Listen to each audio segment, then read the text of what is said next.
এজন তাত পঞ্চায়তৰ প্ৰেসিডেন্টে 50 বিঘা মাটি দখল কৰি থৈ দিছে এটোতো সিলিং একমতেও ইমান মাটি ৰাখিব নোৱাৰে সো আজি যদি সংখ্যালঘু মানুহ যিখিনি চৰত আছে 7 বিঘা মাটি যদি ভগাই লয় কাৰোতো প্ৰবলেমে নাই এটা মাটি লৈ থৈছে 2200 বিঘা 300 বিঘা 800 বিঘা তাততো সমস্যা হ'ব আজি সেই কাৰণে ল্যান্ড পলিচিৰ কথা কোৱা কাৰণে মই ভাল পালো কংগ্ৰেছ দলে এটা জাগৰণ সৃষ্টি কৰক যে মানুহে ল্যান্ড পলিচিৰ বাহিৰত মাটি ৰাখিব নাপায় গভৰ্ণমেণ্টক নিজে মাটি দি দিয়ক না যে আমাৰ এই মানুহখিনি আমি 50 জন মানুহ আছো আমি 5000 বিঘা কেপচাৰ কৰি আছো আমাক 350 বিঘা এলট কৰি দিও বাকি 700 বিঘা আমি এৰি দিম ঝামেলা খতম গভৰ্ণমেণ্টটো ভালেই পাব গতিকে যদি ল্যান্ড পলিচিৰ আমি সঁচাই কথা কৈছো ল্যান্ড পলিচিৰ ওপৰত জাগৰণ এটাও আমি সৃষ্টি কৰিব লাগিব যে বিয়ন ল্যান্ড পলিচি আমি মাটি নধৰো আজি আমাৰ জাকিৰ হুছেইন সিকদাৰ তাতে মই প্ৰায় কথা পাতি আছো জাকিৰ হুছেইন সিকদাৰক যে এখিনি ৰিভিজন কৰিব লাগিব কাৰণ কিহৰ কাৰণে তাতে মানুহখিনি 50 বিঘা মাটি ৰাখি থৈছে এতিয়া আজিৰ দিনতে এলএসিৰ মেম্বাৰ বিধায়ক গৰাকী আজিৰ দিনতে কপুলক লৈ পেলাই আবেদন কৰক যে 7 বিঘা মাটি দিয়ক তেওঁলোকে পট্টা পাব পট্টা বাকি মাটিখিনি চৰকাৰৰ হৈ যাব চৰকাৰো খুশ মানুহ খুশ তাকে নকৰি আপোনালোকে মানুহখিনিক পট্টা নিদিয়ে মানুহখিনিও 100 বিঘা মাটি দখল কৰি থাকে বাকি ল্যান্ডলেস মানুহক মই ক'ত মাটি দিম সেই কাৰণে এইটো কোনো এনেকুৱা এটা ধৰিব নালাগে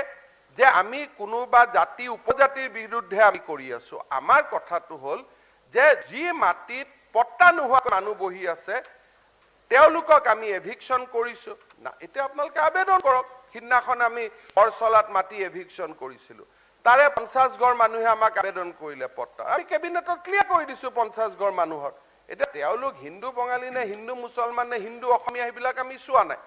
50 ঘৰ মানুহ আউট অফ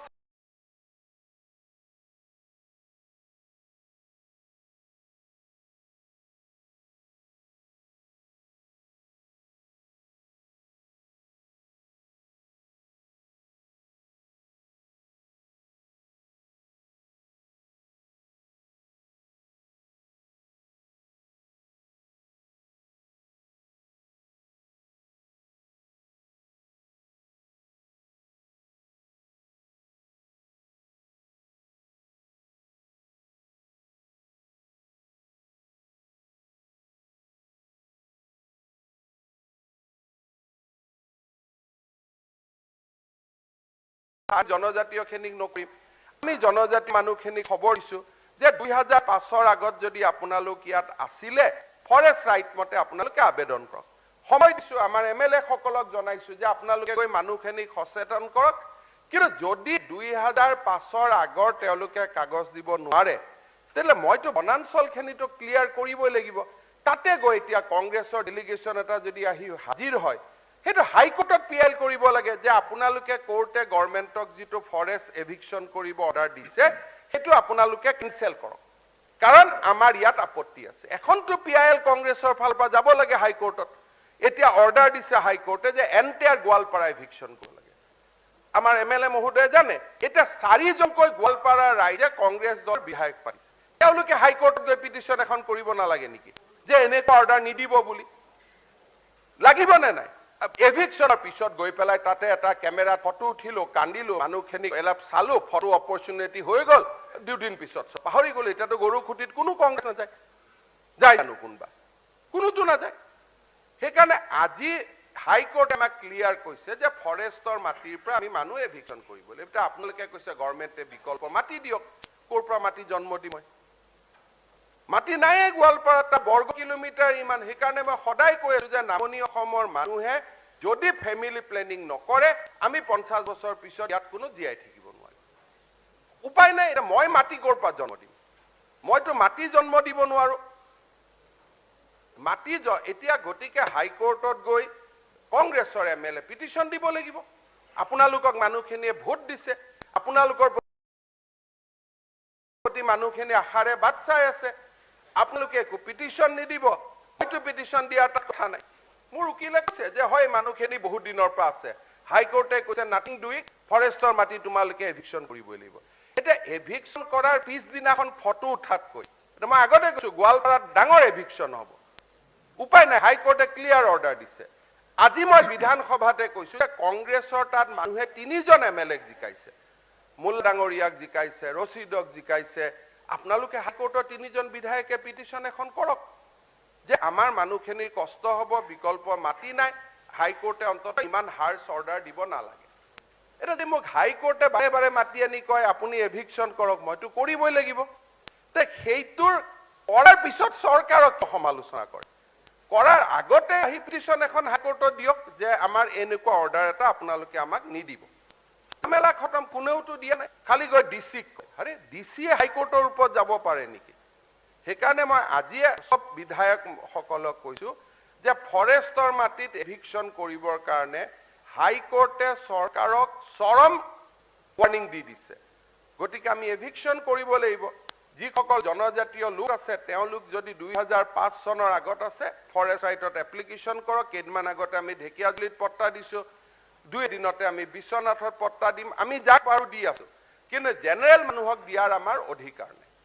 গতিকে আপোনালোকে হাইকোৰ্টত গৈ পিটিশনখন কৰিব লাগিব নিজৰ সমষ্টি মানুহৰ কাৰণে। যদি একো নকৰে, ফটো এটা মানুহখিনিক উত্তেজিত কৰি দিলো, চা মিজোৰামৰ স্কুলৰ ইছ্যুত আজি আমি বটত দবাও এছেম্বলিত কৈ দিলো, ইমানতে কাম শেষ। একো ৰিলেটেড নাই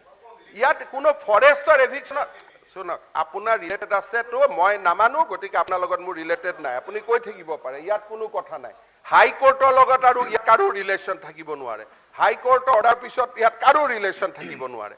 সেইকাৰণে মূলতঃ মোৰ কথা এইটোৱে যে আমাৰ ৭৫ বছৰত যদি আমি মানুহখিনি পট্টা দিব পাৰিলেহেঁতেন, আজি মানুহখিনি বিপদত নপৰিলেহেঁতেন। এতিয়াও যাৰ সঁচা লেণ্ডলেছ তেওঁলোকে ডিচিক আবেদন কৰক, ডিচিয়ে নিয়ম নীতিৰ মাজেৰে পৰীক্ষা কৰিব। কিন্তু এভিকশ্যন এইটো চলি থাকিব, আৰু এভিকশ্যনটো ৰখা বস্তু নহয়, it is A continuous process. বানপানী হ'লে আমি ৰখাই দিম, মানুহক আগত নটিচ দিম, যিখিনি নিয়ম পালন কৰিব লাগে আমি কৰিম, কিন্তু আদাৰৱাইজ এভিকশ্যন চলি থাকিব। ছেকেণ্ড কথা, মই সদনত বহুতবাৰ কৈছো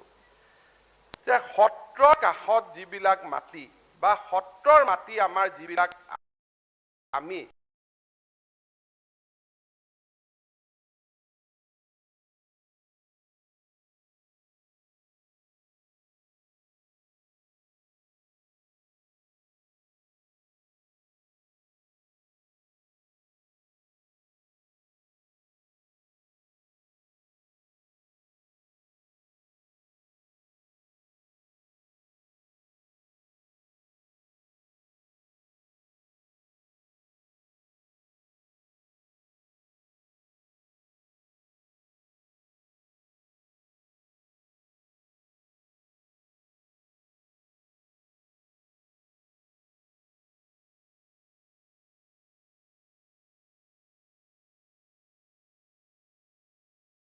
হিন্দু মুছলমান যোনেই নহওক আমি যদি দখল কৰি আছো, লাহে লাহে আমি আঁতৰিব লাগে।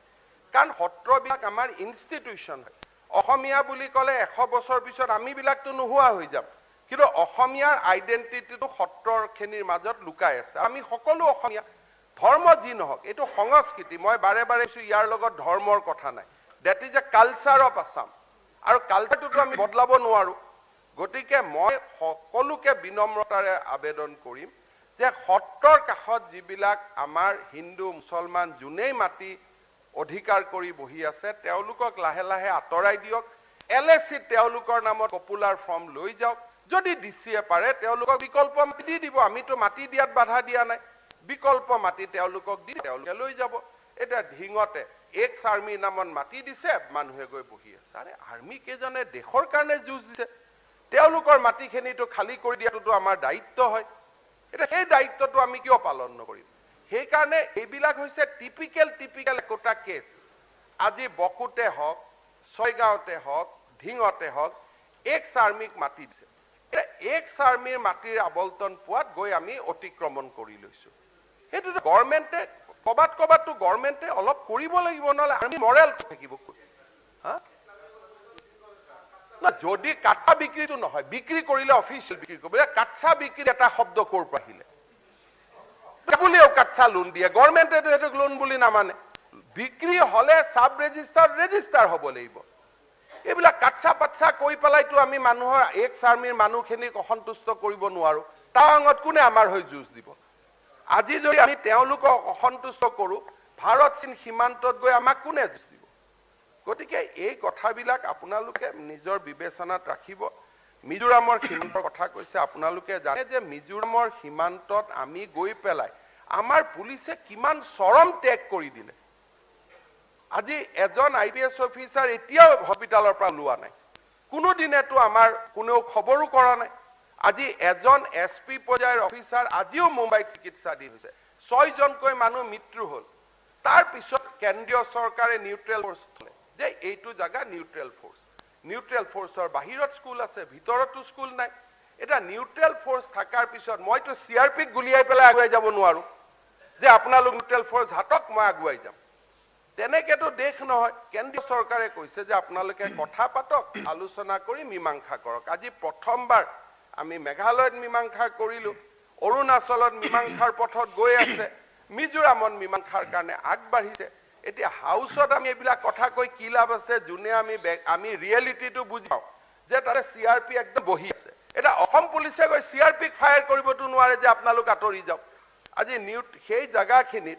সেই জাগাখিনিলৈকে SP গৈছে তাৰে লোকেল মানুহে আমাৰ পুলিচক শিলগুটি মাৰিছে যে আপোনালোক ইয়াত আহিব নোৱাৰে এই স্কুলখনত আমি মিজো লেংগুৱেজ চল আমি বঙালী লেংগুৱেজৰ স্কুল চলাব নিদিও ইংলিছ মিডিয়াম নলে অসমীয়া মিডিয়াম নিদিও আমি মিজো মিডিয়াম স্কুল কৰিম সেই স্কুলত গৈ পেলাই তাৰে সন্মুখত আমাৰ আজিৰ দিনতো কেম্প বহি আছে যাব পাৰো মই একেলগে তাতে আমাৰ কেম্প বহি আছে কেম্পত মাইকী মহিলাসকলে ওলাই আহি কৈছে যে আমি ইয়াত মিজো মিডিয়াম চলাম এটা মই মহিলাসকলক ক'ৰ পৰা ফায়াৰিং তেওঁলোকতো ইণ্ডিয়ান চিটিজেন সদায় দুখন ৰাজ্যৰ মাজত আলাপ আলোচনাৰ মাজেৰে হ'ব লাগিব ইয়াতে উত্তেজিত কথা কৈলাই কৰিব পাৰিলে আজি ইমান দিন মিজোৰামৰ মাটি দখলত আছিলে কংগ্ৰেছেতো কেতিয়াবা খালি কৰিব পাৰিলেতেন আমিহে যোৱাৰ 1800 একৰ মাটি খালি কৰি লৈ পেলাই প্ৰথমবাৰ মিজোৰামৰ পৰা আমি 1800 একৰ্ছ মাটি আমি ৰিলিজ কৰিলো আজি ইমান দিনত কোনেও কৰিব পৰা নাছিলে আজি ধুনীয়াকৈ মেঘালয়ৰ লগত আমি আলোচনা কৰি ঠিক কৰিলো আজি আপোনালোকে চাওক মেঘালয়ৰ মানুহে কোৰ্টত গৈ আছে সমঝাতাটো বেয়া হৈছে বুলি অসমৰ মানুহ কোনো যোৱা নাই তাৰ মানে থ্ৰু এগ্ৰিমেন্ট আসাম হে গেইন নহলে তো অসমৰ মানুহ অসমৰ হাইকোৰ্টত আহিলে তেনে মেঘালয়ৰ মানুহে মেঘালয় হাইকোৰ্টত গৈ আছে যে এগ্ৰিমেন্টখন কেনসেল কৰিব লাগে বুলি আমাৰ কোনো মানুহটো হাইকোৰ্টত যোৱা নাই ইয়া অৰুণাচলৰ লগত আমি কামত আগবাঢ়িছো নাগালেণ্ডৰ লগত এটা সৌহাৰ্দ্যমূলক কৰিছো গতিকে শক্তিশালী উত্তৰ পূৰ্বাঞ্চল এইটো আমাৰ মানুহৰ হিৰাই বৈ আছে যোৱাবাৰ যেতিয়া মিজোৰামৰ লগতো কনফ্লিক্ট হৈছিল অসমৰ কেবাজনো বুদ্ধিজীৱী আৰ্টিকল লিখিছিল যে নহয় আমি মিজোৰামৰ লগত ভাল থাকিব লাগে কাৰণ তেওঁলোক আমাৰ হাত ভনিৰ ভিতৰত পৰে formal article has been publish গতিকে অসমত কংগ্ৰেছৰ দৃষ্টিভংগীটো কি আছে নাজানো কিন্তু বাকি জেনেৰেল অসমীয়া মানুহখিনিয়ে হাত ভনিৰ লগত ভালে থাকিব খুজে that is the spirit of Assamese ethos and culture সেইকাৰণে আমি আলাপ আলোচনাৰ মাজেৰে সীমান্ত সমস্যা আমি সমাধান কৰিছো আৰু য'ত ষ্ট্ৰং হ'ব লাগে আমি যিমান ষ্ট্ৰং হৈছো কোনো চৰকাৰ আগত ষ্ট্ৰং হোৱা নাই আজি মই এতিয়া কথাখিনি ক'ব জানাই ক'ত ষ্ট্ৰং হৈছো কাৰণ সেইবিলাক ষ্টেটত ৰিয়েকশ্যন হ'ব আমি ৰিয়েক্ট কৰিব খোজা নাই কিন্তু য'ত আমি ষ্ট্ৰং হ'ব লাগে তাত আমি ষ্ট্ৰং হৈছো গতিকে মই এইটোৱে আশা কৰিম যে কংগ্ৰেছ দলে সীমা সমস্যা সমাধানৰ ক্ষেত্ৰত আমি তো সৌহাৰ্দ্যমূলক পৰিৱেশ সৃষ্টি কৰিছো তাক প্ৰভোকেশ্যন কৰিব নালাগে মিজোৰামত স্কুলখন আজি নতুন নিউজ নহয় আজি হাউচত কন্টেক্ট কৰিবৰ কাৰণে 2 বছৰৰ পৰা তাত আছে আজি 2 বছৰ 3 বছৰ হৈ গ'ল সেই স্কুলখন অসমৰ দখলত নাই এইটো নতুন কোনো ইমিডিয়েট ডেভেলপমেন্ট নহয় আমিও আজি তাত যাব পাৰিলেতেন কিন্তু ভাৰত চৰকাৰে CRP দি পেলাই কৈছে যে ইয়াৰ পৰা অসমো নাহিব মেঘালয়ও নাহিব but these are under constitutional boundary of Assam আমি আলোচনা কৰিম আমি সমাধান কৰিম গতিকে আমি ভাৰত চৰকাৰৰ বিপক্ষে গৈ মিজোৰামৰ লগত সন্মুখী গুলি চালনাটো আমি কৰিব নোৱাৰো সেইবিলাক কৰিলে আমাৰ পৰিৱেশ বেয়া হ'ব অসমৰ ইনভেষ্টমেন্ট ক্লাইমেট বেয়া হ'ব অসমৰ ওপৰত নিগেটিভ নিউজ আহিব আজি যেতিয়া মই আৰু এটা উদাহৰণ দিছো এই যে গোটেই উত্তৰ পূৰ্বত অসমৰ লগত যিটো কনফ্লিক্ট কোনো অপজিশন নেশ্যনেল পাৰ্টি অসমৰ হৈ ষ্টেটমেন্ট দিয়া নাই যেতিয়া মিজোৰামৰ লগতো অসমৰ কনফ্লিক্ট হ'ল Congress blame Assam government in Delhi আজি মেঘালয়ৰ লগতো যেতিয়া কনফ্লিক্ট হয় কংগ্ৰেছ ব্লেম আসাম এতিয়া তৃণমূল কংগ্ৰেছৰো টিম গৈছে they blame Assam they never they never say that other state কিবা কৰিছে গতিকে প্ৰথম আপোনালোকে দিল্লীটো বুজাওক পৰিবেশ কি হৈ আছে আজিতো পাৰ্লিমেন্টত কোনেও কংগ্ৰেছ পাৰ্টিৰ হৈ সংসদতটো কোনেও কোৱা নাই অসমৰ মাটিৰ কথা এটোতো আফটাৰ অল সংসদও শুনিব লাগে আমাৰ কংগ্ৰেছ পাৰ্লিমেন্টাৰী পাৰ্টি আজি এই ইস্যুটো উঠাও দিল্লীত যে মিজোৰামৰ স্কুলখন অসমৰ স্কুলখন মিজোৰামৰ কব্জাত আছে বুলি উঠা দুৱাখাৰ উঠাওক তেতিয়া চৰকাৰে ৰিপ্লাই দিব আমাৰটো কংগ্ৰেছ পাৰ্লিমেন্টাৰী পাৰ্টি এটো এবিলাক থাক এতিয়াও নধৰে এই কাৰণে মোৰ এটাই ৰিকুৱেষ্ট যে প্ৰভোকেশন কৰিব নালাগে আমি সুন্দৰ আলোচনাৰ পথত আছো আৰু মই জানো যে এই 5 বছৰৰ ভিতৰত most of the border problem will be resolved আমি ইমান ধুনিয়াকৈ কামখিনি কৰি আছো আৰু আমি এটা লক্ষ্যত আগুৱাই আছো গতিকে আমাক ডিৰেল কৰিব নালাগে আমি ডিৰেল নহও মোৰ এটাই কথা যে মিজোৰাম চৰকাৰ অসম চৰকাৰৰ মাজত আলোচনা হৈছে অৰুণাচল চৰকাৰ অসম চৰকাৰৰ মাজত আলোচনা হৈছে মেঘালয় চৰকাৰ আৰু অসম চৰকাৰৰ মাজত আলোচনা হৈছে আৰু অসমৰ ক্ষতি নোহোৱা কৰি মই আকৌ ৰিপিট কৰি কৈছো যে অসমৰ ক্ষতি নোহোৱাকৈ আমি সীমা সমস্যা সমাধান কৰিম এইটোৱে হৈছে আমাৰ লক্ষ্য মাননীয় মুখ্যমন্ত্ৰী মহোদয় মাননীয় মুখ্যমন্ত্ৰী ডাঙৰীয়াই যিখিনি কথা ক'লে তেওঁ স্পষ্টকৈ তেওঁলোকৰ দৃষ্টিভংগী দাঙি ধৰিছে সেই বিষয়ে বিশেষ মোৰ ক'বলগীয়া নাই কেৱল বিনম্ৰতাৰে এটা অনুৰোধ কৰিব বিচাৰিছোঁ যে কেতিয়াবা যুদ্ধ হ'লেও বন্দীসকলকো পানী খাবলৈ দিয়ে কিতাপ দিয়ে তাক কিছু ল'ৰা ছোৱালী কিতাপ কাঢ়ি বৰ অসুবিধা হৈছে আমি যোৱাকালি যাওঁতে কেইজনমান ল'ৰা ছোৱালী চৰকাৰে অকণমান চৰকাৰী যন্ত্ৰৰে যদি সেইখিনি কথা ক'লে তেতিয়া ভাল হয়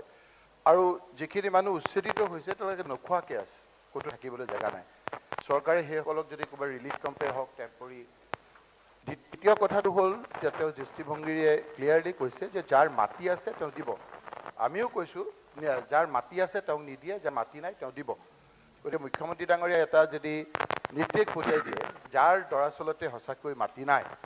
সেইসকলক যদি মাটি দিয়াৰ ব্যৱস্থা কৰে এই কথাখিনি যদি হয় তেতিয়া মই ভাবোঁ যে তেওঁলোকৰ যিটো দৃষ্টিভংগী সেই দৃষ্টিভংগী আমাৰ লগত নিমিলিলেও সদ্যহতে বতৰ দবাৰ ক্ষেত্ৰত যিখিনি কথা হৈছে সেইখিনি বৰ দুখ লগা হৈছে আকাশে বতাহে মুকলি আকাশৰ তলত সৰু সৰু ল'ৰা ছোৱালী আছে পৰীক্ষা চলি আছে পঢ়া শুনা কৰিব পৰা নাই আমাৰ দোকান দি আছিল সেই দোকান ঘৰ ভাঙি দিছে মানুহৰ চলিব পৰা নাই এই কথাখিনি যদি অলপ চাই সেইটো এটা চাবৰ কাৰণে অনুৰোধ কৰিছোঁ আৰু মুখ্যমন্ত্ৰী ডাঙৰীয়াই অলপ কেতিয়াবা চাব মই অনুৰোধে কৰিছোঁ ৭০ বছৰ কংগ্ৰেছৰ কথা কৈছে তাৰ পৰা 14 বছৰ ছমাহ কিবা কাৰণত বাদ দিব পাৰে নেকি অকণমান চাবৰ কাৰণে উপাধ্যক্ষ মহোদয় অনুৰোধ কৰিছোঁ মাননীয় সদস্য অধ্যক্ষ মহোদয় ৭৫ বছৰে কংগ্ৰেছ দিল্লী নহলে অসমত আছিলে বাদ দিয়াৰ অৱস্থাটো নাইয়ে দ্বিতীয় কথা যে এভিক্টেড মানুহক আকৌ পানী আৰু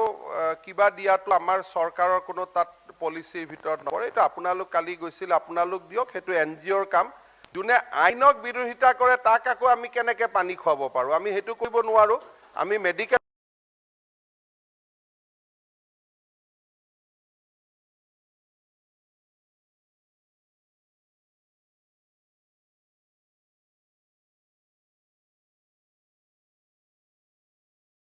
কৰিব পাৰো কাবাক কিন্তু তাতে গৈ পেলাই কেম্প বহুৱাই তো ফ্লাড ৰিলিফ কেম্প কৰিব নোৱাৰো এটো আপোনালোক কালি গৈছিল আপোনালোকে আগবাঢ়ি যাওক ব্যক্তিগতভাৱে ময়ো যি কৰিব লাগে কৰিম কিন্তু চৰকাৰৰ দৃষ্টিভংগীত দে হেভ ভায়োলেটেড দা ল গতিকে আইন ভংগ কৰি মানুহক আমি আকৌ তাতে গৈ কেম্প পাতি তেওঁলোকক খোৱা বোৱা দি তেওঁলোকতে এভিকশ্যনটো কৰিব লাগিছিল আকৌ তেওঁলোকে আগতে নিজৰ খৰচত খাইছিল তাতে এতিয়া চৰকাৰৰ খৰচত খাব কথাটো উল্টাই হ'ল দেখোন they will become guest of government now from the eviction so তেনেকুৱা ব্যৱস্থা নাই কিন্তু সেই জিলাৰ সন্মানীয় বিধায়িকাই যিখিনি মানুহ সঁচাই landless it is A continuous process তেওঁলোকৰ আবেদন ডিচিত গৈ দি দিয়ক তাত এলএচি বহি ডিচাইড কৰিব য'ত মাটি আছে বিধায়িকা দেখুৱাই দিয়ক যে এইখিনি মাটি এটা পজিশ্যনত আমি লেণ্ডলেছ মানুহ এইখিনিক বহুৱা গভৰ্ণমেণ্টে এছবি ৰিপৰ্ট ল'ব কোন জোৱাই ক'ৰ পৰা আহিছিল তাতে মাটি আছে নে নাই it is a time consuming process but আমি যেনেকৈ গৰু খুটিত আমি কৰি দিছোঁ যিকেইজন অৱশিষ্ট মানুহ ৰখি গৈছিলে কোনো ব্যৱস্থা নাই অৱশিষ্ট মানুহখিনিক আমি কৰিব পাৰোঁ এতিয়া ৰাস্তাৰ কাষত বহি গ'লে মইতো আৰু ছেকেণ্ড টাইম তাতে এভিকশ্যন কৰিব লাগিব আজি আমি গভৰ্ণমেণ্টৰ পৰা আকৌ কৈছোঁ যে ভাই ৰাস্তাত বহি নাথাকিব কাৰণ আমি ছাফিচিয়েণ্ট ৱাৰ্ণিং দিছোঁ যে আপোনালোক যাওক তাৰ পৰা মেক্সিমাম মানুহ গুচি গৈছে যিখিনি মানুহ লেণ্ডলেছ তেওঁলোকৰ ক্ষেত্ৰত বিধায়িকাই আগভাগ ল'ব লাগিব পপুলাৰ ফিল আপ কৰিব লাগিব প্লিজ আমি ল্যান্ডলেছক কিয় সংস্থাপন কৰিম ল্যান্ড ঠেকা মানুহক সংস্থাপন কৰিব পৰা নাই আমি আইন ভংগকাৰী মানুহক সংস্থাপন কৰিম বসুন্ধৰা দিছো বসুন্ধৰা পোৰ্টেল আবেদন কৰিব আজি আমাৰ কিমান মানুহৰ অসমত মাটি নাই এটা মাটি নোহোৱা মানুহক গভৰ্ণমেণ্টে ৰিলিফ কেম্পত আনি খুৱাব নেকি এইটো নিয়ম আছে যে বসুন্ধৰা পোৰ্টেল আছে পোৰ্টেলত আবেদন কৰিব মানুহে পপুলাৰ ফৰ্ম দিব বিধায়িকাৰ নেতৃত্ব ল'ব বিধায়িকাৰ নেতৃত্ব লৈ পে মানুহখিনিক মাটি দিওৱাৰ ব্যৱস্থা কৰিব তেওঁৰ সমষ্টি যদি হয় যেনেকৈ মোৰ সমষ্টিত মানুহৰ যেতিয়া মাটি নোহোৱা হয় মই এইখিনি কাম কৰোঁ তাৰ কাৰণে মানুহে মোক ভোট দিয়ে এটা মই যদি আকৌ এভিকশ্যন কৰা মানুহখিনিক যদি লৈ পেলাই আকৌ ৰিলিফ কেম্প আনি খুৱাব খোজো তাতকৈ এভিকশ্যন কৰিবই নালাগিছিলে তে এভিকশ্যন কিয় কৰিলোঁ সেইটোতো কোনো কথা নহয় যদি কিন্তু গভৰ্ণমেণ্টে স্থায়ী যিটো সমস্যাৰ সমাধান যে ইয়াৰ ভিতৰত 200 ঘৰ মানুহ আছিলে 200 ঘৰ মানুহৰ 100 ঘৰত ঘৰ আছে ঢিঙত 100 ঘৰৰ ৰূপহীত 100 ঘৰৰ শুৱালকুছি তেওঁলোক যাব চেকি বোলে এই 25 জন মানুহৰ ক'তো ব্যৱস্থা নাই বটদ্ৰৱা সমষ্টিৰ বিধায়িকা মহোদয়ে তেওঁৰ সমষ্টিৰ মাটি আমাক উলিয়াই দিব যে সত্ৰৰ পৰা দূৰত এই মাটিত আপোনালোকে এই 25টা পৰিয়ালক সংস্থাপন দিয়ক ডিচিয়ে একচেপ্ট কৰিব মাটিৰ পট্টা বিধায়িকাই মিটিং পাতি আনুষ্ঠানিকভাৱে বিতৰণ কৰিব এইটোৱে প্ৰক্ৰিয়া এই প্ৰক্ৰিয়াত আমি খোৱা বোৱাৰ কথাটো ক'ৰ পৰা আহিলে তেনেকে খোৱা বোৱা হলেতো আজি যাৰ চাকৰি নাই তাকো আমি খুৱাব লাগিব যাৰ অন্ন নাই বস্ত্ৰ নাই তাকো আমি খুৱাব লাগিব তেওঁলোকে অৰুণোদয়ত আবেদন কৰক মই অৰুণোদয় কৰি দিম যিটো যদি দুখীয়া মানুহ হয় 6000 অৰুণোদয় গৈছে বটদ্ৰৱাত বিধায়িকা মহোদয়ে তাৰ পৰা অৰুণোদয় দিয়ক মানুহখিনিক স্কিমত দিব লাগিবতো এভিক্টেড মানুহক ৰিলিফ কেম্প পাতাটো আমাৰ কোনো মেনুৱেলে নকয় এটা মই এভিক্টেড মানুহৰ কাৰণে ৰিলিফ কেম্প কেনেকৈ পাতিব পাৰোঁ সেইটোতো কোনো মেনুৱেলতে নাই মই পইচা ক'ৰ পৰা দিম আপোনালোকেতো কোনো বাজেটে চেংচন কৰা নাই সেইটো কথাৰ কাৰণে নেচাৰেল ডিজাষ্টাৰৰ কাৰণে ৰিলিফ কেম্প হ'ব পাৰে গতিকে এইটো ক্ষেত্ৰত সমস্যাৰ সমাধান এটাই লিষ্ট কৰক এমএলএ কষ্ট কৰিব লাগিব বিধায়িকা মহোদয়ে মানুহখিনিৰ লগত বহক কাৰ ক'ত নাই কি আছে কি নাই উলিয়াৰ পিছত একেবাৰে যিখিনি ল্যান্ডলেছ মানুহ সেইখিনি মানুহৰ দায়িত্ব চৰকাৰে পাৰ্য মানে ল'ব কিন্তু তাত বিধায়িকাই সহায় কৰিব লাগিব বটদ্ৰৱাৰ সমষ্টিৰে মাটি বিচাৰি উলিয়াই দিব লাগিব যে আপোনালোকে বহক আৰু নহলে ওচৰৰ বিধায়ক কেজনে সহায় দিব লাগিব নুৰুদা ডাঙৰীয়াৰ ওচৰত আমি হাত পাতিম নহলে আমাৰ লাহৰি ঘাটত আমি হাত পাতিম যে আপোনালোকে মাটি অলপ উলিয়াই দিয়ক তেওঁলোকে উলিয়াই দিব গতিকে তাতে আমি বহুৱাম সেইটোলৈ কোনো কথা নাই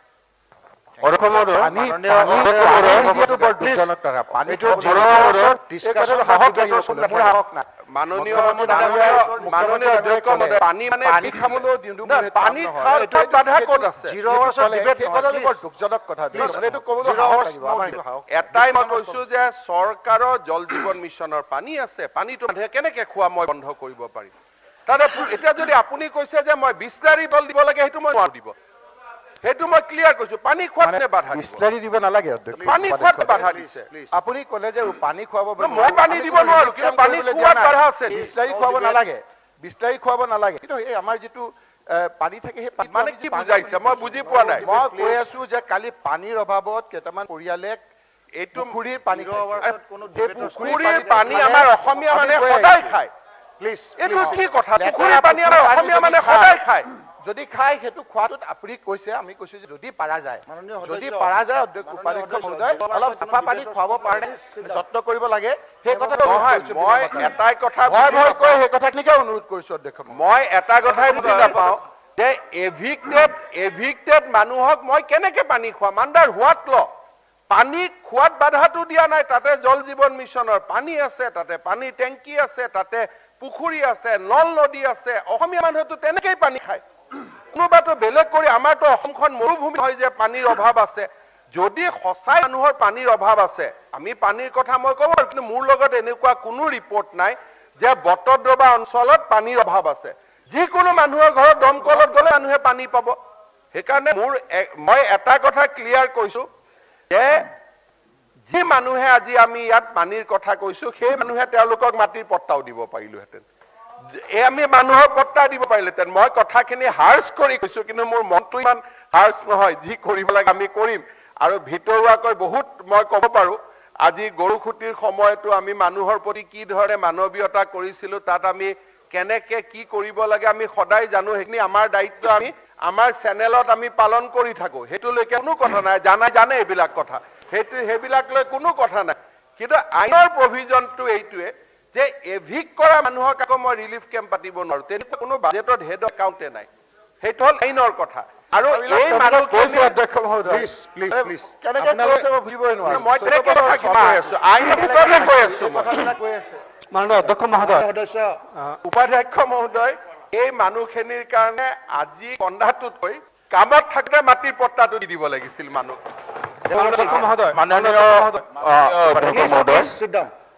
আপুনি জিৰ'ৱালত আছিলে মিজোৰামৰ তাৰ পৰা আহি আমি এভিকশ্যনলৈ আহিলোঁ যি কি নহওক যোৱাকালি অন্য এটা দলে এভিকশ্যনৰ পিছিলে আজি মাননীয় মুখ্যমন্ত্ৰী মহোদয়ে কিছু কথা কোৱাৰ কাৰণে মই আশা কৰিছোঁ মোক কিছু কথা কোৱাৰ সুযোগ দিব মাননীয় মহোদয় আমাৰ মই জিৰ'ৰ ওপৰত ক'ব লাগিব মই ভাবিছিলোঁ মুখ্যমন্ত্ৰী মহোদয়ে বেলেগ কথা ক'লে অকণমান ক'ব দিব এইটো ডিবেটৰ স্কোপ নাথাকে ডিবেটৰ স্কোপ নাই মই জানো তথাপিতো মই কোৱাৰ আগতে 1985 চনত মই ফৌজিত ভৰ্তি হৈছিলোঁ আজি উচ্ছেদ হ'বলগীয়া হৈছে আৰু যিখিনি মাননীয় মুখ্যমন্ত্ৰী মহোদয়ে কৈছে এইখিনি ক্ষেত্ৰত বিভিন্ন সুপ্ৰিম কোৰ্টৰ ৰুলিং আছে মই এইখিনি আপোনাৰ যোগেদি অসম চৰকাৰক পৰ্যবেক্ষণৰ কাৰণে দিম যিখিনি পাৰ্লিয়ামেণ্টতো ৰেটিফাই কৰিছে human rights act 1933 and in particular section 2F ICESCR is one of the human rights covenant recognized by the Indian Parliament to be enforceable. Supreme Court or Olga Telis or Ojoy Maken ইত্যাদি কেছবিলাকৰ reference দিম বাৰু মই এতিয়া আপুনি অনুমতি দিয়া নাই কাৰণে এইটো বিষয়ত বিশেষ নকওঁ মাননীয় অধ্যক্ষ মহোদয় জিৰ'ত এটা সুযোগ দিয়াৰ বাবে ধন্যবাদ জনাইছোঁ আমাৰ অসম কাকতৰ আজিৰ কাকতত 21 ডিচেম্বৰত নাজিৰাৰ বিহুবৰ লক্ষ্মীজানত অবৈধ শিল খনন আৰু এই শিল খননৰ ফলত বশিষ্ঠ গংগা বুলি কোৱা দিখনৈৰ বুকু আৰু পাৰে পাৰে শিল খনন কৰি বৰশিলৰ ঐতিহ্যৰ সৌন্দৰ্যলৈ ভয়াৱহ ভাবুকি ৰাজহ আদায় দি খনন নকৰাকৈ কৰ ফাঁকি দিয়া বন বিষয়া আৰু অবাধ গতিত হোৱা শিলৰ অবৈধ খননে নৈৰ সীমামূৰীয়া অঞ্চলত বসবাস কৰা ৰাইজৰ জীৱনলৈ ভাবুকি কঢ়িয়াই আনিছে বুলি এটা বাতৰি উল্লেখ হৈছে অধ্যক্ষ মহোদয় এই ক্ষেত্ৰত মই ক'ব বিচাৰিম যে এই বিষয়টোৰ সন্দৰ্ভে যোৱা সময়ছোৱাত মই অসম বিধানসভাত বহুবাৰ মন্ত্ৰীলৈ চিঠি লিখিছিলোঁ 20 ডিচেম্বৰ 2018ত এই সম্পৰ্কে তাৰ পৰৱৰ্তী সময়ত আকৌ মন্ত্ৰীক লিখিছিলোঁ 8 জুন 2018 চনত তাৰ পৰৱৰ্তী সময়ত অসমৰ মাননীয় additional chief secretary environment forest ডিপাৰ্টমেণ্টকো 9 ডিচেম্বৰ 2019ত পত্ৰযোগে অৱগত কৰিছিলোঁ আৰু ইয়াৰ উপৰিও এটা PIL দিছিলোঁ যি PILৰ 2018 চনত দিয়া PILৰ অৰ্ডাৰ হৈছিল 2019 চনত দিখনৈপুৰত অবৈধ খনন ৰোধ কৰিবলৈ টাস্ক ফ'ৰ্চ গঠন কৰিবলৈ আৰু এইখিনি কাম নকৰাৰ কাৰণে কণ্টেম্প্ট অফ দি গুৱাহাটী হাইকোৰ্ট কেছো হৈছিল 2021 চনত আৰু তাৰ পৰৱৰ্তী সময়ত এতিয়াও অবৈধ শিল বালি খনন চলি আছে আৰু এই তথ্য মই অসম চৰকাৰৰ যিহেতু আমাৰ নদীয়ে ব্ৰিজ কৰিলে মথাউৰি বনায় মই জলসম্পদ বিভাগৰ ইঞ্জিনিয়াৰ যোগে তদন্ত কৰাইছিলোঁ আৰু তেখেতসকলে কৈছিল যে দিখনৈৰ এক্সকেভেট হৈছে ষ্টোন মেটেল চেণ্ড আৰু ইয়াৰ ফলত river configuration in near future and may cause devastation to the life and property of nearby area. It may also affect downstream of the river Dikho. The excavation away from the river bank and near the highland is very deep. The same phenomena have been observed in the opposite bank of the T state in the Dikho right bank of Sontok. Aru egotike ek sandarbhat jetia bidhanabhat proshno dilu ei proshner uttorat kintu howa nai boli kole সেই গতিকে এইখিনি ক্ষেত্ৰত চৰকাৰে যিখিনি কৰিব লাগে এইখিনি মই কৰিব বুলি আশা কৰিছোঁ আৰু ইয়াৰ লগতে মই এই কথাও ক'ব বিচাৰোঁ যে আমি যোৱাকালি যিটো কৈছিলোঁ যে আমাৰ নতুন ৰিজাৰ্ভ ফৰেষ্ট কৰিব বিচাৰিছে এহাতেদি প্ৰকৃতি সংৰক্ষণ কৰিব বিচাৰিছে আৰু প্ৰকৃতি সংৰক্ষণৰ নামত আজি বছৰ বছৰ ধৰি যিসমূহ মানুহ বহি আছে তেখেতসকলক এভিকশ্যন কৰাৰ কথা কৈ আছে যদি এনেধৰণৰ এভিকশ্যন হয় এইবিলাক প্ৰকৃততে কাৰ দুখত হৈছে তেখেতে আমাৰ এটা কংগ্ৰেছ দলক দুখ দিছে কিন্তু যদি চৰকাৰী বিষয়াসকলে এই কাৰণে জগৰীয়া আছিল তেখেতসকলৰ ওপৰত শাস্তিমূলক ব্যৱস্থা বৰ্তমান চৰকাৰে ল'ব লাগে তেখেতসকলৰ দৰমহা আছিল সেই দৰমহা কৰ্তন কৰিব লাগে পেঞ্চন কৰ্তন কৰিব লাগে যে চৰকাৰৰ ওচৰত আবেদন দিয়াৰ পিছতো যদি এই মানুহবিলাকে মাটি পোৱা নাই আৰু তাৰ ফলত তেওঁলোকক এতিয়া ৰেগুলাৰাইজ কৰিব নোৱাৰে সুপ্ৰিম কোৰ্টৰ অৰ্ডাৰটো অহাৰ কাৰণে কিন্তু আজি বহু বছৰ ধৰি সেই মানুহবিলাক বহি আছিলে সেই গতিকে এই গোটেইবিলাক কথাৰ লগত প্ৰকৃতি সংৰক্ষণ water resource eviction forest eviction নতুন ফৰেষ্ট ক্ৰিয়েশ্যন আৰু মানুহৰ জীৱনৰ যি নিৰাপত্তা সংবিধানে দিয়া অনুসৰি গোটেইবিলাক জড়িত হৈ আছে সেই গতিকে অকল যে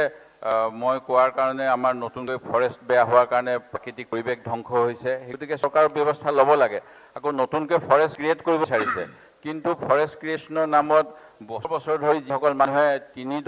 তিনি জেনেৰেশ্যনটো বহি আছে তেখেতসকলকো উচ্ছেদ কৰিব বিচৰা হৈছে এই উচ্ছেদ কিমান দূৰ যুক্তিসংগত হ'ব আইনসংগত হ'ব এয়াও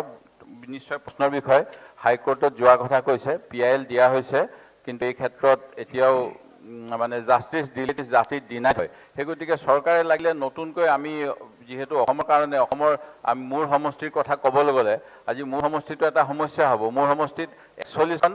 VGR and PGR আছে চৰকাৰী মাটি নাই আৰু তাত আদৰ্শ গাঁও 6-7খনকৈ আছে তেওঁলোকক এতিয়া কেনেকৈ দিয়া হ'ব তেওঁলোকক মোৰ অন্য জায়গাত উঠি যাব লাগিব নেকি সেইখিনি মাটি তাত এজনো ডি ভোটাৰ নাই এজনো বিদেশী নাগৰিক আজি চিনাক্ত হোৱা নাই আজি 50 বছৰত তাৰ পিছত খিলঞ্জীয়া মানুহ বুলি কোৱা হয় বা ভূমিপুত্ৰ কোৱা হয় বা আমি অসমীয়া বুলিয়ে কওঁ মই যেহেতু খিলঞ্জীয়া সংজ্ঞা এতিয়ালৈকে চৰকাৰীভাৱে ডিফাইন হোৱা নাই সেই গতিকে অসমীয়া মানুহৰ এই মিছন ভূমিপুত্ৰত তেওঁলোকে পাবনে নাপায় এইটো এটা সন্দেহ হৈছে সেই গতিকে আৰু কথা আলোচনা হোৱা উচিত এই মিছন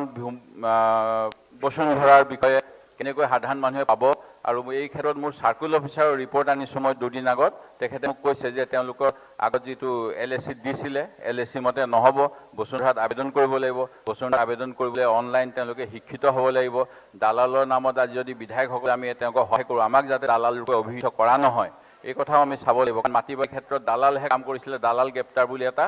ঢৌ সৃষ্টি কৰিছিলে কিন্তু এতিয়া সেই সাধাৰণ মানুহ নিৰক্ষৰ মানুহখিনিয়ে আগতে কোৰ্টত গ'লে কাৰোবাৰ হতুৱাই লিখাই লৈছিল এতিয়া সেই লিখাই দিয়া মানুহখিনি তাত নাই পুলিচে গ্ৰেপ্তাৰ কৰে বুলি তেওঁলোকে এতিয়া 50 টকা দিব লাগিব কিবা দিব লাগিব আৰু কিবা কিবি ফৰ্ম জমা কৰিব লাগিব এইখিনি নাজানে তেওঁলোকে বহুত বাদ পৰি যাব পাৰে সেই গতিকে আজি যেহেতু মুখ্যমন্ত্ৰী মহোদয় উপস্থিত আছে মোৰ এই ৱাটাৰ ৰিচোৰ্চৰ বা দিখৌনৈ অবৈধ খননৰ লগতে যেহেতু যোৱা সময়ছোৱাতো এই বিষয়ত আমি কৈ আহিছিলোঁ আৰু লগতে এই নতুন ভূমি নীতি বা বসুন্ধৰাত যে সকলো মানুহে যোগ্য নহ'ব এইটো নিঃসন্দেহে মোৰ সমষ্টিতে এনেকুৱা অসুবিধা হৈছে সেই গতিকে যিসকল বিদেশী দিব নালাগে আমি বাৰম্বাৰ কৈ আছোঁ আৰু যিটো সুপ্ৰিম কোৰ্টত বা অন্যত আছে যে এটা মিনিংফুল এংগেজমেণ্ট কৰি পেলাইহে এভিকশ্যন কৰিব লাগে সেইটো ৰায় আছে 2-3টা সুপ্ৰিম কোৰ্টৰ মাননীয় মুখ্যমন্ত্ৰী মহোদয়ক কৈছোঁ পানীৰ কথা কৈছে প্ৰকৃততে তাত টিউবৱেল আছিলে কালি বুলডজাৰে যি যোৱা হৈছে টিউবৱেলবিলাক ভাঙি দিয়া হৈছে ফলত খোৱা পানী নাইকিয়া হৈছে খোৱা পানী নহ'লে স্বাস্থ্যৰ ভাবুকি আহিব পাৰে সেই গতিকে এই কথাখিনি মানৱতাৰ দিশত লক্ষ্য কৰা উচিত এইখিনি অনুৰোধ নাই এই মোৰ জিৰৰ মেইন মেটাৰটো মেনশ্যন কৰিব দিয়া পৰিৱেশ বিভাগৰ মন্ত্ৰী মাননীয় অধ্যক্ষ মহোদয় ইয়াত কেইবাটাও কথা সন্নিৱিষ্ট হৈছে মই অকণমান এটাকৈ কৈ দিছোঁ যে প্ৰথমবাৰৰ বাবে লেণ্ডলেছ মানুহক বা চৰকাৰী মাটি দখল কৰি থকা মানুহক মাটিৰ পট্টা দিয়াৰ এটা প্ৰচেষ্টা আৰম্ভ হৈছে বিৰোধী দলপতি ডাঙৰীয়াৰ ভাষণটো যদি আমি শুনো অলপ মনত এনেকুৱা লাগিব যেন কাবাৰ মাটি কাটিবহে খোজা হৈছে নেকি প্ৰথম কথাটো হ'ল যে মিছন বসুন্ধৰাৰ জৰিয়তে পৰ্যায়ক্ৰমে আমি মাটিৰ অধিকাৰ দিয়াৰ ব্যৱস্থা কৰিছোঁ মিছন বসুন্ধৰা 1 হ'ল 5.5 লাখ মানুহৰ মাটিৰ অধিকাৰ পালে এতিয়া মিছন বসুন্ধৰা 2 হ'ল এই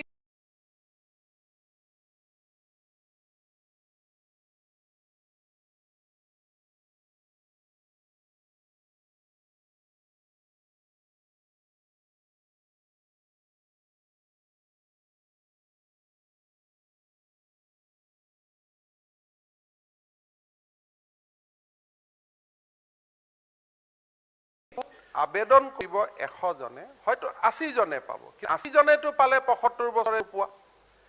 তাৰ মানে তাৰ পিছত আকৌ মিছন বসুন্ধৰা 3 হ'ব কিন্তু এটা এটাকৈ সকলো সমস্যা মাটিবাৰীৰ সমস্যা এটা পৰ্বত শেষ কৰিব নোৱাৰি আমাৰ বিৰোধী দলৰ দলপতি ডাঙৰীয়াই উচ্চতম ন্যায়ালয়ৰ জাজমেন্ট কোট কৰিছে যদি উচ্চতম ন্যায়ালয়ৰ জাজমেন্ট বিলাক পঢ়ো তেতিয়া অসমত মিছন বসুন্ধৰা নহ'ব উচ্চতম ন্যায়ালয়ে কৈছে যে VGR PGR পৰা মানুহবিলাকক এভিকশ্যন কৰি দিব লাগে এতিয়া যদি আমি উচ্চতম ন্যায়ালয়ৰ জাজমেন্ট পঢ়ি থাকো আৰু গাঁৱৰ মানুহখিনিক যদি আমি গৈ কওঁ যে উচ্চতম ন্যায়ালয়ৰ মতে বিৰোধী দলপতিয়ে যাব দিছে তেলে এইটোতো এভিকশ্যন হৈ যাব কাৰণ পাঞ্জাব কেছত নেগোচিয়েটেড মই আপোনাক জাজমেন্টটো কালি গধূলি পঠাই দিম সুপ্ৰিম কোৰ্টে কৈছে যে সেই মাটিখিনি গৰুৰ হয় তাত জেনেৰেলাইজ যে ভিজিআৰ পিজিআৰৰ মাটি ইভেন ট্ৰাইবেল থাকিলেও এভিকশ্যন কৰিব লাগিব খিলঞ্জীয়াটোতো পিছত আহিব এইটো হ'ল সুপ্ৰিম কোৰ্টৰ জাজমেণ্ট তাতে সুপ্ৰিম কোৰ্টে দুটা অধিকাৰ দিছে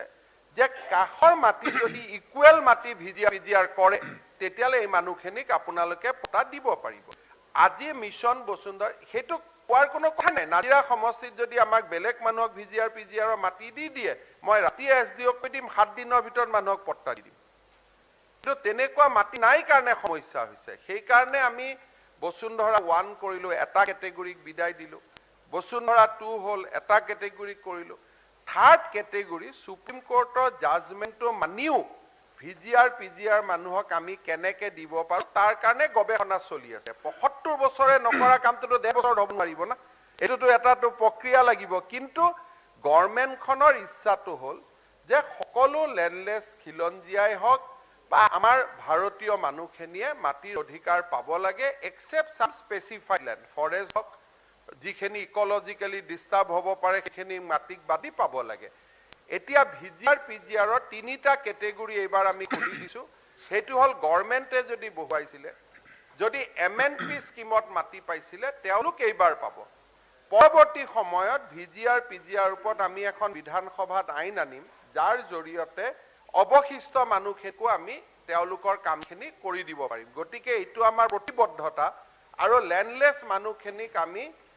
কি ধৰণে পাৰো গভৰ্ণমেণ্টৰ মাটিত কিবা কাৰণত বহিছিল তেওঁলোকক আমি ৰেগুলাৰাইজ কৰাৰ বাবে চেষ্টা কৰি আইছো আজি যদি মিছন বসুন্ধৰা এটা যদি আমি আগতে আৰম্ভ কৰিলোহেঁতেন হয়তো আজি অসমত বহুত মানুহে এইটো উচ্ছেদিত বা লেণ্ড বা যিটো আমি কওঁ যে তেওঁলোকে মাটিখিনি দখল কৰিছে এনেকুৱা ধৰণৰ শব্দ নাহিলেহেঁতেন সেইকাৰণে মই বিধায়কসকলক আহ্বান জনাম যে মিছন বসুন্ধৰাৰ কাৰণে আপোনালোকে লাগি পৰক যাতে আমি সকলো অন্তত এপ্লিকেশনখন কৰি দিয়ক আজি ভিজিআৰ পিজিআৰ মানুহেটো আবেদন কৰাত কোনো বাধা নাই আবেদনখন কৰি দিয়ক ৰেকৰ্ডটোতো আহি যাব যে ইমান মানুহ ভিজিআৰ পিজিআৰত আছে সেকেন্ড কথাটো হ'ল যে আমি কোনো নতুন ফৰেষ্ট বনাব খোজা নাই প্ৰপ'জ ৰিজাৰ্ভ ফৰেষ্ট বুলি এটা কেটেগৰী আছে এইবাৰ আমি সেই কেটেগৰীটো শেষ কৰিব খুজিছো সেই কাৰণে এডিসি ৰেভিনিউ সকলে এটা এসেছ কৰি আছে যে যিখিনি প্ৰপ'জ ৰিজাৰ্ভ ফৰেষ্ট খালি আছে তাক আমি ফৰেষ্ট ডিক্লেয়াৰ কৰি দিম য'ত মানুহ বহি আছে তাত আমি হয়তো পট্টা দিব লাগিব কথাটো ইমানে এটা আজি ইমান বছৰে পিআৰএফ বুলি মাটিখিনি পেলাই থলে না মানুহখিনি ইফালে যাব পাৰে না কিফালে যাব পাৰে আজি আমি পিআৰএফ খিনিও সমাধান কৰাৰ বাবে চেষ্টা কৰিছো মুঠৰ কথাটো হ'ল যে অসমত ৰেভিনিউ ৰিলেটেড সব সমস্যাবিলাক আমাৰ কাৰ্যকালত সমাধান কৰাৰ বাবে আমি আপ্ৰাণ চেষ্টা চলাইছো হয়তো 100% সাকসেস নহল আমি 60% পাৰিম গতিকে মিছন বসুন্ধৰাটো নেগেটিভ হিচাপে ল'ব নালাগে যে অমুকে নোৱাৰিলে তমুক নোৱাৰে কোনাইটো পাৰিলে 100 জন মানুহ নাছিলে মাটি 80 জনেটো পট্টা পাব 20 জনে নাপালে সেই 20 জনৰ কাৰণে বসুন্ধৰা 3 আনিব লাগিব 4 আনিব লাগিব সুপ্ৰিম কোৰ্টৰ পৰা ৰিলেক্সেশন আনিব লাগিব হাই কোৰ্টৰ পৰা ৰিলেক্সেশন আনিব লাগিব আমি সেই ধৰণে এটা সিস্টেমেটিক্যালি কাম কৰি আছো আৰু মই বহুত সদস্যই মোক যোৱাকালি সুধিছিল যে বসুন্ধৰাৰ লাষ্ট ডেট 10 জানুৱাৰী কি হ'ব মই সদনতে ক'ব খুজিছো যে আমি বসুন্ধৰাৰ এপ্লিকেশনৰ লাষ্ট ডেট 31 মাৰ্চলৈকে আমি বঢ়াই দিম যাতে মানুহখিনিয়ে সুন্দৰভাৱে আবেদন কৰিব পাৰে গতিকে তাৰ পিছত আমি ব্যৱস্থা ল'ম যেনেকে যি পাৰো আমি কৰি গৈ থাকিম থ্যাংক ইউ মহোদয় জাষ্ট মই মাননীয় মুখ্যমন্ত্ৰী মহোদয়ৰ বক্তব্য এটা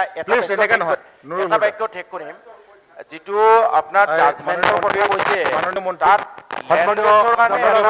এক্সেপশন দিয়া আছে ল্যান্ডলেস মানুহ মাননীয় মন্ত্ৰী বিজিআৰ পিজিআৰতো আনকি ল্যান্ডলেসৰ কাৰণে এটা ৰেহাই দিয়া আছে চেয়াৰম্যান আলী ডাঙৰীয়া প্লিজ সিট ডাউন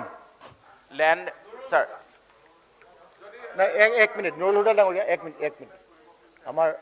হিল খননৰ কিবা এটো বিহুবৰৰ ওপৰত আপুনি ব্ৰিফ সময় হয় বিহুবৰৰ ওপৰত মাননীয় নাই এক মিনিট আপুনি মাননীয় উপাধ্যক্ষ মহোদয় মাননীয় উপাধ্যক্ষ মহোদয় আমাৰ আনসাৰটো ইনকমপ্লিট হ'ল সন্মানীয় বিৰোধী দলপতিয়ে যেটো আজি জিৰ' আৱাৰৰ বিষয় আনিছে যে নাজিৰাৰ বিহুবৰ লক্ষীজত অবৈধ শিল খনন এই সম্পৰ্কত উপাধ্যক্ষ ডাঙৰীয়া এই সম্পৰ্কত আমি নটিছখন ৰাতিপুৱা 9 বজাতহে পাইছোঁ আজি ৰাতিপুৱা 9 বজাত আমি নটিছখন পাইছোঁ অফিচ চাওঁ ঠিক কৰক গতিকে অফিচৰ আমি 9টা বজাত আমি পাইছোঁ আৰু ইতিমধ্যে মই প্ৰিন্সিপাল CCF আৰু এডিশ্যনেল ছেক্ৰেটাৰী আৰু প্ৰিন্সিপাল CCFক ইতিমধ্যে নিৰ্দেশ দিয়া হৈছে যে তেওঁলোকে আজিৰ ভিতৰত গোটেইখিনি তদন্ত কৰি আমাক দিব আৰু তাৰপিছত মই এটা এই সম্পৰ্কত ষ্টেটমেণ্ট দিম কাৰণ আজি 9টা বজাতহে আমি পাইছোঁ ফুলকৈ আপোনালোকে বেলেগ ডিপাৰ্টমেণ্টত দিছিল কিন্তু আমাৰ তাত 9টা বজাত আহিছে ৰাতিপুৱা মই এটা ষ্টেটমেণ্ট এই সম্পৰ্কত দি দিম থেংক ইউ মাননীয় সদস্য নুৰুল হুদা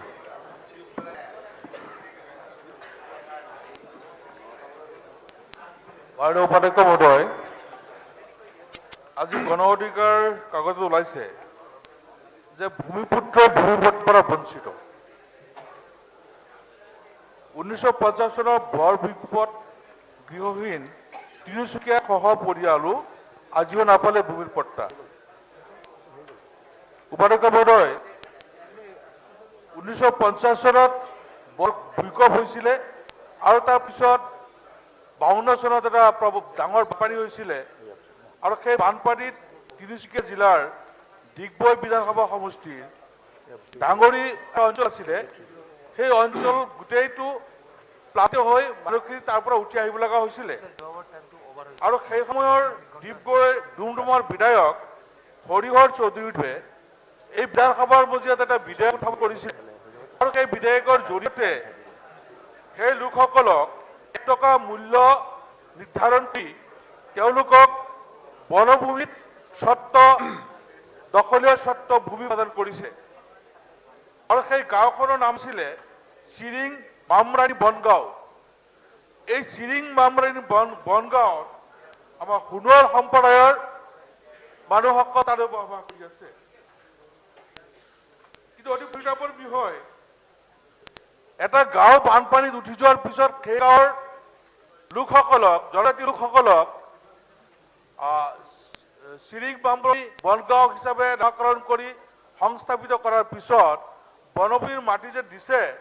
সেই মাটিবিলাকত তেওঁলোকৰ স্বত্ব দি দিছে কাগজ দিছে উপায়ুক্তগৰাকীয়ে সহি কৰিছে বন সংগঠন বিভাগে সহি কৰিছে প্ৰকল্প সঞ্চালকে সহি কৰিছে সহি কৰি তেওঁলোকক বাউণ্ডাৰী দি তেওঁলোকক মাটি দিছে কাৰোবাক 4 বিঘা কাৰোবাক 5 বিঘা কাৰোবাক 6 বিঘা এনেকৈ মাটি দিছে আৰু যুগ যুগ ধৰি তেওঁলোকে সেই মাটি বসবাস কৰি আছে কিন্তু আজিলৈকে তেওঁলোকে সেই মাটিৰ পট্টা পোৱা নাই গতিকে যেহেতু বিধানসভাত এটা বিধেয়ক গৃহীত কৰি আৰু বিধানসভাতে আলোচনা কৰি সেই লোকসকলক বনভূমিত আশ্ৰয় দিয়া হৈছিলে আৰু তেওঁলোকক দখলীয় কাগজো দিয়া হৈছে গতিকে এই লোকসকলক বৰ্তমান এই লোকসকলক মাটিৰ ম্যাদী পাট্টা দিয়াৰ ব্যৱস্থা চৰকাৰে কৰিব লাগে আৰু ইয়াত উপাধ্যক্ষ মহোদয় আমাৰ অকল এই যে বনভূমি তেওঁলোক আছে সেইটো নহয় আমাৰ অসমৰ বিভিন্ন ঠাইত বহুত লোক ভূমিহীন লোক আপোনাৰ চৰকাৰী মাটিত আছে আৰু সেই চৰকাৰী মাটিত যিসকল ভূমিহীন লোক আছে ভাৰতীয় নাগৰিক আমাৰ এই চৰকাৰে সেই লোকসকলক চৰকাৰৰ প্ৰশাসনৰ দ্বাৰা এটা তদন্ত কৰক সেইসকল ভাৰতীয় লোক হয় নে নহয় যদি ভাৰতীয় লোকসকল আছে অসমৰ বিভিন্ন ঠাইত আপোনাৰ ভূমি দখল কৰি আছে ভূমিহীন লোক সেই ভাৰতীয় লোকসকলক ভূমিহীন লোকসকলক মাটিৰ পট্টা দিয়াৰ ব্যৱস্থা কৰক এই যে মাটিৰ পট্টা নিদি বা আপোনাৰ তদন্ত নকৰি সন্দেহজনক বুলি কৈ এই যে উচ্ছেদটো কৰা হৈছে আজি এজন ভাৰতীয় নাগৰিকৰ অসমৰ সন্তান সেইজনৰ অসমৰ ভূমিৰ অধিকাৰটো আছে এখন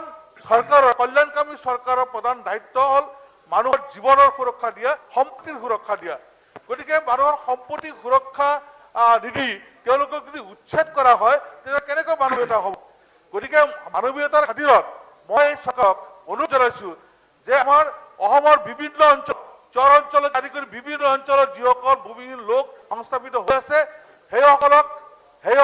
যদি তেওঁলোক ভাৰতীয় নাগৰিক তেতিয়াহ'লে তেওঁলোকক উচ্ছেদ নকৰি তেওঁলোকক মাটিৰ পট্টা দিয়াৰ ব্যৱস্থা কৰিব লাগে এইখিনি মই আপোনাৰ জৰিয়তে চৰকাৰক অনুৰোধ জনালো থেংক ইউ মাননীয় মন্ত্ৰী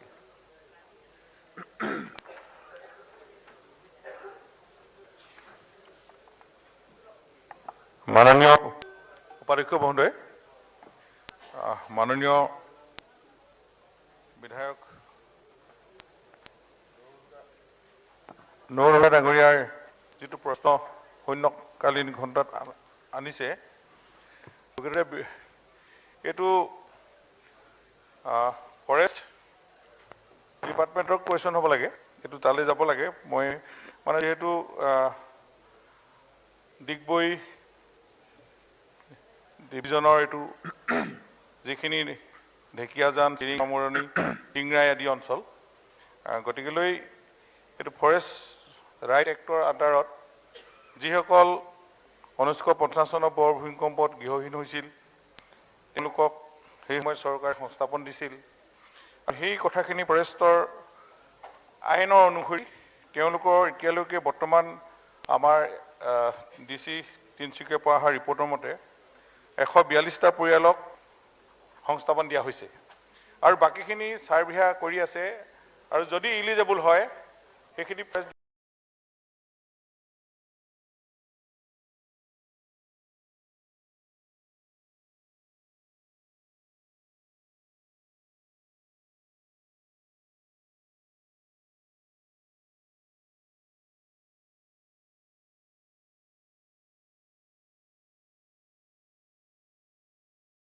মতে তেওঁলোকক তাতে সংস্থাপন দিব।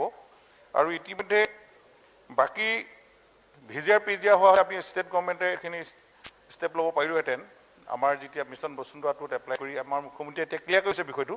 কেনেধৰণে দিব পাৰি। আৰু এইটো যিহেতু ফৰেষ্টটো এখন বৰ ষ্ট্ৰং এক্ট আছে, সুপ্ৰিম কোৰ্টৰ তাতে অৰ্ডাৰো আছে, গতিকে ইয়াতে আমি এই ফৰেষ্টৰ মাটি দিয়াটো যিখন এক্ট আছে এই এক্টত পৰিব লাগিব। আৰু এইটো গোটেই ফৰেষ্ট ডিপাৰ্টমেণ্টে চাই আছে, মানে এইটো মই মহন মানে আমাৰ মহন জ্যেষ্ঠ মহনৰ এইটো ভালকৈ ক্লিয়াৰ কৰি ৰ'ব পাৰিলেহেঁতেন বিষয়টো। গতিকে মই থুলমূলকৈ আমি এইটোৱে কথা জনাইছোঁ যে তেখেতসকল ভূমিকম্পই হওক, গৰাখহনীয়া মাটি আৰু ST খিনিত পাইছে, তাতে জেনেৰেল মানুহৰ কাৰণে অলপ আইনী বাধা থাকে ফৰেষ্ট এক্টৰ মাটি দিয়াত। জানি 3টা জেনেৰেশ্যন 75 বছৰ হ'ব লাগে, 5 চনৰ আগতে তেখেতসকলে ইয়াতে থাকিলে ST খিনি মাটি পায়। গতিকে সেই গোটেই কথাখিনি ইতিমধ্যে চৰকাৰে বিবেচনা কৰি আছে। আমি যদি এইখিনি পৰৱৰ্তী সময়ত আমি আইন যদি সংশোধনো কৰিবলগীয়া হয়, ফৰেষ্টত যিখিনি আছে, যদি ফৰেষ্ট ৰিজাৰ্ভেশ্যন কৰি অন্যান্য এনেকুৱা ধৰণৰ পলিচি মিছন ফেজ 3 যেতিয়া আহিব বসুন্ধৰা, তাত এইখিনি কথা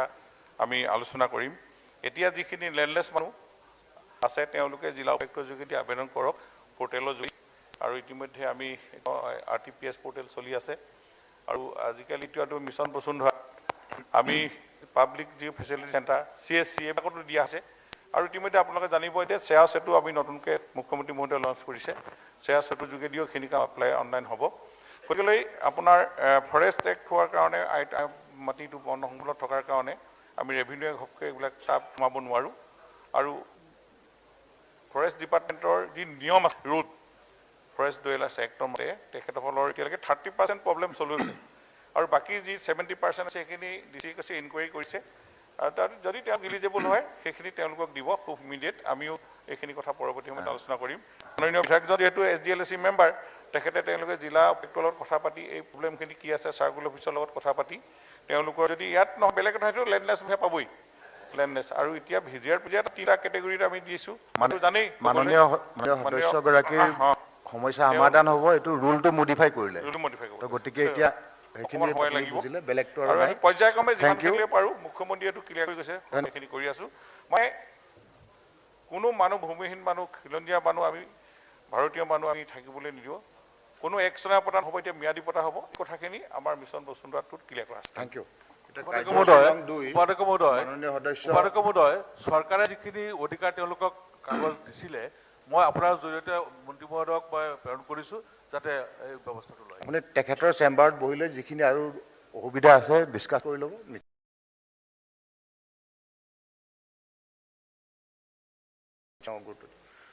ৰুল 54 কাৰ্যসূচী নং 2 জাকিৰ হুছেইন সিকদাৰ মাননীয় সদস্য। মাননীয় উপাধ্যক্ষ ডাঙৰীয়া, অসম বিধানসভাৰ প্ৰক্ৰিয়া আৰু কাৰ্য পৰিচালনাৰ নিয়মাৱলীৰ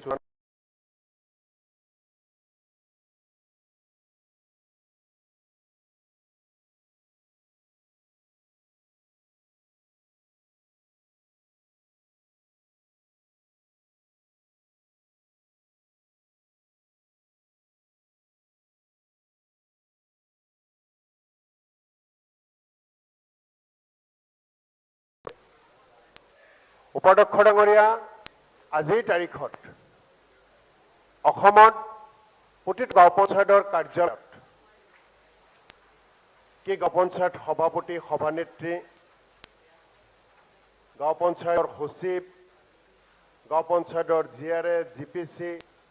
বিডিঅ'ৰ কাৰ্যালয়ৰ পৰা আৰম্ভ কৰি সকলে এটা প্ৰশ্নৰে সন্মুখীন হৈছে। দৰিদ্ৰ সীমাৰেখাৰ তলত থকা বসবাস কৰা মানুহখিনিৰ এটাই প্ৰশ্নৰ সন্মুখীন হৈছে, মোৰ নামটো কিয় ঘৰ পোৱাৰ তালিকাত নাই, কিয় আমি যোগ্য তালিকাৰ মোৰ নামটো কিয় অন্তৰ্ভুক্ত হ'ল, এই প্ৰশ্নৰে আজিৰ তাৰিখত পঞ্চায়ত ডিপাৰ্টমেণ্টৰ সকলো বিষয়া কৰ্মচাৰী জবাবদিহি হ'বলৈ ধৰিছে। গতিকে এই প্ৰশ্নৰ উত্তৰ দিবলৈ পঞ্চায়তৰ বিডিঅ' ডাঙৰীয়াৰ পৰা বা জিলা পৰিষদৰ মুখ্য কাৰ্যবাহী ডাঙৰীয়াৰ পৰা আৰম্ভ কৰি GPC পৰ্যন্ত হাততে উপযুক্ত উত্তৰ নাই। গতিকে মই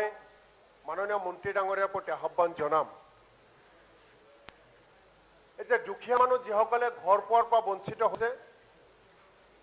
সেই মানুহখিনি কেনেকৈ ঘৰ পাব পাৰে আৰু সেই মানুহখিনি কিহৰ কাৰণে বঞ্চিত হ'ল, এই দুটা বিষয়ৰ ওপৰত মাননীয় মন্ত্ৰী ডাঙৰীয়া আৰু ডিপাৰ্টমেণ্টে গুৰুত্ব আৰোপ কৰিব লাগে। আমি দেখিছিলোঁ 2011 চনৰ লোকপিয়ল অনুসৰি বহুত মানুহ দৰিদ্ৰ সীমাৰেখাৰ তলত থাকিব লাগে, কিন্তু চেঞ্চাছত তেওঁলোকৰ নাম নপৰি, যাৰ কাৰণে যোৱা সময়ছোৱাত 2018 চনত অসম চৰকাৰৰ পঞ্চায়ত আৰু গ্ৰামীণ উন্নয়ন বিভাগে পঞ্চায়তসকলক, অসমৰ প্ৰতিটো পঞ্চায়তক নিৰ্দেশ দিলে, দৰিদ্ৰ সীমাৰেখাৰ তলত যিসকলৰ 2011 চনৰ চেঞ্চাছত নাম নাই তেওঁলোকৰ এখন তালিকা কৰিব লাগে। প্ৰতিটো পঞ্চায়তে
যে সেই সময়তো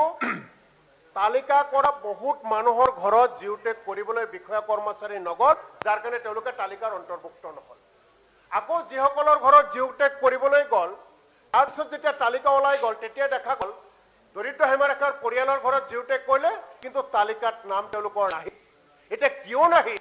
সেইখিনি ভুল হয়তো কোনোবা বিষয়া কৰ্মচাৰীসকলে গৈছে তেওঁলোকেই ভুল কৰিলে, নে ওপৰৰ পৰা য'ত লিষ্ট ফাইনেল হয় তেওঁলোকে নামবোৰ কাটি দিলে, সেই কথাবিলাক নিশ্চিতভাৱে আজিৰ তাৰিখৰ অসমৰ মানুহে জানিব বিচাৰিছে। অসমৰ বহুতো, মই বিশেষকৈ পঞ্চায়ত আৰু গ্ৰাম্য বিষয়া কৰ্মচাৰীসকলে যাতে উত্তৰ দিব পাৰে,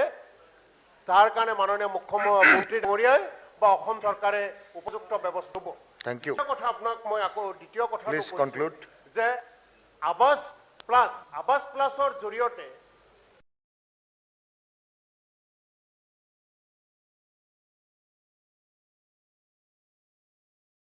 সকলৰ মানুহৰ নামত ঘৰ আহিছে,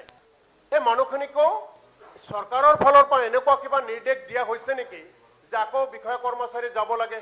তেওঁলোকৰ নামবোৰ তেওঁলোকে পাইছে পাবনে নাই সেইবিলাক আকৌ তাৰ এটা নিৰীক্ষণ কৰিব লাগে, সেই মাপকাঠি এটা কৰিব লাগে, তেওঁলোকক নামবোৰ কৰবাত কৰ্তন কৰা হৈছে, এই কথাবিলাকো আজিৰ তাৰিখে এটা প্ৰশ্ন আহিছে। গতিকে মই চমুৱাইছো উপাধ্যক্ষ ডাঙৰীয়া, আপোনাৰ জৰিয়তে মাননীয় পঞ্চায়ত আৰু গ্ৰামোন্নয়ন বিভাগৰ মন্ত্ৰী ডাঙৰীয়াৰ প্ৰতি আহ্বান জনাম, আজিৰ তাৰিখৰ অসমৰ ই এটা জ্বলন্ত সমস্যা। বহুত মানুহে পঞ্চায়তত ঘূৰি দিন ৰাতিয়ে ঘূৰিব ধৰিছে, উপযুক্ত মানুহ এতিয়াও বহুত দৰিদ্ৰ মানুহ আছে যিসকলে ঘৰ পোৱাৰ তালিকাত নাম নাই। উপাধ্যক্ষ ডাঙৰীয়া, আমি সকলো বিধায়কে আমি যেতিয়া গাঁওখন এনেকুৱা গাঁও এখন গাঁৱত দেখো এনেকুৱা এখন ঘৰত ঘৰ আছে, ওচৰত তাতকৈ দুখীয়া মানুহে ঘৰ পোৱা নাই তেতিয়া সেই মানুহখিনি আমাকো প্ৰশ্ন কৰে তেতিয়া আমি দুখ পাওঁ লাজ পাওঁ গতিকে এনেকুৱা ব্যৱস্থা কিহৰ কাৰণে হ'ল তাৰ কাৰণে সঠিক তদন্ত কৰি যিসকল উপযুক্ত ঘৰ পোৱাৰ যোগ্য তেওঁলোকে যাতে ঘৰ পায় তাৰ উপযুক্ত ব্যৱস্থা মাননীয় মন্ত্ৰী ডাঙৰীয়াই কৰিব বুলি আহ্বান জনাই মোৰ কথাখিনি মাননীয় মন্ত্ৰী মহোদয়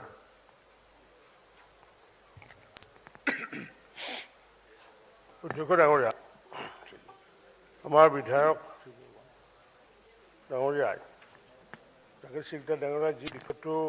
উত্থাপন কৰিছে এইটো কৰাৰ কাৰণে আচলতে মই ভালে পাইছোঁ ভালে এইকাৰণে পাইছোঁ যে এই বিষয়টো লৈ পেলাই বিভিন্ন সময়ত আমাকো প্ৰশ্ন সুধি থাকে আৰু আমাৰ শাসকীয় পক্ষৰ বিধায়ক মন্ত্ৰীসকলেও আমাক এই বিষয়টো সুধি থাকে বহুতৰে কনফিউজন গতিকে মই সদনৰ সকলোকে এই বিষয়টো দৃষ্টি আকৰ্ষণ কৰিব বিচাৰিছোঁ বিৰোধী শাসক আমি সকলোৱে জানি লোৱাটো ভাল অধ্যক্ষ ডাঙৰীয়া আমি এই যে প্ৰধানমন্ত্ৰী আৱাস যোজনাৰ যি গৃহ মাননীয় প্ৰধানমন্ত্ৰী নৰেন্দ্ৰ মোদী ডাঙৰীয়াৰ আশীৰ্বাদত আমি সমগ্ৰ ভাৰতবৰ্ষৰ লগতে আমি অসমো আমি লাভ কৰিছিলোঁ আৰু যেতিয়া আমি লাভ কৰিলোঁ আমাৰ যি 2011 চনৰ যি তালিকা ইতিমধ্যে আমাৰ সিকদাৰ ডাঙৰীয়াই যিটো কৈছে 2011 চনৰ ছ'চিঅ' ইকনমিক ছাৰ্ভেৰ জৰিয়তে এই তালিকাত আমি প্ৰথম পৰ্যায়ত আমি ঘৰ ইতিমধ্যে আমি 7,64,091টা ঘৰ ইতিমধ্যে আমি লাভ কৰিছিলোঁ আৰু সেই 7,64,000 ঘৰৰ ভিতৰত ইতিমধ্যে আমি তাৰ 6,82,000 ঘৰ আমি সম্পূৰ্ণ কৰিছোঁ বাকীখিনি অনগোয়িং আছে আৰু অনগোয়িং থকা কাৰণো কিছু আছে তেনেকুৱাকৈ বহুতে এই বিষয়টো নাজানে যে কিছুমান হয়তো মাইগ্ৰেণ্ট মানুহ আছে ধৰক ইয়াতে আগতে অসমত আছিলে এতিয়া কেৰালা গুচি গ'ল বা বেংগলোৰ গুচি গ'ল তেওঁ ছেকেণ্ড ইনষ্টলমেণ্ট পালে থাৰ্ড ইনষ্টলমেণ্টটো তেওঁ ইউজ কৰিব পৰা নাই বা দিব পৰা নাই বা কেতিয়াবা এনেকুৱা হৈছে যে আমি যিহেতু 31,000 টকা 21,000 টকা যিহেতু আমি MG এনৰেগাৰ জৰিয়তে দিওঁ তেওঁ সেইখিনি লোৱা নাই যাৰ কাৰণে জেনেৰেট হোৱা নাই যাৰ কাৰণে এইটো অসম্পূৰ্ণ বুলি আছে বা কিছুমান এনেকুৱা আছে লেণ্ডলেছ আছে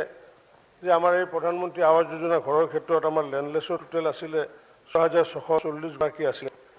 এতিয়া তাৰ ভিতৰত 64,410 গৰাকী আছিলে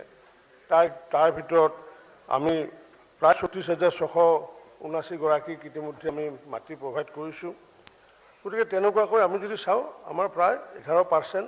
এতিয়াও সেই তালিকাৰ পৰা ৰৈ আছে অৰ্থাৎ পাৰফৰ্মেঞ্চ যদি চাওঁ আমি তেতিয়া 89% যিটো আমাৰ অল PMI ঘৰৰ ক্ষেত্ৰত আমি সফলতা লাভ কৰিছোঁ আৰু তাৰপিছত আমি যি পুনৰ আমি ঘৰ পাবলৈ আমি সক্ষম হ'লোঁ 2021-22ত আমি ঘৰ পাবলৈ আমি পুনৰ সক্ষম হ'লোঁ 8,71,044টা আমি গৃহ আমি লাভ কৰিছোঁ আৰু এই দুটা মিলোৱাৰ পিছত আমি দেখিলোঁ যে এতিয়া যিহেতু ৱৰ্ক কালচাৰ মাননীয় মুখ্যমন্ত্ৰী ডক্টৰ হিমন্ত বিশ্ব শৰ্মা ডাঙৰীয়াৰ নেতৃত্বত যিহেতু আমাৰ কৰ্ম সংস্কৃতিটো এটা বেলেগ ৰূপত লৈছে যাৰ কাৰণে আমি দেখিছোঁ যে পূৰ্বৰ 5টা বছৰত চৰকাৰত আমি 4 লাখ প্ৰায় 61,000 ঘৰ আমি কমপ্লিট কৰিছিলোঁ কিন্তু আজি আমি সগৌৰৱে আপোনাক জনাব বিচাৰিছোঁ যে মাননীয় মুখ্যমন্ত্ৰী ডক্টৰ হিমন্ত বিশ্ব শৰ্মা ডাঙৰীয়াৰ যি কৰ্ম সংস্কৃতিৰ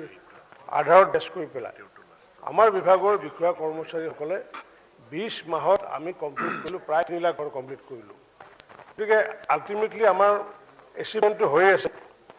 ইয়াৰ পিছত আমি যদি এটা হিচাপ কৰোঁ জাকিৰ সিকদাৰ ডাঙৰীয়াই যিটো কথা ক'লে 2018 চনত তেতিয়া মাননীয় সৰ্বানন্দ সোণোৱাল ডাঙৰীয়া মুখ্যমন্ত্ৰী আছিলে আৰু তেতিয়া আমি এই ঘৰৰ আমি ছাৰ্ভে কৰা হৈছিল নতুনকৈ যে কোনোবা লেপটপ যদি যিসকল আছে আমি আবেদন লোৱাৰ কাৰণে কোৱা আছিলে আৰু তেতিয়া আবেদনকাৰী আমাৰ ওলালে তেতিয়া প্ৰায় 23 লাখ আমাৰ আবেদনকাৰী আমাৰ নতুনকৈ ওলাল 23,94,809 গৰাকী 2018 চনৰ আবেদনকাৰী ওলালে আৰু সেই আবেদনকাৰীসকলক যেতিয়া ভেৰিফিকেশ্যন কৰা হ'ল ভেৰিফিকেশ্যন কৰাৰ পিছত তেতিয়া আমি দেখিলোঁ যে তাৰ পৰা প্ৰায় 20,84,000 মানুহ আমাৰ ইলিজিবল হিচাপে চিহ্নিত হ'ল আৰু এই যিটো চিহ্নিত হ'ল এইটো আমি চিহ্নিত কৰা নাই এইটো এটা অটো জেনেৰেট ছিষ্টেম আৰু এইটো আৱাসৰ জৰিয়তে যি অটো জেনেৰেট ছিষ্টেমৰ জৰিয়তে এইটো তাৰ কিছু মানুহৰ মান বাদ পৰিছে, এই কথাষাৰ সঁচা। আৰু তেনেকুৱাকৈ বাদ পৰা যদি আমি হিচাপ কৰোঁ তেতিয়াহ'লে প্ৰায় 3 লাখ 2 লাখ আমাৰ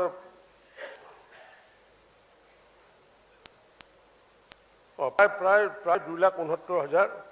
মানুহৰ নাম তেনেকুৱাকৈ বাদ পৰিছে। আৰু এই যিসমূহ বাদ পৰিছে, এই বাদ পৰাসমূহ কাৰণে আমি পুনৰ ভাৰত চৰকাৰলৈ আমি পত্ৰ লিখিছোঁ যে যিহেতু আবেদন কৰিছিলে আৰু মানুহৰ যিহেতু অভিযোগ যে জিয়াৰসকলে তাত বা লোকসভা নিৰ্বাচনৰ কাৰণে তেতিয়া হয়তো কোড অফ কণ্ডাক্ট লগাৰ কাৰণে যথোপযুক্ত হয়তো সময় নাপালে, গতিকে সেইকাৰণে হয়তো তেনেকুৱা ইনকমপ্লিট থাকিব পাৰে, হয়তো মানুহে হয়তো ডাটা দিয়াৰ ক্ষেত্ৰত বা ডাটা সংগ্ৰহ কৰাৰ ক্ষেত্ৰত ভাৰত চৰকাৰলৈ আমি লিখিছোঁ যে যাতে আমাক সেইখিনি যিখিনি বাদ পৰিছে সেইখিনিক যাতে আমাৰ পুনৰবাৰ ছাৰ্ভে কৰাৰ যাতে সুযোগ দিয়ে। কিন্তু আমি যদি ইয়াৰ যদি অন্য দিশটো যদি কওঁ, আজি চাওক উপাধ্যক্ষ ডাঙৰীয়া, আমাৰ 2011 চনৰ যদি আমাৰ হাউচ হোল্ড যি ছাৰ্ভে হৈছিলে, হাউচ হোল্ড ছাৰ্ভে আমাৰ আছিলে ৰুৰেল এৰিয়াত আমাৰ আছিলে প্ৰায় 59,32,337 আৰু ইয়াৰ ভিতৰত আমি যদি অল পিএমআই ঘৰ 7,64,091টা, কাচ্চা হাউচ 8,28,933টা। এই কাচ্চা হাউচটো আমিতো মাননীয় প্ৰধানমন্ত্ৰী ডাঙৰীয়াৰ বিশেষ আশীৰ্বাদত পাইছোঁ, কাৰণ কিয় পূৰ্বতে যি পিএমআইৰ যি হেৰি আছিলে কণ্ডিশ্যন আছিলে তাত 3 পাৰ্ট থাকিলে তেওঁলোকে পিএমআই ঘৰৰ অন্তৰ্ভুক্ত হ'ব নোৱাৰে। কিন্তু আমাৰ চৰকাৰে এইটো যিহেতু আমাৰ অসমৰ মানুহৰ 3 পাৰ্ট থাকে, কিন্তু বেৰসমূহ যিহেতু কেঁচা, পকীসমূহ যিহেতু কেঁচা, গতিকে আমাক এইটো বিশেষ কনচিডাৰ কৰাৰ কাৰণে কৈছিলোঁ, যাৰ কাৰণে আমাৰ অসম আৰু ত্ৰিপুৰাক বিশেষ কনচিডাৰ কৰাৰ ফলস্বৰূপে আমি 8,28,933টা কাচ্চা হাউচৰ দৰে পাইছোঁ। আৰু ইলিজিবল যিখিনি হৈছে, ইলিজিবল হৈছে আমাৰ এতিয়ালৈ 26,527। অৰ্থাৎ এই তিনিটা যদি হিচাপ আমি যোগ কৰোঁ তেতিয়া অসমে 34,21,551টা ঘৰ লাভ কৰিব। এই যে আমি যে এইটো যদি হিচাপ কৰোঁ 59ৰ পৰা যদি আমি 34,21,551টা যদি হিচাপ কৰোঁ, তাৰমানে অসমৰ গ্ৰাম্য অঞ্চলৰ 58% মানুহে এই ঘৰ লাভ কৰিব। এতিয়া মোৰে সন্দেহ যে 58% মানুহ আচলতে ঘৰ নোহোৱা মানুহ আছেনে নাই। যদি আছে, এইটো অসমৰ কাৰণে এটা উদ্বেগজনক এটা খবৰ। মই ভাবোঁ যে এই 58,000ৰ ভিতৰত যিহেতু আমি চৰকাৰে যিহেতু 58% আমাৰ যিহেতু ঘৰ দিছে, তাৰ হয়তো যি শতাংশ ৰৈ গৈছে, সেই ৰৈ যোৱাৰ ক্ষেত্ৰতো যিহেতু দুখীয়া মানুহ বুলি যিহেতু কথাষাৰ আহিছে, কিন্তু মই এতিয়া ডাউটফুল যে আমাৰ ইমান সঁচাকৈ গ্ৰাম্যাঞ্চলত যে ইমান দুখীয়ানে আমি 58% আমি চৰকাৰৰ সহায় লৈ পেলাই ঘৰ বান্ধিব লগা হৈছে, এইটো অকণমান মানে পিছলৈ চাব লাগিব। তথাপি যি নহয় 34 লাখ আমি 21,000 আমি ঘৰ পাইছোঁ। আৰু এইখিনি যিখিনি আমাৰ বাদ পৰিলে, যদি বাদ পৰা যদি আমি যদি আমাৰ বিধায়ক ডাঙৰীয়াৰ যদি সমষ্টিৰে কথা কওঁ, বিধায়ক ডাঙৰ সমষ্টিত তেওঁৰ ঘৰ ইতিমধ্যে আমাৰ অল পিএমআই ঘৰ বা আৱাজ পাছ লৈ পেলাই তেতিয়াহ'লে আমি 21,478 ঘৰ আপোনাৰ ঘৰ। আৰু যদি ৰিজেকশ্যন হৈছে মাত্ৰ 1,678টা। গতিকে 1,678 কিয় আমাৰ কথা হৈছে, যদি দুখীয়া মানুহ যদি কোনোবা আছে, এজনৰ মানুহ বাদ পৰিব নালাগে। গতিকে এই বিষয়টো লৈ পেলাই ভাৰত চৰকাৰৰ লগত ইতিমধ্যে যোগাযোগ কৰিছোঁ। ভাৰত চৰকাৰক এই বিষয়তে জনাইছোঁ যে জিআৰএছসকলে যিহেতু কোড অফ কণ্ডাক্টৰ কাৰণে যিহেতু তাত আমি যাব নোৱাৰিলে, গতিকে এইখিনিও যিহেতু আমাক দিলেয়ে 58% যিহেতু ঘৰ দিলে মোদী ডাঙৰীয়াই, বাকী যিখিনি আছে 10%ৰ ক্ষেত্ৰত যি সমস্যা আছে, সেই সমস্যাখিনি আমি দূৰীকৰণৰ কাৰণে আমি চেষ্টা কৰিম। কিন্তু আমি মাননীয় প্ৰধানমন্ত্ৰী ডাঙৰীয়াক ধন্যবাদ দিব লাগিব। হি কনভাৰ্ট হাউচ টু হোম, কাৰণ তেখেতে অকল গৃহই দিয়া নাই, তেখেতে কনভাৰ্জেঞ্চ কৰি পেলাই শৌচালয় দিলে, উজ্জ্বলাৰ জৰিয়তে আমাক হেৰি দিলে, আপোনাৰ বিদ্যুৎ দিলে, উজ্জ্বলাৰ জৰিয়তে গেছ দিলে, সৌভাগ্যৰ জৰিয়তে বিদ্যুৎ দিলে, এতিয়া জল জীৱনৰ জৰিয়তে আকৌ আমাক পানী দিলে।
ঘৰতে চিম্পুল চাৰ্ভে এটা কৰি আছে। Thank U.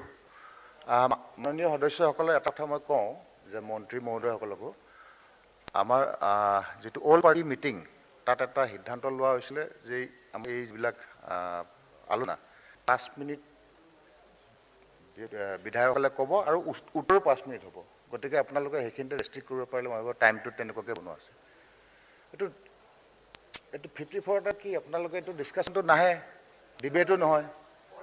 মই পজিটিভ দিগতে কথাখিনি কৈছোঁ। 5 ছেকেণ্ডত কওক। মাননীয় মন্ত্ৰী ডাঙৰীয়াই যিখিনি কথা কৈছে এই কথাখিনি আমি ভালে পাইছোঁ। এই কথাখিনিত কেৱল এটা ৰিজাল্ট ওলাব লাগে সোনকালে, আৰু তাৰ লগে লগে মাননীয় মন্ত্ৰী ডাঙৰীয়া অলপ মনোযোগ দিলে ভাল পাওঁ। অধ্যক্ষ ডাঙৰীয়া, থেংক ইউ। উপাধ্যক্ষ ডাঙৰীয়া, মন্ত্ৰী ডাঙৰীয়াই।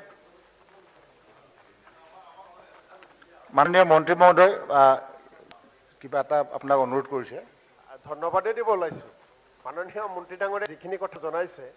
এই কামখিনি আজি আধা ধন্যবাদ দিলোঁ, সম্পূৰ্ণ হ'লে সম্পূৰ্ণ ধন্যবাদ। Thank you. দ্বিতীয় কথা এতিয়া কাৰ্যসূচী নম্বৰ 3 মই যিটো কথা ক'ব 301 যিটো ছাৰ্ভে কৰিছে, ছাৰ্ভে কৰি কিছুমান মাননীয় মানুহৰ সদস্য লগত ভুৱন গাম মানে হ'ব, ধন্যবাদ দিবলৈ কৈছিলে আপুনি দিলে। নকৰোঁ, কাৰোবাৰ ইণ্টাৰেষ্টতো কাৰোবাৰ নামবোৰ বাতিল কৰিব ধৰিছে। গতিকে এই কথাবিলাক যাতে অলপ ডিপাৰ্টমেণ্টে গুৰুত্ব দিয়ে, আৰু যিটো মোৰ সমষ্টিৰ যিটো সংখ্যা ভুৱন গাম যিটো তালিকা কিমানজন বাদ কৰিছে এই তালিকা কোনে Please, প্ৰস্তুত হ'ব। কৰিলে তাতেই গোটেই খেলি মেলিখিনি হয়। গতিকে এই তালিকাখিনিও যাতে গাঁও সভা, যদি বিশেষ গাঁও সভা এখন পাতি হ'ব প্লিজ। কিমান যোগ্য পৰিয়াল বাদ পৰিলে তাৰ তালিকা এখন বনাই, মই ভাবোঁ ইয়াত কোনো দুৰ্নীতি নাথাকে। ভাৰত চৰকাৰৰ অনুমতি পোৱাৰ লগে লগে সেইখিনি কৰিম। অমৃত বৰ আঁচনি কাম অসমৰ লগতে মাজুলীতেও কাম আৰম্ভ হৈছে, আৰু তাত এটা সমস্যা হৈছে কাৰণ মাজুলীত জলাশয় বেছি, মাটি কৃষিভূমি কম। এই কৃষিভূমিবোৰ যদি পুখুৰী কান্দি দিওঁ তেতিয়া আমাৰ যথেষ্ট সমস্যা হ'ব। মই বিভাগীয় মন্ত্ৰীক অনুৰোধ কৰিছোঁ যে জলাশয়বোৰ যাতে ডেভেলপ কৰিবলৈ দিয়ে যেন সেয়ে তেখেতলৈ অনুৰোধ।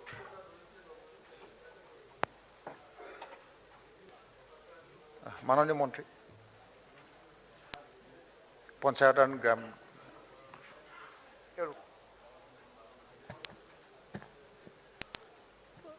মাননীয়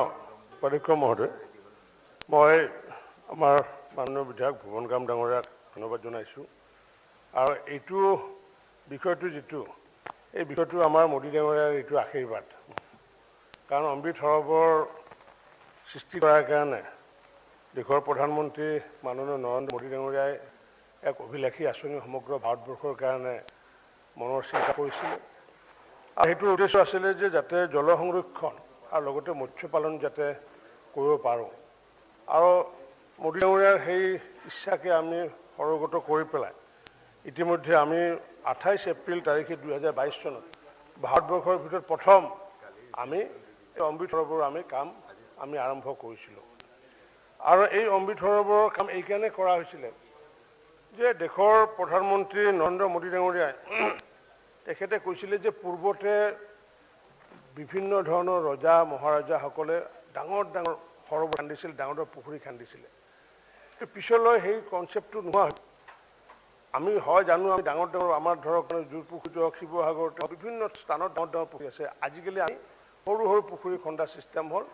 আৰু যাৰ কাৰণে অসমক বাদ দি পেলাই বাকী অন্য ঠাইত যিহেতু পানীৰ কিছু সমস্যা আছিলে, জল সংৰক্ষণৰ লগতে মৎস্য পালনৰ কাৰণে এই ব্যৱস্থা কৰা হৈছিলে। আৰু আমিও প্ৰতিখন জিলাত ৭৫টা তেনেকুৱাকৈ আমি অমৃত সৰোবৰ নিৰ্মাণৰ কাৰণে আমি ইতিমধ্যে ব্যৱস্থা কৰিছিলোঁ। আৰু মাননীয় মুখ্যমন্ত্ৰী ডক্টৰ হিমন্ত বিশ্ব শৰ্মা ডাঙৰীয়াই এইটো বিশেষ এটা গতি এটা দি পেলাই আৰু সেই নিৰ্মাণ কৰাৰ ক্ষেত্ৰত SOP আদি নিৰ্মাণ কৰিছিলে। ষ্টেট লেভেলৰ কমিটি গঠন কৰিছিলে, ডিষ্ট্ৰিক্ট লেভেলৰ কমিটি গঠন কৰিছিলে, ব্লক লেভেলৰ কমিটি গঠন কৰিছিলে। আৰু এই যি অমৃত সৰোবৰ, এই অমৃত সৰোবৰ নিৰ্মাণ কৰাৰ কাৰণে ইতিমধ্যে আমি 1,208 কোটি টকা 1,208 কোটি টকা ব্যয় সাপেক্ষে এই অমৃত সৰোবৰ 3,007টা অমৃত সৰোবৰ নিৰ্মাণ হ'ব। আৰু ইয়াৰ ক্ষেত্ৰত মুখ্যমন্ত্ৰীৰ সমগ্ৰ গ্ৰাম উন্নয়ন যোজনাৰ পৰা খৰচ কৰা হ'ব 669.23 কোটি টকা। আমাৰ MGNREGAৰ পৰা খৰচ কৰা হ'ব 493.68 কোটি টকা। আৰু বিত্তীয় আয়োগৰ পৰা খৰচ কৰা হ'ব 451 কোটি টকা। কাৰণ কিয় যে এই সৰোবৰবোৰত আমি কি কৰিম, চ'লাৰ লাইটৰ ব্যৱস্থা কৰিম। তাত চকীদাৰ চেট থাকিব 15 আগষ্ট 26 জানুৱাৰীত তাতে ফ্লেগ হোষ্টিং হ'ব আৰু ধুনীয়া এটা যাতে পৰিৱেশ আহে আৰু খনন কাৰ্যটো মুখ্যমন্ত্ৰীৰ সমগ্ৰ গ্ৰাম উন্নয়ন যোজনাৰ পৰা লোৱা হ'ব টকাটো এমএনৰেগা টকাটোৰ জৰিয়তে 3 লেয়াৰ প্লেণ্টেশ্যন ডিচেনেল প্লেণ্টেশ্যন ফ্ৰুইটছ হওক বা গাছ চম গাছ হওক বা চেগুনীয়া হওক হালে হওক তেনেকুৱা 3 লেয়াৰ প্লেণ্টেশ্যন কৰি পেলাই ধুনীয়া ভিউৰ এনেকুৱাকৈ অসমত আমি 3007টা নিৰ্মাণ কৰাৰ আমি সিদ্ধান্ত লৈছোঁ কিন্তু এই সিদ্ধান্ত লোৱাৰ ক্ষেত্ৰত আমাৰ কিছু অসুবিধাৰ এটা সন্মুখীন হৈছে আমাৰ বিশেষকৈ মাজুলীত ইতিমধ্যে এই বিষয়টো মাননীয় মুখ্যমন্ত্ৰী ডাঙৰীয়াৰো দৃষ্টি আকৰ্ষণ কৰিছিলে আৰু ময়ো যেতিয়া মাজুলীলৈ গৈছিলোঁ তেতিয়া মোক এই বিষয়টো কৈছিলে আৰু সেইকাৰণে আমি এই অমৃত সৰোবৰৰ কাৰণে আমি মাজুলীৰ কাৰণে আমি আৰু লগতে সাউথ চালমাৰাৰ কাৰণে মাজুলী আৰু সাউথ চালমাৰাৰ কাৰণে আমি এটা বিশেষ ব্যৱস্থা কৰিব বিচাৰিছোঁ যিটো আমাৰ এছঅপি কৰি দিয়া হৈছে সেই এছঅপি যেহেতু আমাৰ মাজুলীত দেখিছোঁ যে মাজুলীত যদি এই সৰোবৰ নিৰ্মাণ কৰা হয় তেতিয়াহ'লে প্ৰায় 168 হেক্টৰ মাটিৰ প্ৰয়োজন হ'ব গতিকে মাজুলী যিহেতু আমি সকলোৱে জানো নদীদ্বীপ গতিকে এই নদীদ্বীপত যদি আমি যদি এনে মাটিবোৰ যদি আমি খান্দি পেলাই যদি 168 হেক্টৰ মাটি আৰু লগতে আশে পাশে থকা যিবোৰ আমাৰ হেৰি হ'ব প্লেণ্টেশ্যন হ'ব প্ৰায় তেনেকুৱাকৈ 1000 বিঘাতকৈ অধিক মাটি লাগিব গতিকে সেইকাৰণে আমি মাজুলীৰ ক্ষেত্ৰত যিসমূহ তাত জলাশয় আছে সেই জলাশয় কাৰণ কিয় মাজুলীত যিটো বালিচুহী মাটি 13 ফুট খান্দিলেও তাত পানীটো ওলোৱাৰ সম্ভাৱনা কম গতিকে আমি সেইকাৰণে পাৰ্চিয়েল যিসমূহ আমাৰ জলাশয় আছে জলাশয়সমূহত এই সৰোবৰ নিৰ্মাণ কৰাৰ কাৰণে ইতিমধ্যে মাননীয় মুখ্যমন্ত্ৰী ডাঙৰীয়াই নিৰ্দেশ এটা দিছে যে অন্ততঃ আমাৰ যি এছঅপি সেই এছঅপি আমাৰ মাজুলীৰ ক্ষেত্ৰত আৰু আমাৰ সাউথ চালমাৰাৰ ক্ষেত্ৰত যাতে কিছু যাতে সলনি কৰি পেলাই ডিপিআৰ প্ৰস্তুত কৰা হয় আৰু মই ভাবোঁ মাননীয় মুখ্যমন্ত্ৰী ডাঙৰীয়াই যিটো ব্যৱস্থা লৈছে গতিকে সেই ব্যৱস্থা লোৱাৰ পিছত আমাৰ মাজুলীৰ যিখিনি সমস্যা মাজুলীৰ সমস্যাখিনি নোহোৱা হ'ব মই আশা ৰাখিছোঁ আমাৰ বিধায়কসকলক মই আহ্বান জনাইছোঁ যে যাতে এই সৰোবৰবোৰ নিৰ্মাণ কৰাৰ ক্ষেত্ৰত আপোনালোকে যাতে বিশেষ যাতে দৃষ্টি ৰাখে যদিও আমাৰ ইয়াতে ব্লক লেভেল কনষ্ট্ৰাকশ্যন কমিটিত আমি বিডিঅ'কে চেয়াৰমেন হিচাপে দায়িত্ব অৰ্পণ কৰিছোঁ আৰু ছিনিয়ৰ মোষ্ট চিভিল ইঞ্জিনিয়াৰজনক আমি মেম্বাৰ ছেক্ৰেটাৰী ৰাখিছোঁ আৰু চাব divisional fishery officer agriculture development officer আৰু ছিনিয়ৰ মোষ্ট একাউণ্ট অফিচাৰ এই 5জনে আমি সমিতি যদিও গঠন কৰি দিছোঁ যেহেতু আমাৰ ব্লক লেভেল ভিজিলেন্স কমিটিৰ যিহেতু চেয়াৰমেন যিহেতু আমাৰ বিধায়কসকল গতিকে বিধায়কসকলে যাতে এই অমৃত সৰোবৰ নিৰ্মাণ কৰাৰ ক্ষেত্ৰত তেওঁলোকে যাতে সহায় সহযোগ কৰে তাকে মই আহ্বান জনাই পেলাই মই আজি এই অমৃত সৰোবৰ সন্দৰ্ভত এইখিনিয়ে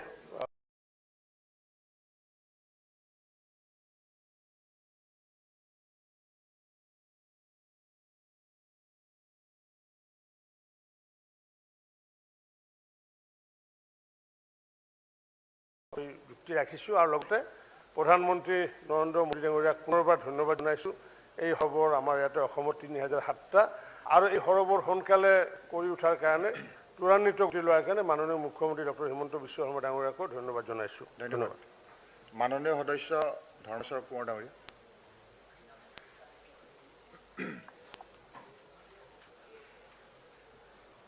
সন্মানীয় উপাধ্যক্ষ মহোদয় আজি এই পবিত্ৰ সদনৰ মজিয়াত এক্স পলিচি এফেয়াৰ্ছৰ কিছু কথা ক'বলৈ সুযোগ দিয়াৰ বাবে আপোনাক মই বিশেষভাৱে ধন্যবাদ জনাইছোঁ যিহেতু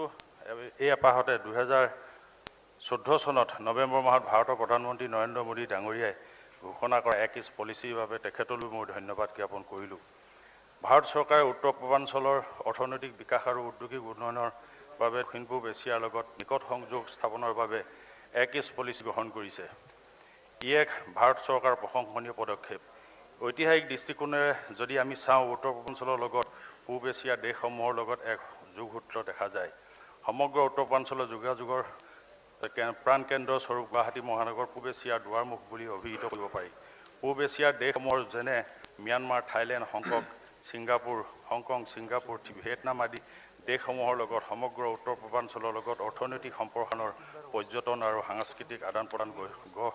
গঢ়ি তোলাৰ যথেষ্ট সম্ভাৱনা আছে এই সম্ভাৱনাক বাস্তৱত ৰূপ দি কিছু পথৰে আভ্যন্তৰীণ যোগাযোগৰ ব্যৱস্থা কৰিছে যিবিলাক বৰ্তমান সময়ত অনুন্নত হৈ আছে আৰু আন কিছুমান হেৰাই থকা সংযোগ উন্নত কৰিবলগীয়া আছে অৰ্থনৈতিক সহযোগিতা সাংস্কৃতিক সম্বন্ধ আৰু উন্নয়ন সহযোগিতাৰ দ্বাৰা দক্ষিণ পূব এছিয়াৰ দেশসমূহৰ লগত পথ বিমান পৰিবহণ শক্তিখণ্ড উন্নয়নৰ সাধন কৰিলে অসমৰ অৰ্থনৈতিকভাৱে নদন বদন হ'ব এই ক্ষেত্ৰত কিছুমান বিশেষ প্ৰকল্প মুখ্য প্ৰকল্প হিচাপে গ্ৰহণ কৰাটো উচিত হ'ব, যেনে Kaladan multi model transit transport project, ভাৰতবৰ্ষৰ ম্যানমাৰ থাইলেণ্ড দ্বিপাক্ষিক হাইৱে প্ৰজেক্ট, ৰিটিজিম ৰোড প্ৰজেক্ট আৰু সীমান্ত বজাৰ উন্নতি সাধন কৰিলে উত্তৰ পূৰ্বাঞ্চলৰ অৰ্থনৈতিক বিকাশ ক্ষিপ্ৰতৰ হ'ব। পথৰ যোগাযোগৰ ক্ষেত্ৰত মণিপুৰ সীমান্ত অঞ্চল থকা মুৰে আৰু ম্যানমাৰ তুমু সংযোগী মাত্ৰ 3 কিলোমিটাৰ দৈৰ্ঘ্যৰ দূৰত্ব পথ। এছিয়াৰ হাইৱে নেটৱৰ্ক ৰাষ্ট্ৰীয় ঘাইপথ 39 নং আৰু ৰাষ্ট্ৰীয় ঘাইপথ 36 অসমৰ মাজেদি ডিমাপুৰ, কহিমা, ইম্ফল হৈ ম্যানমাৰ সীমান্তৰ মুৰে নগৰখনত উপস্থিত হ'ব পৰা পথ যোগাযোগৰ ৰাষ্ট্ৰীয় ঘাইপথসমূহ বহল কৰা আৰু উন্নত কৰাৰ প্ৰয়োজনীয়তা আছে। ৰাষ্ট্ৰীয় ঘাইপথ 39 নং আৰু 36 নং থাইলেণ্ডৰ লগত লাওছ, ভিয়েটনাম, কম্বোডিয়া, মালয়েছিয়াৰ লগত যোগাযোগ আৰু যাতায়াতৰ বাবে গুৰুত্বপূৰ্ণ ভূমিকা গ্ৰহণ কৰিব পাৰে।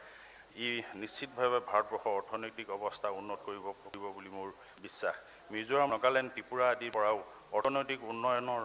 স্বাৰ্থত পথ নিৰ্মাণ কৰি দক্ষিণ পূব এছিয়াৰ দেশসমূহৰ লগত সহজতে যোগাযোগ স্থাপন কৰিব পাৰি। উত্তৰ পূৰ্বাঞ্চলৰ যোগাযোগৰ প্ৰাণকেন্দ্ৰ স্বৰূপ গুৱাহাটী ভূখণ্ডৰ লগত উন্নত যোগাযোগ আৰু যাতায়াতৰ বাবে দুটা ৰাষ্ট্ৰীয় ঘাইপথ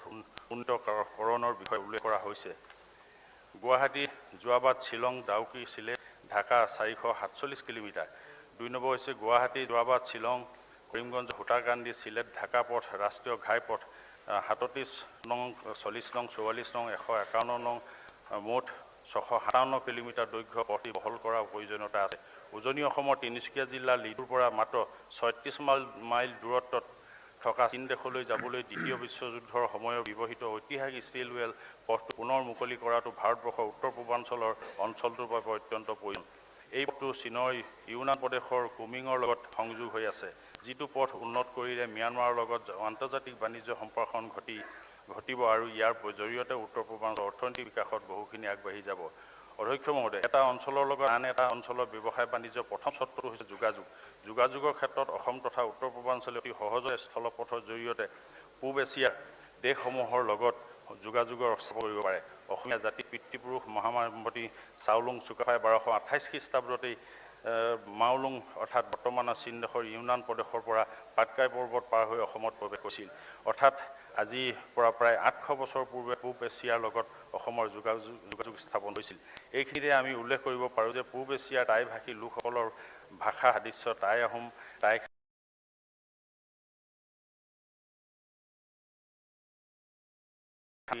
ফাকে, টাই খামিয়াং, টাই আইটন, টাই তুৰুং। অসমৰ এই 6টা জনগোষ্ঠীৰ লগত পূব এছিয়াৰ দেশ Thailand, Hong Kong, Singapore, Vietnam, Cambodia আদি দেশৰ ভাষাগত সাদৃশ্য দেখিবলৈ পোৱা যায়। ঠিক তেনেদৰে সাংস্কৃতিক সাদৃশ্য, কৃষি পদ্ধতি সাদৃশ্য, শাৰীৰিক গঠনৰ সাদৃশ্য দেখা যায়। এনেধৰণৰ সাদৃশ্য থকাৰ বাবে পূব এছিয়াৰ লোকসকলৰ লগত উত্তৰ পূৰ্বাঞ্চলৰ লোকসকলে সহজে মিলি এক আৱেগিক অনুভূতি সৃষ্টি কৰি অৰ্থনৈতিক বিনিময়ৰ জৰিয়তে এখন দেশৰ লগত সম্পৰ্ক স্থাপন কৰি অৰ্থনৈতিক বিকাশৰ সাধন কৰিব পাৰি। অহা যোৱা আৰু সাংস্কৃতিক বিনিময়ৰ জৰিয়তে অসম পৰ্যটন উদ্যোগৰ বিকাশ সাধন কৰিব পাৰি। পূব এছিয়াৰ লগত যাতায়াত আৰু যোগাযোগৰ বাবে মই দুটা পথৰ উন্নতি সাধনৰ বাবে চৰকাৰক পৰামৰ্শ আগবঢ়াইছোঁ। ৰাষ্ট্ৰীয় ঘাইপথ 127C আৰু 127D ভূটানৰ লগত সংযোগ। ব্ৰহ্মপুত্ৰৰ উত্তৰ পাৰৰ ৰাষ্ট্ৰীয় ঘাইপথ 52 বাইহাটা চাৰিআলি আলিৰ পৰা ধেমাজিৰ লগত সংযোগী হৈ অৰুণাচলৰ লগত সংলগ্ন কৰা, ইয়াক অধিক সম্প্ৰসাৰণ কৰি অৰুণাচল প্ৰদেশৰ টাৱাঙৰ লগত সংযোগ কৰি চীন প্ৰজাতন্ত্ৰ আৰু তিব্বতৰ সংযোগ কৰা। এই দুইটা পথৰ চাইলেনযুক্ত কৰি নিৰ্মাণ কৰিলে অসম তথা উত্তৰ পূৰ্বাঞ্চলৰ অৰ্থনৈতিকভাৱে লাভৱান হ'ব বুলি মোৰ বিশ্বাস। অধ্যক্ষ মহোদয়, পূব এছিয়াৰ দেশসমূহৰ লগত অসমৰ বয়নশিল্প, হস্তশিল্প, কুটিৰ শিল্প, খাদ্য অভ্যাসৰ সাদৃশ্য আছে। গতিকে উত্তৰ পূৰ্বাঞ্চলৰ তথা অসমত উৎপাদিত সামগ্ৰী এখন বজাৰ বা বিপণন ক্ষেত্ৰ অতি সহজতে পূব এছিয়াৰ দেশসমূহৰ প্ৰতিষ্ঠা কৰাৰ সম্ভাৱনা আছে। ঐতিহাসিকভাৱে আমি তেনে দেখা পাওঁ উত্তৰ পূব এছিয়াৰ লগত জলপথ স্থলপথৰ জৰিয়তে বেপাৰ বাণিজ্য কৰাৰ উদাহৰণ বহুত আছে। খ্ৰীষ্টীয় প্ৰথম শতিকাত টলেমি নামৰ এজন ৰোমান ইতিহাসবিদে তেখেতৰ গ্ৰন্থত অসমৰ নদীসমূহৰ আহৰণ কৰা ত্ৰিপুৰা মাজেদি অন্য ৰাষ্ট্ৰসমূহলৈ পঠিওৱাৰ কথা উল্লেখ আছে। Thank you. 1 মিনিট। আপোনালোকে অধ্যক্ষ মহোদয়, 2014 চনৰ নৱেম্বৰ মাহত ঘোষণা কৰা এক ইষ্ট পলিচি এফেয়াৰ্ছৰ আলোচনা হোৱাটো অত্যন্ত প্ৰশংসনীয় পদক্ষেপ। এক ইজ পলিচি অসম তথা উত্তৰ পূৰ্বাঞ্চলৰ অৰ্থনৈতিক ভেটি শক্তিশালী কৰাৰ অন্যতম আধাৰ অসমৰ বৰ্ধিত নিবনুৱা সমস্যা সামান্য পথ সন্ধান দিব অসমৰ উৎপাদিত কৃষিজাত সামগ্ৰী বয়নশিল্প হস্তশিল্প কাঁহ পিতলৰ উদ্যোগ কুটিৰ শিল্প উৎপাদিত সামগ্ৰীবোৰ যদি পূব এছিয়াত এক আন্তৰ্জাতিক বাণিজ্য সৃষ্টি কৰিব পাৰি তেতিয়া প্ৰতিখন গাঁও প্ৰতি ঘৰে ঘৰে ক্ষুদ্ৰ উদ্যোগ গঢ়ি উঠিবলৈ আপুনি লিখিতখিনি মন্ত্ৰীগৰাকীক দি দিব আৰু বেলেগকে পবিত্ৰ সদনৰ মজিয়াত এক ইজ পলিচিৰ ওপৰত মোৰ ক্ষুদ্ৰ চিন্তা এবং অনুভৱ ব্যক্ত কৰিলোঁ এই চমু বক্তব্য দিয়াৰ যিবোৰ উদ্দেশ্যমুখী কথা উল্লেখ কৰা হৈছে সেইবোৰ নিশ্চয় চৰকাৰ তথা বিভাগীয় মন্ত্ৰী মহোদয় গুৰুত্ব সহকাৰে ল'ব ধন্যবাদ থ্যাংক ইউ অনাৰেবল মিনিস্টাৰ এক ইজ পলিসি এফেয়াৰ মাননীয় উপাধ্যক্ষ মহোদয় মই প্ৰথমতে আমাৰ সন্মানীয় সদস্য ধৰ্মেশ্বৰ কোঁৱৰ ডাঙৰীয়াক ধন্যবাদ দিছোঁ আমাৰ এক্ট ইজ পলিচি সম্পৰ্কত বিধানসভাত প্ৰথমবাৰৰ বাবে তেখেতে এটা বিষয় উত্থাপন কৰিছে আচলতে উপাধ্যক্ষ মহোদয় যে ভাৰতবৰ্ষৰ স্বাধীনতাৰ আগত আমাৰ ৰাজ্যখন অৰ্থনৈতিকভাৱে ধনী আছিল আৰু আমাৰ অৰ্থনৈতিকভাৱে ধনী আছিল আৰু আমাৰ পাৰ কেপিটা ইনকাম যিটো অসমৰ আছিল সেইটো নেশ্যনেল পাৰ কেপিটা ইনকামৰ ওপৰত আছিল আৰু এইকাৰণে আছিল যে আমাৰ উত্তৰ পূবৰ মানে সাউথ ইষ্ট এছিয়ান BBN আৰু ASEAN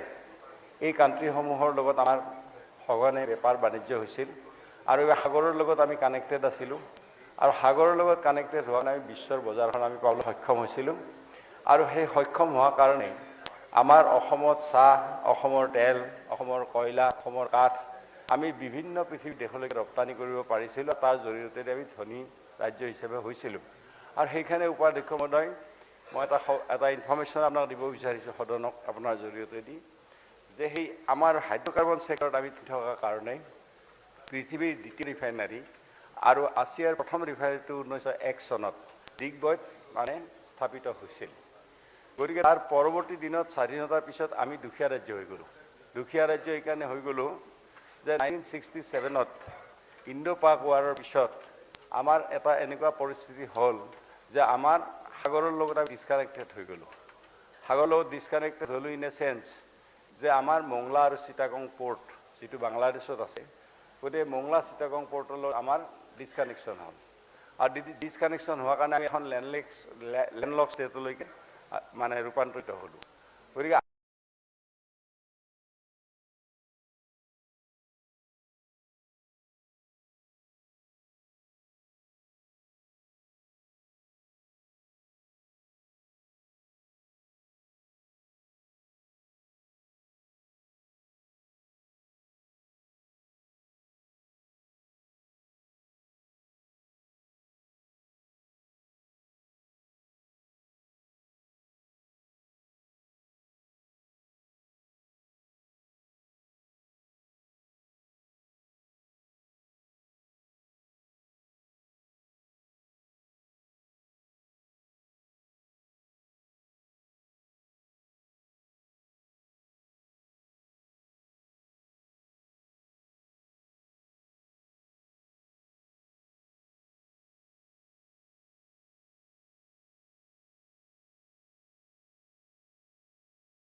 যে মংলা চিটাগং পোৰ্টৰ আমাৰ কানেক্টিভিটি হ'ল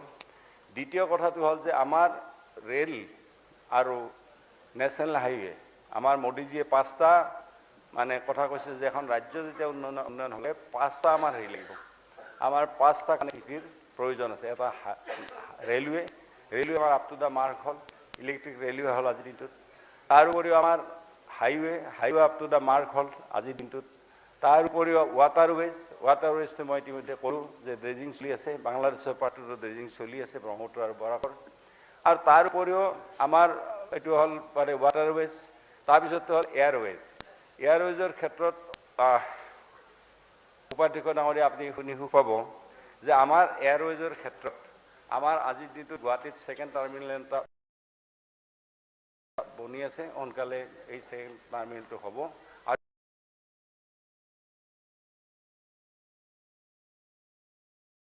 আৰু Delhi T3 terminal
IT gate অকল আমেৰিকা হৈ ঘূৰি আসামলৈকে আহি যায় তেতিয়া আমাৰ ইণ্টাৰনেটটো ফাষ্ট হৈ যায় গতিকে আমি বাংলাদেশ গভৰ্ণমেণ্টক আমি সেইটো অনুৰোধ কৰিছিলোঁ আৰু বাংলাদেশ গভৰ্ণমেণ্টে সেই কথাখিনি মানি লৈছে আৰু মানি লৈ পেলাই আমাক তেওঁলোকে অনুমতি দিলে আমি MEA এপ্ৰ'চ কৰিলোঁ আৰু মাজতে আমাৰ ৰেলৱে মিনিষ্টাৰ যেতিয়া আহিছিল IT মিনিষ্টাৰো তেখেতক আমি যেতিয়া অশ্বিনী বৈষ্ণৱ ডাঙৰীয়াক আমি ক'লোঁ আৰু কোৱাৰ পিছত তেখেতে এইটো এগ্ৰী কৰিলে আৰু আজি আপুনি শুনি সুখ পাব যে কক্সবাজাৰৰ পৰা অপটিকেল ফাইবাৰৰ জৰিয়তে দি আমাৰ এই যিটো মানে আমাৰ ইণ্টাৰনেট ছাৰ্ভিচ সেইটো অসমলৈ আহিলে আমাৰ নেট ছাৰ্ভিচটো আমাৰ মানে আপ টু দ্য মাৰ্ক হৈ গ'ল গতিকে আমাৰ এই 5টা ৱেজ আমাৰ সাউথ ইষ্ট এছিয়াৰ লগত হৈছে দ্বিতীয় কথাটো হ'ল যে এতিয়া ভাৰত চৰকাৰে সাউথ ইষ্ট এছিয়াৰ লগত ফেচিলিটেট কৰাৰ কাৰণে অলপ সময় দিব না সময় দিম এইটো এটা বস্তু দীঘলীয়া কিন্তু একদম সময় কম কিন্তু কথাটো হৈছে কি যে এইখিনি কথা আমি সকলোৱে শ্বেয়াৰ কৰা উচিত আৰু মই ভাল পাইছোঁ আজি ধৰ্মেশ্বৰ বৰা ডাঙৰীয়াও যে এই বিষয়টো যে আনিছে আৰু এইটো যে অসম আৰু উত্তৰ পূৰ্বাঞ্চলৰ ভৱিষ্যত হ'ব কিয় ভৱিষ্যত হ'ব কাৰণ বেপাৰ বাণিজ্য কৰিবলৈ গ'লে তাত প্ৰায় 80 কোটি মানুহৰ মানে পপুলেশ্যনত আছে সেইখন most মানে আনটেপ ভাৰ্জিন মাৰ্কেট আৰু সেই মাৰ্কেটখনৰ ওপৰত চবৰে চকু আছে গতিকে এটা দিনত ইনভেষ্টমেণ্ট অকল অসমতে আহিব এইকাৰণে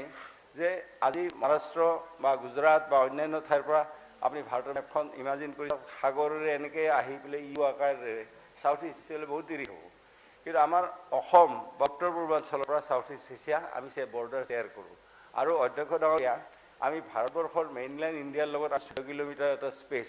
আমি শিলিগুৰিত আমি কানেক্টেড হৈ আছোঁ কিন্তু সাউথ ইষ্ট এছিয়ান কাণ্ট্ৰিসমূহৰ লগত আমি বৰ্ডাৰ শ্বেয়াৰ কৰিছোঁ আজিৰ দিনটোত মানে 4,800 kilometre border we are sharing with the south east Asian countries গতিকে অধ্যক্ষ ডাঙৰীয়া আজিৰ দিনটোত আমাৰ মানে যিটো ভাৰত চৰকাৰে আমাৰ কোঁৱৰ ডাঙৰীয়া যিটো কথা কৈছে যে আমাৰ লাউচ কম্বোডিয়া এইবিলাকৰ লগত কানেক্টিভিটি হ'ব লাগে গতিকে যিটো ট্ৰাইলেটাৰেল হাইৱেটো তামু মৰে হৈ গৈছে তো মৰেটো মণিপুৰ আৰু তামুটো হ'ল ম্যানমাৰ তামু মৰে হৈ যিটো গৈছে সেইটো এতিয়া থাইলেণ্ডলৈকে কমপ্লিট হৈছে আৰু ছয় লেনযুক্ত হাইৱে আৰু মই অসম বিধানসভাৰ এটা গ্ৰুপ আমাৰ মাননীয় সদস্যসকলক লৈ আৰু আমাৰ ব্যুৰ'ক্ৰেটছ কিছুমানক লৈ মই এটা ভ্ৰমণ তাত কৰিছিলোঁ বাই ৰোড গতিকে আমি তামু মৰে হৈ তাৰপিছত তালে মেণ্ডেলেৰ পৰা ইয়াংগুন গতিকে এই গোটেইখিনিলৈকে আমি গৈছিলোঁ আৰু বাংলাদেশলৈকেও চিলেটলৈকে আমি গৈছিলোঁ আৰু বাংলাদেশত গৈছোঁ আৰু মাননীয় অধ্যক্ষ ডাঙৰীয়া অলপতে বাংলাদেশৰ লগত এটা টুৰ কৰিছে গতিকে যি নহওক গতিকে সেই ট্ৰাইলেটাৰেল হাইৱেদি মই নিজে গৈ পাইছোঁ 6 লেন হাইৱে সেইটো আপ টু থাইলেণ্ড এইটো কমপ্লিট হৈ গৈছে সেইটো আমাৰ কোৱাৰ ডাঙৰীয়া কোৱাৰ নিচিনাকৈ যে সেইটো গোটেই এৰিয়াটো গোটেই কভাৰ কৰিব আৰু যিটো কালাধন প্ৰজেক্ট যিটো চিটুৱে পৰ্টটো ইতিমধ্যে কমপ্লিট হৈ গৈছে আৰু চিটুৱে পৰ্টটো মেণ্ডেলৰ লগত ডাইৰেক্টলি মিজোৰাম কানেক্ট হ'ব আৰু মিজোৰাম কানেক্ট হৈ যোৱাৰ লগে লগে আমি উত্তৰ পূৰ্বাঞ্চল কানেক্ট হৈ যাম মেণ্ডেলৰ লগত গতিকে আজি সেই ৰোডটো আমাৰ কি হৈছে এতিয়া প্ৰজেক্টটো আমাৰ কমপ্লিট হ'ল যিটো পৰ্ট এতিয়া পৰ্টৰ পৰা মিজোৰামলৈকে যিটো ৰাস্তা আহি আছে গতিকে জুৰিংপুই বুলি এটা জেগালৈকে ৰাস্তাটো আহি পাইছে সিদিনা মই অলপতে আমাৰ আসাম মিজোৰাম আলোচনা হওঁতে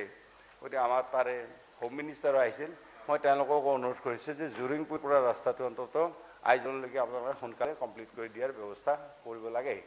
গতিকে সেইটো তেওঁলোকে কৰিম বুলি কৈছে কথাটো গতিকে এতিয়া প্ৰশ্নটো হৈছে কি যে আমাৰ এক্টিছ পলিচিৰ জৰিয়তে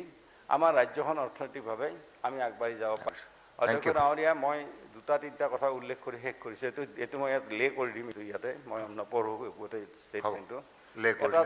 লে কৰি দিম তো এটাটো কথা হ'ল যে 2018 চনৰ 4 ফেব্ৰুৱাৰী তাৰিখে উত্তৰ পূৰ্বাঞ্চলৰ ৰাজ্যসমূহৰ লগত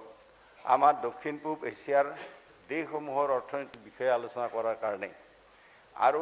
আলোচনা এখন অনুষ্ঠিত হৈছিল আৰু এই সভাত বাংলাদেশ ভূটান আৰু আছিয়ান দেশসমূহৰ 3খন দেশ ইয়াতে অংশগ্ৰহণ কৰিছিল নীতি আয়োগৰ CEO ইয়াতে অংশগ্ৰহণ কৰিছিল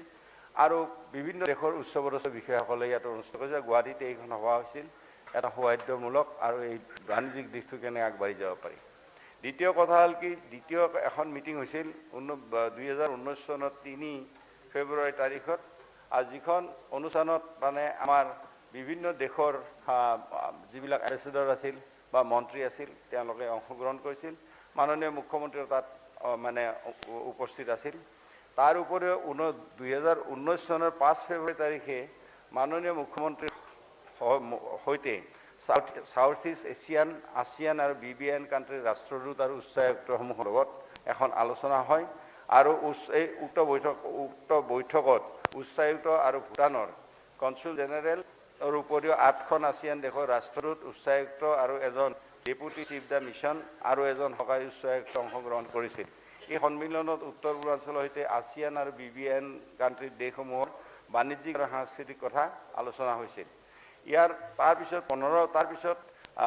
তাৰপিছত আমাৰ নেতৃত্বত 15 গৰাকী অসম বিধানসভা সদস্য মই ইতিমধ্যে ক'লোঁ আমি মেণ্ডেলেলৈকে বাংলাদেশলৈকে গৈছিলোঁ বাই ৰোড আৰু তাৰ উপৰিও আমাৰ ইণ্টাৰনেশ্যনেল উড়ানৰ কথাটো মই ক'লোঁ যে 6খন কাণ্ট্ৰিৰ লগত আমি ইতিমধ্যে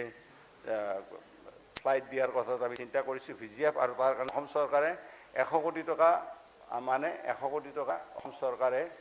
মানে চিভিল এভিয়েশ্যন ডিপাৰ্টমেণ্টক দিব তাৰ এটা ইনষ্টলমেণ্ট ইতিমধ্যে দিয়া আছে গতিকে অধ্যক্ষ ডাঙৰীয়া এই উড়ান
আছিল মিটিঙত এই অলপতে এখন হৈ গৈছে আৰু তাৰ ওপৰত ফৰেইন মিনিষ্টাৰ আৰু তেওঁলোকৰ কমাৰ্চ আৰু ইণ্ডাষ্ট্ৰি মিনিষ্টাৰ কেইবাবাৰো আমাৰ অসমলৈকে আহিছে আমি আলোচনা কৰিছোঁ বিভিন্ন বাণিজ্যিক দিশত এতিয়া শেহতীয়াভাৱে মই এটা কথা লাষ্ট কথাটো কওঁ যে আমাৰ মানে আমাৰ তেখেতে আমাৰ মাননীয় কোঁৱৰ ডাঙৰে যিটো কৈছে যে আমাৰ চুতাৰকান্দি আৰু আমাৰ ইফালে বাংলাদেশ এই যিটো LCS আছে লেণ্ড কাষ্টম ষ্টেচন আছে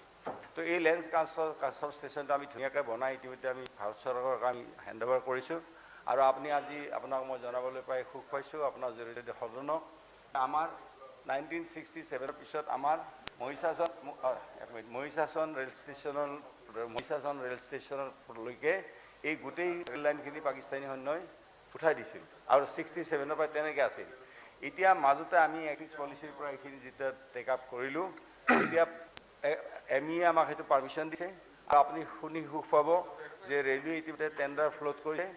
উইদিন ডিচেম্বৰ এই মাহৰ ভিতৰত আমাৰ সম্পূৰ্ণ ৰেল লাইনটো হ'ব আৰু ৰেল লাইনটো হোৱাৰ পিছত বাংলাদেশলৈকে কৰিমগঞ্জৰ পৰা ৰেল যোৱাৰ ব্যৱস্থা আৰম্ভ হ'ব এইখিনিৰ ভিতৰতে তাৰ উপৰিও আমাৰ গুৱাহাটীৰ পৰা আমি এক্টিছ পলিচি এফেয়াৰ্ছ আমি টেক কৰিছিলোঁ গভৰ্ণমেণ্ট অফ ইণ্ডিয়াৰ MEA লগত আমাৰ গুৱাহাটীৰ পৰা গুৱাহাটী শ্বিলং ডাউকি তাৰপিছত আৰু চিলেট ঢাকালৈকে এখন বাছ ইতিমধ্যে ভাৰত চৰকাৰে আমাক অনুমতি দিছে গতিকে এখন বাছ ছাৰ্ভিচ তাত চলিব গতিকে এনে মানে মোটামুটি 31 পলিচিয়ে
এই যিটো ষ্টেটমেণ্ট আছে ইয়াতে দীঘলীয়াকৈ আছে এইটো মই লেখ কৰি দিম ইয়াত থ্যাংক ইউ গতিকে এই ষ্টেটমেণ্টটো পঢ়া বুলি ধৰি ল'ব আপুনি এইখিনি কথা ক'ব দিয়াৰ কাৰণে ধন্যবাদ নেক্সট মাননীয় সদস্য উপাধ্যক্ষ মহোদয় মই এটা পইণ্ট নাই এইটো পইণ্ট নালাগে এটা আমিনুল ইছলাম ডাঙৰীয়া উপাধ্যক্ষ মহোদয় খালি এটা আপুনি এইটো পইণ্ট অফ অৰ্ডাৰ আনিব এটা নালাগে ইম্পৰ্টেণ্ট পইণ্ট আমিনুল ইছলাম ডাঙৰীয়া আপুনি যদি নকয় প্লিজ সিট ডাউন এটা পইণ্ট আপুনি পইণ্ট অফ অৰ্ডাৰ আনিব ক'ব এতিয়া নহয় মন্ত্ৰী মহোদয় খালি এটা পইণ্ট কম খালি point of order point of order আনিব relevant you read the rule book এতিয়া উঠি পেলাই কথা ক'ব লাগে কৰক নো এক please sit down Aminul Islam ডাঙৰীয়া আপুনি পইণ্ট অফ অৰ্ডাৰ মই দিম নহয় মই ৰিলিভেণ্ট বুলি কৈছো কাৰ্যসূচী নাম তিনি শেষ হ'ব দিয়ক তাৰপিছত আপুনি আনক আইল গিভ টাইম নহয় মন্ত্ৰী মহোদয় নাথাকিব আপুনি পইণ্ট অফ অৰ্ডাৰ মন্ত্ৰী মহোদয় নাথাকিব এটা পইণ্ট নেক্সট এটা সেন্টেন্স প্লিজ এটা সেন্টেন্স ক'ব দিয়ক আপোনাক দিম পইণ্ট অফ অৰ্ডাৰ দি দিব মাননীয় উপাধ্যক্ষ মহোদয় অসম বিধানসভাৰ কাৰ্য পৰিচালনা বিধিৰ 301 নং নিয়মৰ অধীনত মই যোৱা 17 ডিচেম্বৰ 2022 তাৰিখে অসমীয়া প্ৰতিদিন কাকতত প্ৰকাশিত কমিশনৰ অংকৰে মাটিমাহৰ নিম্নমানৰ বীজ যোগান দলগাঁৱৰ চৰকাৰী বীজ ফাৰ্মৰ 75 বিঘা মাটিত নোলাল এটাও গেৰ যোগানকাৰী প্ৰতিষ্ঠানৰ বিৰুদ্ধে ব্যৱস্থা নোলোৱাক লৈ ৰহস্য শীৰ্ষক বাতৰিটো মই কৃষিমন্ত্ৰীক দৃষ্টিগোচৰ কৰিব বিচাৰিছোঁ আৰু এই বাতৰিত যেটো কথা উল্লেখ কৰা হৈছে যে দলগাঁও কৃষি বিভাগৰ তাত যেটো বীজ ফাৰ্ম আছে সেই বীজ ফাৰ্মে তেওঁলোকে নগাঁৱৰ এটা যোগানকাৰী প্ৰতিষ্ঠানৰ পৰা 2 কুইণ্টেল 25 কেজি মাটিমাহৰ বীজ ক্ৰয় কৰিছিল বীজ ফাৰ্মত 75 বিঘা মাটিত সেই বীজ সিঁচিছিল আৰু উদ্দেশ্য আছিল যে এই 2 কুইণ্টেল 25 কেজি বীজৰ পৰা যি মাটিমাহ হ'ব সেই মাটিমাহৰ পৰা বীজ সংগ্ৰহ কৰা হ'ব অৰ্থাৎ বীজ প্ৰচনৰ কাৰণে 75 বিঘা মাটিত বীজ ৰোপণ কৰিবলৈ বীজ ক্ৰয় কৰা হৈছিল এই কথাটো আমি বুজি পাব লাগিব কিন্তু দুৰ্ভাগ্যক্ৰমে যে এই 75 বিঘা মাটিত 2 কুইণ্টেল 25 কেজি বীজ তাত সিঁচি দিয়া হ'ল কিন্তু এটাও জ্ঞান নোলাল মানে দুৰ্ভাগ্যজনক কথাটো এইটো হয় যে যদি কৰবাত 1 কেজি বা আধা কেজি বীজ কোনোবাই সিঁচি দিয়ে পথাৰত মাটিমাহৰ হোক বা অন্য শস্যৰ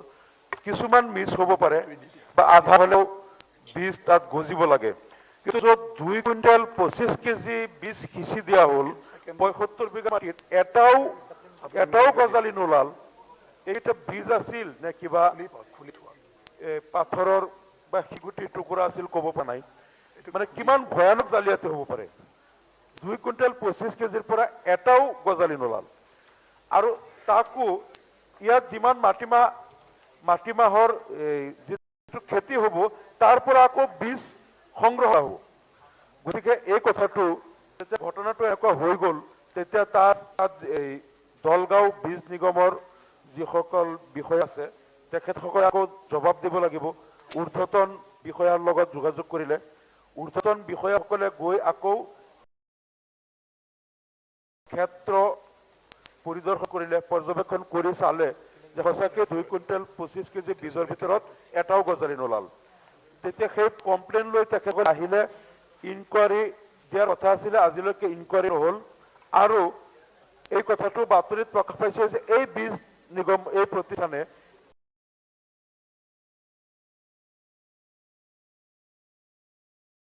নহয় অসমৰ যিমান কেইখন চৰকাৰী বীজ ফাৰ্মত তেওঁলোকে বীজ যোগান দিছে ক'তো কিন্তু এটাও গজালি নোলাল গোটেই অসমত এইটো হয়তো বিশ্ব ৰেকৰ্ড হ'ব আৰু এই কথাটো ভালকৈ উপস্থাপন কৰিব পাৰিলে গিনিজ বুক অফ ৱৰ্ল্ড ৰেকৰ্ডছত এইটো নিশ্চয় সোমাব যে অসমত এনেকুৱা এটা বীজ যোগান ধৰা প্ৰতিষ্ঠান আছে যিটোৱে যিমান কুইণ্টেল বীজ যোগান ধৰে চৰকাৰী ফাৰ্মবিলাকত ক'তো এটাও গজালি নোলায় আৰু এটাও গজালি নোলোৱা এনেকুৱা বীজ প্ৰতিষ্ঠান নিশ্চয় আমি চেষ্টা কৰিলে গিনিজ বুক অফ ৱৰ্ল্ড ৰেকৰ্ডত নিশ্চয় তাৰ স্থান নিশ্চয় পাব এই বীজ নিগমে গতিকে এই কথাটো ৰহস্যজনক কথাটো এইটোৱেই হ'ল যে যেতিয়া সেই দলগাঁৱৰ বীজ ফাৰ্মৰ বিষয়াসকলে যেতিয়া ঊৰ্ধ্বতন কৰ্তৃপক্ষক কমপ্লেইন কৰিলে তেওঁলোকে গৈ পেলাই যেতিয়া খেতিত চালে যে এটা 2 কুইণ্টেল 25 কেজিৰ ভিতৰত এটাও গজালি নোলাল তেতিয়া তেওঁলোকে ইনকুৱাৰীত দিব লাগিছিল বা সেই বীজ প্ৰতিষ্ঠান যিটোৱে ছাপ্লাই দিছিল তেওঁলোকৰ বিৰুদ্ধে কাৰ্যব্যৱস্থা ল'ব লাগিছিল আৰু তেওঁলোকক ব্লেকলিষ্টেড কৰা বা অন্য ধৰণৰ কিবা শাস্তিমূলক ব্যৱস্থা ল'ব লাগিছিল যিহেতু ঊৰ্ধ্বতন কৰ্তৃপক্ষই এই বিষয়ত একো ব্যৱস্থা নল'লে সেইকাৰণে বাতৰিটোত ইয়াত কমিছনৰ অংক বুলি উল্লেখ কৰিছে কমিছনৰ অংকত মাটিমাহৰ নিম্নমানৰ বীজ তেওঁলোকে যোগান ধৰিছে হয়তো মাটিমাহৰ বীজৰ নামত কিবা শিলগুটি টুকুৰা বা বেলেগ কিবা দি দিছে য'ত এটাও গজালি নোলাল আৰু তেওঁলোকৰ বিৰুদ্ধে একো কাৰ্যব্যৱস্থা সেইকাৰণেই গ্ৰহণ নকৰে নিশ্চয় তাত কিবা দুৰা বুজাবুজি আছে এতিয়া অধ্যক্ষ মহোদয় যিহেতু ঊৰ্ধ্বতন কৰ্তৃপক্ষইও একো ব্যৱস্থা নল'লে গতিকে আপোনাৰ জৰিয়তে মই কৃষিমন্ত্ৰী মহোদয়ৰ দৃষ্টিগোচৰ কৰিলোঁ কৃষিমন্ত্ৰীগৰাকীয়ে যাতে ইয়াত হস্তক্ষেপ কৰে আৰু এই ঘটনাটো আচলতে কি ইয়াত কাৰ কি বুজাবুজি আছে যাৰ কাৰণে 2 কুইণ্টেল 25 কেজি বীজ সিঁচাৰ পিছত এটাও গজালি নোলায় আৰু তেওঁলোকৰ বিৰুদ্ধেও একো কাৰ্যব্যৱস্থা নলয় মানে এই যাতে এই বিষয়ত মন্ত্ৰী মহোদয় এটা যথেষ্ট কাৰ্যব্যৱস্থা গ্ৰহণ কৰে আৰু যাতে দুৰ্নীতিৰ বিৰুদ্ধে শূন্য সহনশীলতাটো প্ৰমাণ হয় আৰু অসমত যাতে এনেধৰণৰ কোনো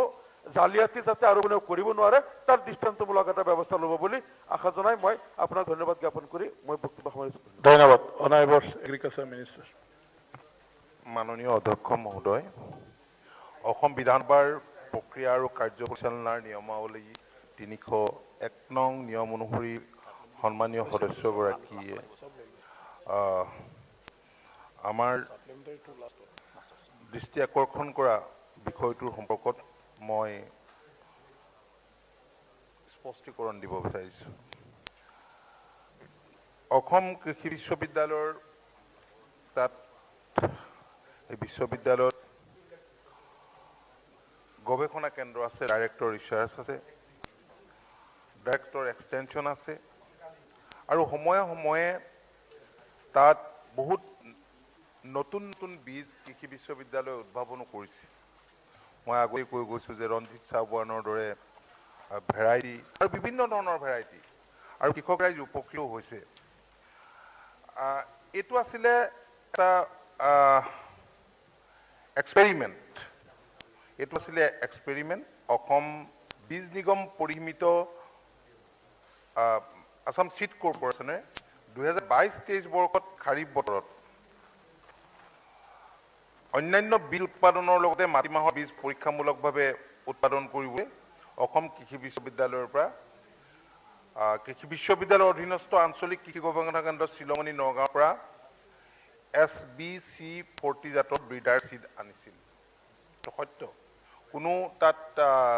ব্যৱসায়ীৰ পৰা ক্ৰয় কৰা নাছিল। আৰু উক্ত SBC40 মাটিমাহৰ জাতটো অসমৰ কাৰণে অসম কৃষি বিশ্ববিদ্যালয়ে উদ্ভাৱন কৰা বুলি আমাৰ বিভাগে গম পাইছিল। আৰু সেইবাবেই অসম বীজ নিগম পৰিসীমিত আমাৰ যি দলগাঁৱত 75 বিঘা মাটি ফাৰ্ম আছে, ফাৰ্মখন ডাঙৰ, তাৰ 75 বিঘা মাটি আৰু দাৰিগজিত 52.5 বিঘা মাটি বীজ উৎপাদন পৰীক্ষামূলকভাৱে বীজ উৎপাদনত পৰীক্ষামূলক খেতি কৰা হয়। কিন্তু প্ৰতিকূল বতৰৰ বাবে য়েল্লো মোজাইক ভাইৰাছ YMV ভাইৰাছৰ দ্বাৰা আক্ৰান্ত হয় আৰু ফলাফলত মাটিমাহ গছত গেৰ নধৰিলে। আৰু এই বিষয়ে চিড কৰ্পৰেশ্যনে যেতিয়া গম পায় তেতিয়া ততাতৈয়াকৈ কৃষি বিশ্ববিদ্যালয়ৰ লগত যোগাযোগ কৰে আৰু ৰিজিয়নেল এগ্ৰিকালচাৰ ৰিচাৰ্চ ষ্টেচনৰ বিজ্ঞানীৰ পৰামৰ্শ মতে বিহিত ব্যৱস্থা লোৱা হয়। আৰু উক্ত মাটিমাহৰ ব্ৰিডাৰ চিডখিনি মই আগতে উল্লেখ কৰিছোঁ যে এয়া কৃষি বিশ্ববিদ্যালয়ৰ পৰা অনা হৈছিল। আৰু এটা কথা, তেখেতে যিটো কথা কৈছে যে অসমত যিবিলাক বীজ দিয়া হয় সেই বীজবিলাকত গুটি নোলায়, সেইটো কথা হয়, সময় কেতিয়াবা হ'ব পাৰে এনেকুৱা। কিন্তু যেতিয়াই এনেকুৱা ঘটনাবিলাক আমাৰ দৃষ্টিগোচৰ হয়, বাতৰিতে ওলক বা ইলেক্ট্ৰনিক মিডিয়াতে হওক বা কোনোবাই আমাৰ সন্মানীয় সদস্যই যদি অভিযোগ কৰে তো অনুসন্ধান আমি কৰোঁ। কিন্তু বেছিভাগে কি হয়, আমাৰ যিবিলাক ৰাজ্যখনৰ বিভিন্ন প্ৰান্তত বীজ ভাণ্ডাৰ আছে, এই বীজ ভাণ্ডাৰবিলাকৰ পৰা লয়। আৰু মই আগতেও কৈছোঁ হাউচতে যে হাইব্ৰিডবিলাকৰ আজি গৰুৱে হওক, জাৰ্চিয়ে হওক, অন্যান্য হলষ্টাইন ফ্ৰিজিয়ানে হওক, ইহঁত কেয়াৰ ল'ব লাগে। ঠিক তেনেকৈ এই খেতি বাতিবিলাকতো খেতিয়কে সেইধৰণে যত্ন কৰিব লাগে। নিয়মত পানী দিব লাগিব, নিয়মত জোখত ৰুব লাগিব, কেয়াৰ ল'ব লাগিব। আৰু কেতিয়াবা দেখা যায় যে চৰকাৰে যিবিলাক বীজ দিয়ে সেই বীজবিলাক আকৌ ৰাখি দি দেৰিকৈ আহিছে। এনেধৰণৰ কাৰণবিলাক আচলতে কেতিয়াবা আশা কৰা ধৰণে আমি তাৰ পৰা ফল নাপাওঁ। কিন্তু এইটো এটা নিয়ম আমি স্পষ্ট ঠিক কৰি দিছোঁ যে বিতৰণ কৰিবলৈ যিবিলাক আমি বীজ ক্ৰয় কৰোঁ সেইবিলাকৰ গুণগত মানদণ্ড যদি কম হয় তেন্তে যোগানকাৰী প্ৰতিষ্ঠান নিজৰ ব্যয়ত বীজসমূহ জিলাসমূহৰ পৰা ঘূৰাই অনাটো বাধ্যতামূলক আৰু নতুন বীজ যোগান ধৰিব লাগিব। খেতিয়কৰ যদি লোকচান হয় তেন্তে যোগানকাৰী যিবিলাক প্ৰতিষ্ঠান আছে সেইবিলাক প্ৰতিষ্ঠানে লোকচানৰ পৰিমাণ খেতিয়কক আদায় দিব লাগিব। ইয়াৰ উপৰিও নিম্নমানৰ বীজ যোগান ধৰা প্ৰতিষ্ঠানৰ বিৰুদ্ধে বিহিত ব্যৱস্থা গ্ৰহণ কৰাটো নিবিদাৰ সময়তে উল্লেখ কৰা থাকে। আৰু সম্প্ৰতি সময়ত নিম্নমানৰ বীজ যোগান ধৰাৰ তথ্য এতিয়ালৈকে আমাৰ হাতত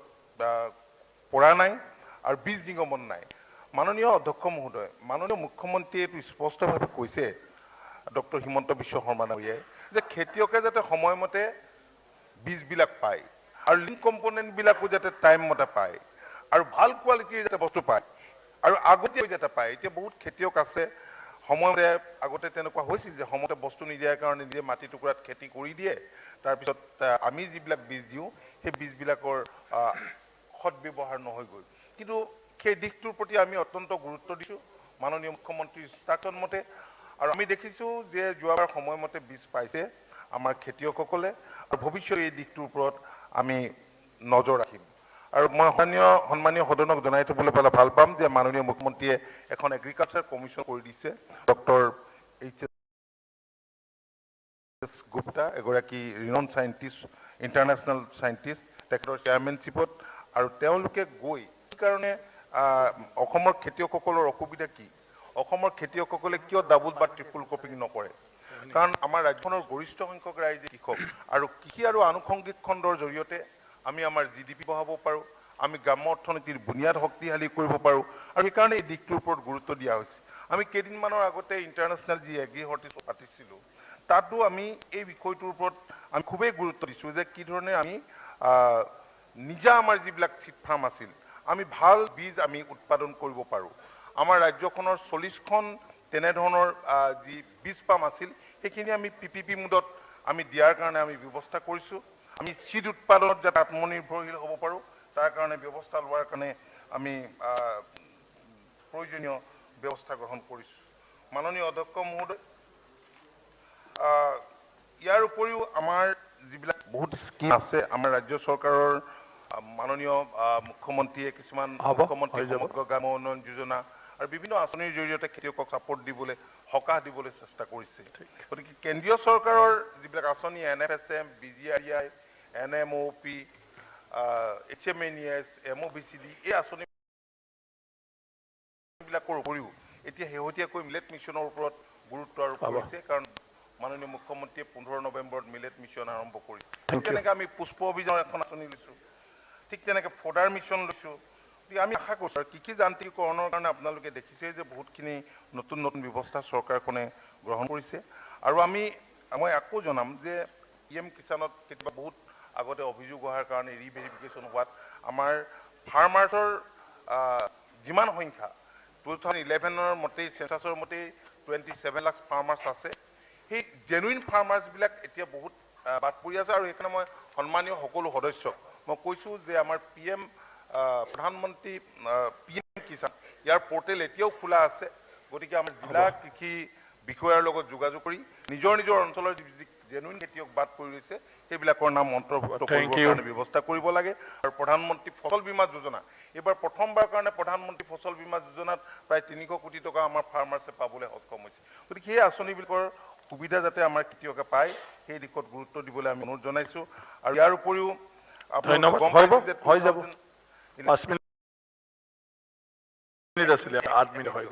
2021ত আমাৰ অসমৰ প্ৰডাকশ্যন পৃথিৱীৰ প্ৰায় বিভিন্ন অঞ্চলত 200 কোটি টকাৰ তেনেধৰণে এক্সপৰ্ট হৈছে। গতিকে এক্সপৰ্টৰ ওপৰতো আমি গুৰুত্ব দিছোঁ। আজি কিছুদিন আগতে বায়াৰ চেলাৰ্ছ মিট পাতিছোঁ। আমাৰ খেতিয়কসকলে কৈছে যে আমি বজাৰ নাপাওঁ, গতিকে সেই দিশটোৰ ওপৰত গুৰুত্ব দিয়া হৈছে। গতিকে আমি আশা কৰিছোঁ যে আমাৰ সন্মানীয় সদস্যসকলে এই যিখিনি চৰকাৰী ব্যৱস্থাখিনিৰ লগত নিশ্চয় নিজকে জড়িত কৰি অনাগত দিনত কৃষি খণ্ডলৈ এক যোগানকাৰী পৰিৱৰ্তন অনাৰ ক্ষেত্ৰত সহায় কৰিব। ধন্যবাদ। ধন্যবাদ। এতিয়া আইটেম নম্বৰ 4, মাননীয় মুখ্যমন্ত্ৰী ডাঙৰীয়াই the code of criminal procedure Assam amendment bill উত্থাপন কৰিব। মুখ্যমন্ত্ৰী ডাঙৰীয়াৰ হয় মাননীয় পাৰ্লিমেণ্টাৰী এফেয়াৰ্ছ মিনিষ্টাৰ। মাননীয় অধ্যক্ষ মহোদয়, আপোনাৰ অনুমতি সাপেক্ষে the code of criminal procedure Assam amendment bill 2022 বিধেয়কখন সদনত উত্থাপনৰ বাবে প্ৰস্তাৱ কৰিম। প্ৰশ্নটো হ'ল যে the code of criminal procedure Assam amendment bill 2022 বিধেয়কখন উত্থাপন কৰিবলৈ সন্মতি আছেনে? যিসকল সদস্য সপক্ষে আছে তেখেতলোকক হয়, যিসকল বিপক্ষে আছে তেখেতলোকক নহয়। মই ভাবোঁ হয়ৰ সপক্ষে বিধেয়কখন উত্থাপন হ'ল। এতিয়া আইটেম নম্বৰ 5, অনাৰেবল মিনিষ্টাৰ। মাননীয় অধ্যক্ষ মহোদয়, মই আপোনাৰ অনুমতি সাপেক্ষে the Assam maintenance of power order autonomous district amendment bill 2022 বিধেয়কখন সদনত উত্থাপনৰ বাবে প্ৰস্তাৱ কৰিলোঁ। প্ৰশ্নটো হ'ল যে the Assam maintenance of public order autonomous district amendment bill 2022 বিধেয়কখন উত্থাপন কৰিবলৈ সন্মতি আছেনে? যিসকল সদস্য সপক্ষে আছে তেখেতলোকক হয়, যিসকল বিপক্ষে আছে তেখেতলোকক নহয়। মই ভাবোঁ হয়ৰ সপক্ষে বিধেয়কখন উত্থাপন হ'ল। Honourable minister. অধ্যক্ষ মহোদয়, আপোনাৰ অনুমতি সাপেক্ষে the Assam prevention of begging amendment bill 2022 বিধেয়কখন সদনত উত্থাপনৰ বাবে প্ৰস্তাৱ কৰিলোঁ। প্ৰশ্নটো হ'ল যে the Assam prevention of begging amendment bill 2022 বিধেয়কখন উত্থাপন কৰিবলৈ সন্মতি আছেনে? যিসকল সদস্য সপক্ষে আছে তেখেতলোকক হয়, যিসকলে বিপক্ষে আছে তেখেতলোকে কওক নহয় মই ভাবো হয়ৰ সপক্ষে বিধেয়কখন উত্থাপন হ'ল অনাৰেবল মিনিষ্টাৰ অধ্যক্ষ ডাঙৰীয়া আপোনাৰ অনুমতি সাপেক্ষে দি আসাম লোকায়ুক্ত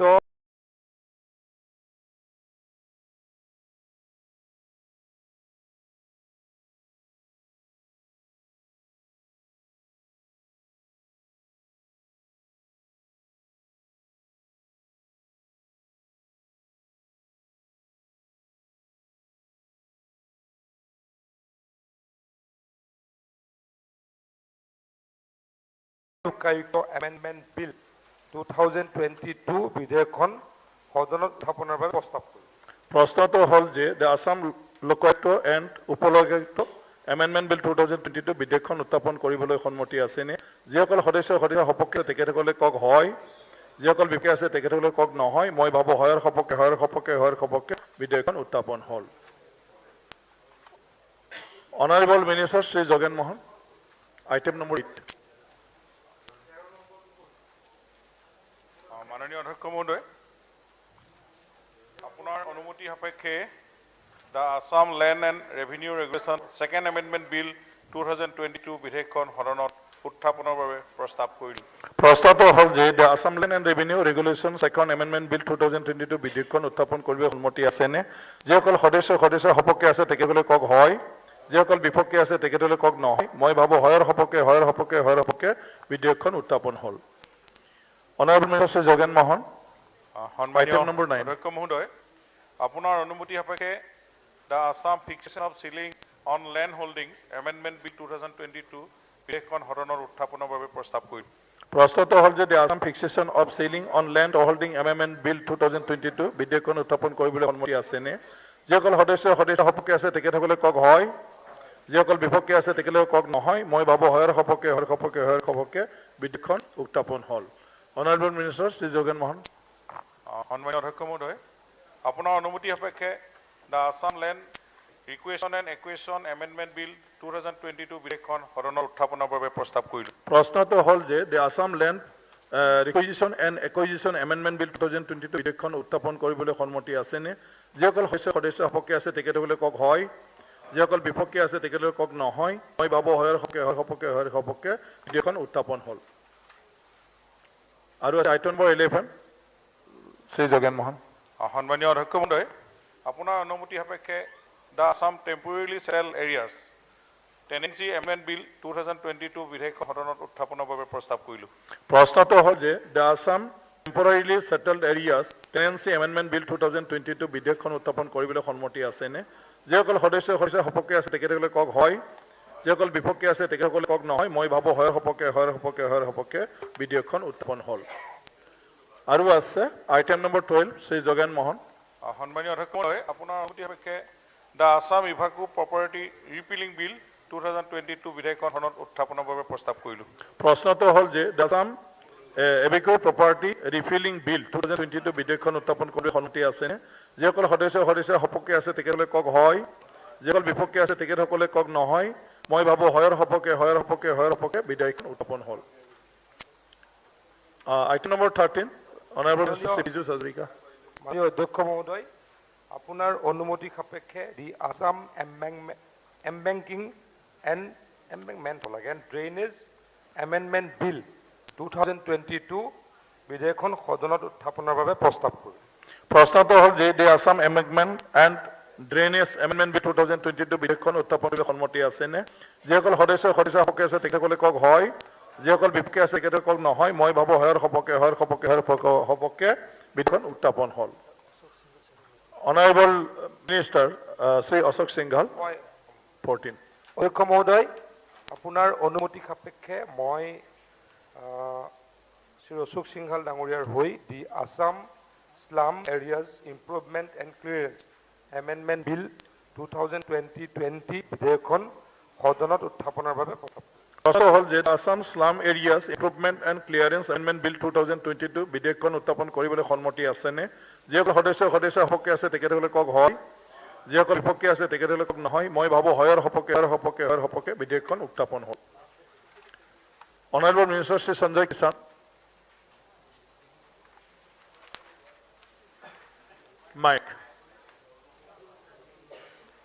ডাঙৰীয়া, দ্য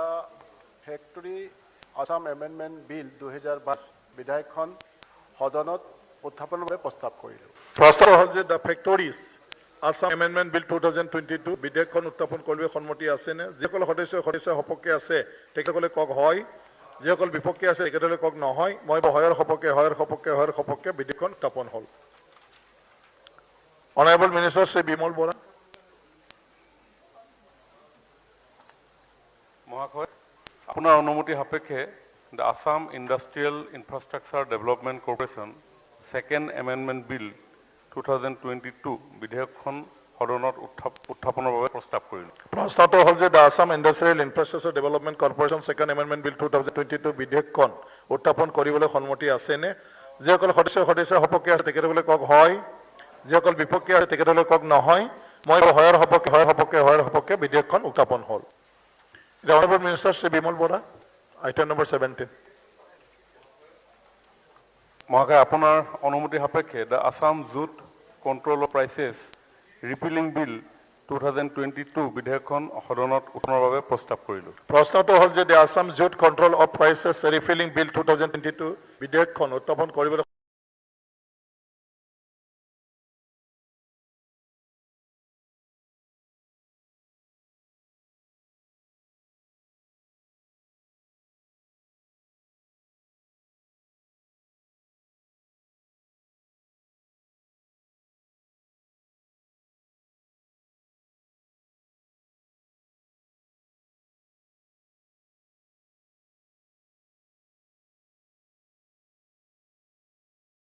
আছেনে? যিসকল সদস্য সপক্ষে আছে তেখেতসকলে কওক হয়, যিসকল বিপক্ষে আছে তেখেতসকলে কওক নহয়। মই ভাবোঁ হয়ৰ সপক্ষে বিধেয়কখন উত্থাপন হ'ল। ৰাজভৱনৰ পৰা এটা বাণী আছে। বাণীটো হ'ল under the provision of article 2071 of the constitution of India, I, Professor Jagdish Mukhi, Governor of Assam, recommend the introduction of the Assam Professions, Trades, Calling and Employment Taxation Amendment 2022 in the Assam Legislative Assembly. এতিয়া মই honourable বিত্তমন্ত্ৰী শ্ৰীমতী অজন্তা নেওগ ডাঙৰীয়াক বিলখন কৰিবলৈ অনুৰোধ জনালোঁ। অধ্যক্ষ মহোদয়, আপোনাৰ অনুমতি সাপেক্ষে the Assam professions trades callings and employment taxation amendment bill 2022 বিধেয়কখন সদনত উত্থাপনৰ বাবে প্ৰস্তাৱ কৰিলোঁ। প্ৰশ্নটো হ'ল যে the Assam profession trades calling and employment taxation amendment bill 2022 বিধেয়কখন উত্থাপন কৰিবলৈ সন্মতি আছেনে? যিসকল সদস্য সপক্ষে আছে তেখেতসকলে কওক হয়, যিসকল বিপক্ষে আছে তেখেতসকলে কওক নহয়। মই ভাবোঁ হয়ৰ সপক্ষে বিধেয়কখন উত্থাপন হ'ল। এতিয়া আইটেম নং 19, অনাৰেবল ফাইনেন্স মিনিষ্টাৰ।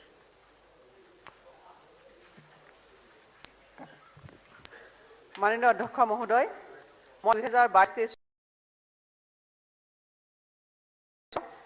চনৰ মঞ্জুৰিৰ বাবে পৰিপূৰক দাবী পৰিপূৰক বিনিয়োজনসমূহৰ তালিকা সদনত উপস্থাপন কৰা হৈ গ'ল। এতিয়া আমাৰ ছাপ্লিমেণ্টাৰী বিজনেছত আছিলে কাৰ্যসূচী নং 1, item number 1, honourable chief minister honourable parliamentary affairs মিনিষ্টাৰক মই অনুৰোধ জনালোঁ।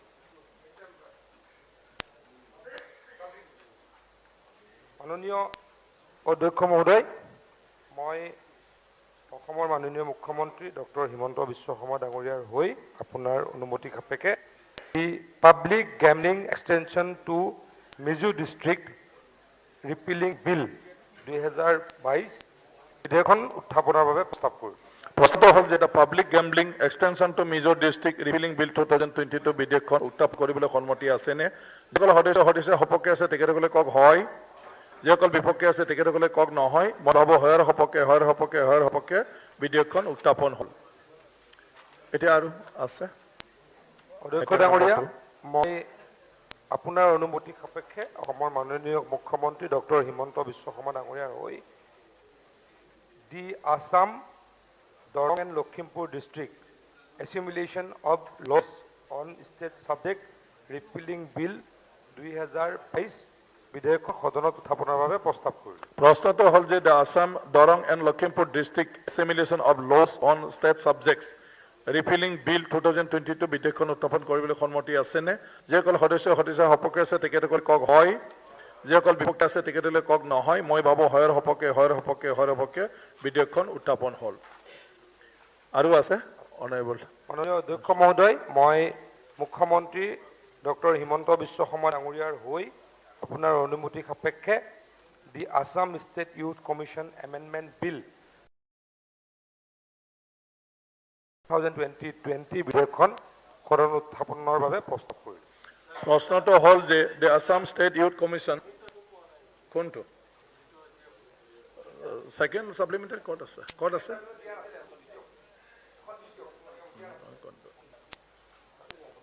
আৰে মোক ক'ব নালাগে ন, এইফালে পাব লাগিব। মোক ক'লে কি হ'ব? গোটেই লিডাৰখিনিক দিবলৈ কোৱা আছিলে।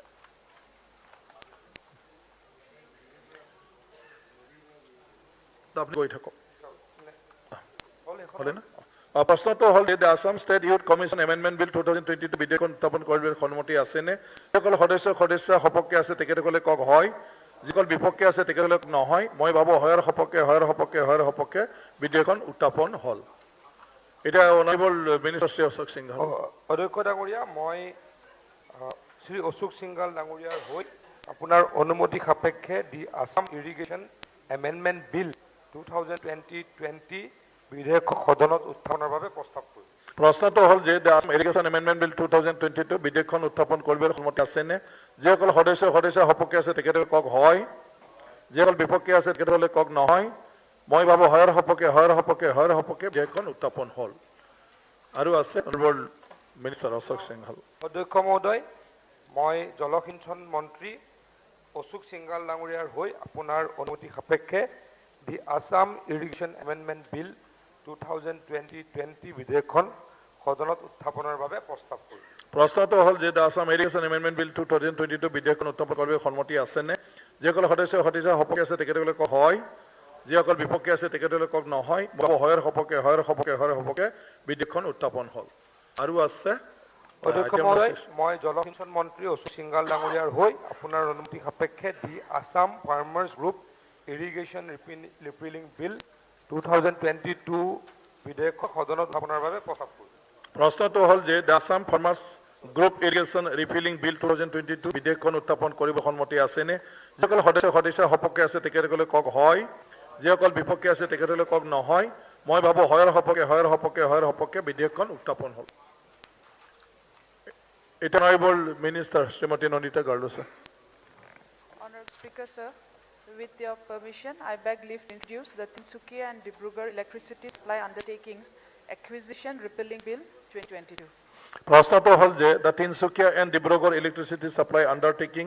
একুইজিশ্যন ৰিপিলিং বিল 2022 বিধেয়কখন উত্থাপন কৰিবলৈ সন্মতি আছেনে? যিসকল সদস্য সপক্ষে আছে তেখেতসকলে কওক হয়, যিসকল বিপক্ষে আছে তেখেতসকলে কওক নহয়। মই ভাবো হয়ৰ সপক্ষে বিধেয়কখন উত্থাপন হ'ল।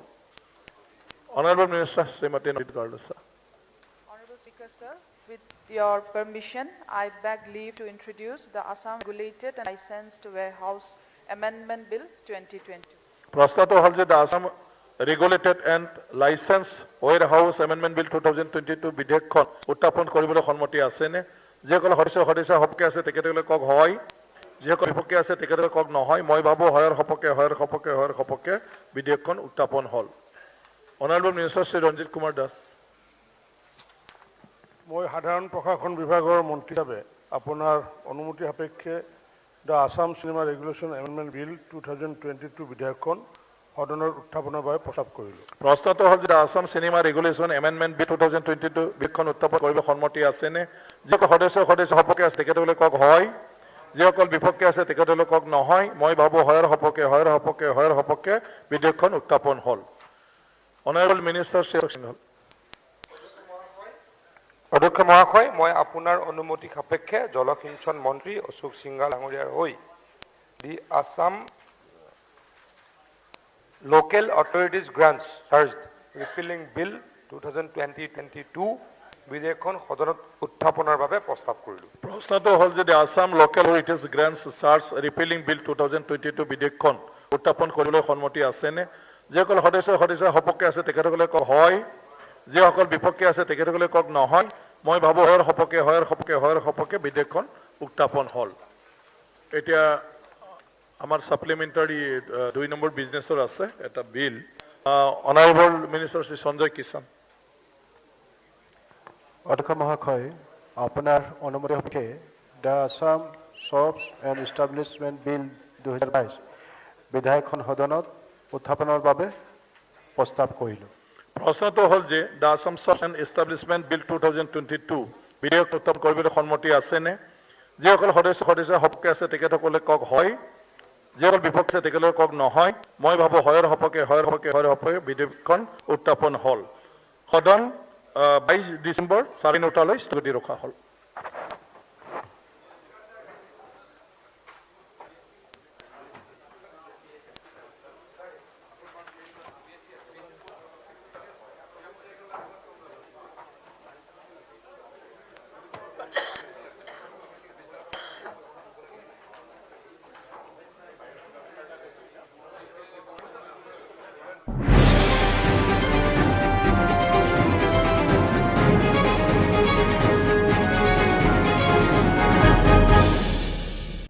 दानिया देंखो आरो मोसानाय हाबाफारि बे हाबाफारियाव दं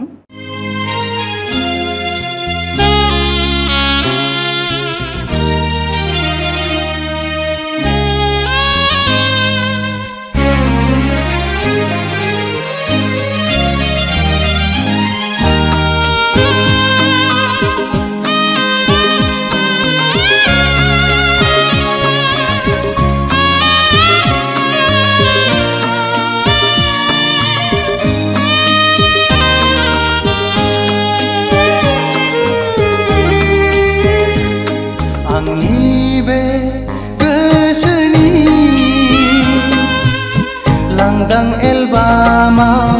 बिखानि आयनायाव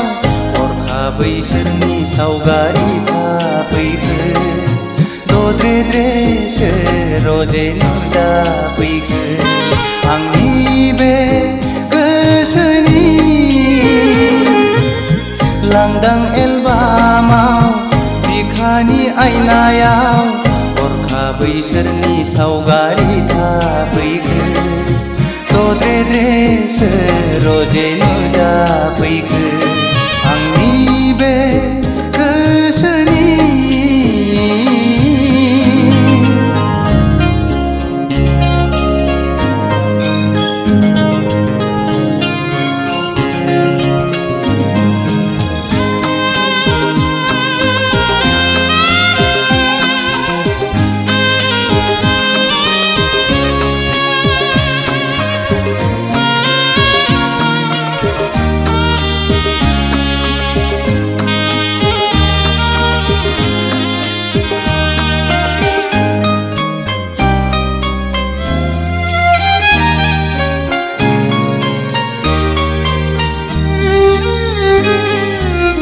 लाजिहां माहां माबा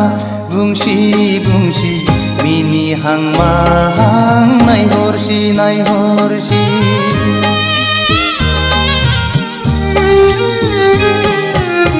गाबहां माहां मोदै गसि गसि थाबायहां माहां आंजों फैसि फैसि बारजों बिरदों खानाय बिलाइ फासोरा रुबै फोलाव हरदों आंनि फारसे आखाइ थाइनै माबोरै हमथाहरनो हाबावनो नोंखौ रजे गोसोआ आंनि जावलिया जासै रजे गोसोआ आंनि पागला जासै आंनि बे गोसोनि लांदां एलबामाव बिखानि आयनायाव हरखाबै सोरनि सावगारि थाफैखो दद्रे-द्रेसो रजे नुजाफैखो आंनि बे गोसोनि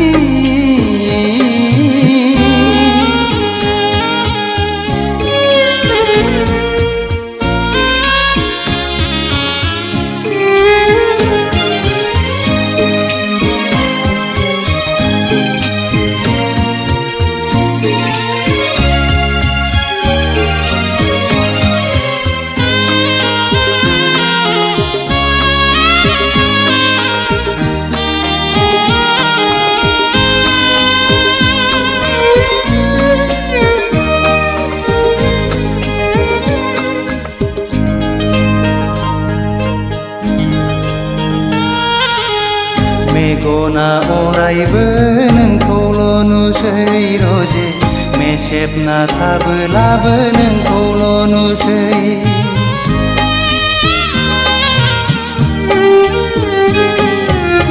जानो लोंनोबो बावलाय लांसै रजे मावनो दांनोबो बालाय लांसै गोसोआ आंनि नोंखौल' हास्थायबायसै सिमाङाव सानैजों गेलेबायसै मोखाङाव सानैजों आन्दायबायसै रजे गोसोआ आंनि जावलिया जासै रजे गोसोआ आंनि पागोला जासै आंनि बे गोसोनि लांदां एलबामाव बिखानि आयनायाव हरखाबै सोरनि सावगारि थाफैखो दद्रेद्रेसो रजे नुजाफैखो आंनि बे गोसोनि लांदां एलबामाव बिखानि आयनायाव हरखाबै सोरनि सावगारि थाफैखो दद्रेद्रेसो रजे नुजाफैखो आंनि बे गोसोनि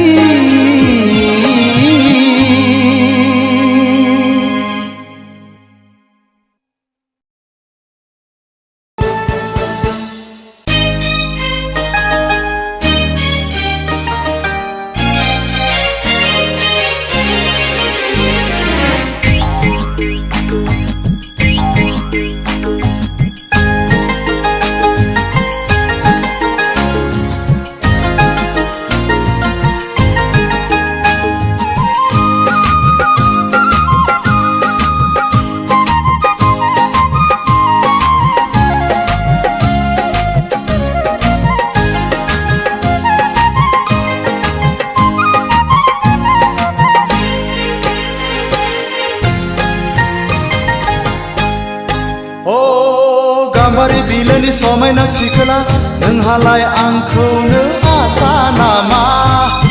नोंहालाय आंखौनो आसा नामा जाहोनो हाया गारा फिसिनो हाया गारा माबोरै नोंखौ आं गोसो थोनो माबोरै नोंखौ आं हाबा लानो सिखिरि सुबुंनि जरायदाव जरायदाव जरायदाव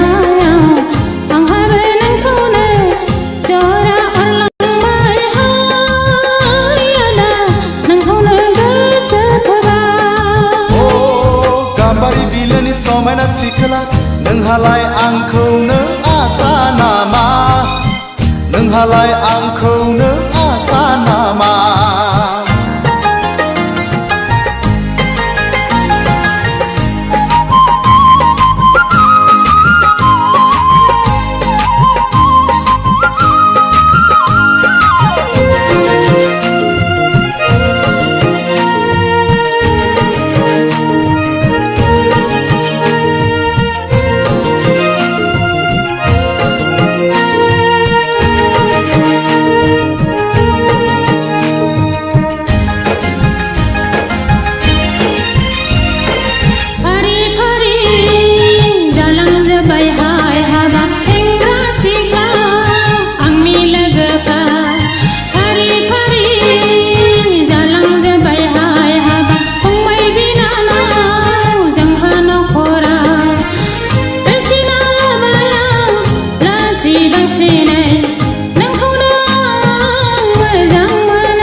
साख्रि गैया बाख्रि गैया गावनि आथिङाव गसंनो हाया ओ माबोरै नोंखौ आं हाबा लानो माबोरै नोंजों आं रायजो जानो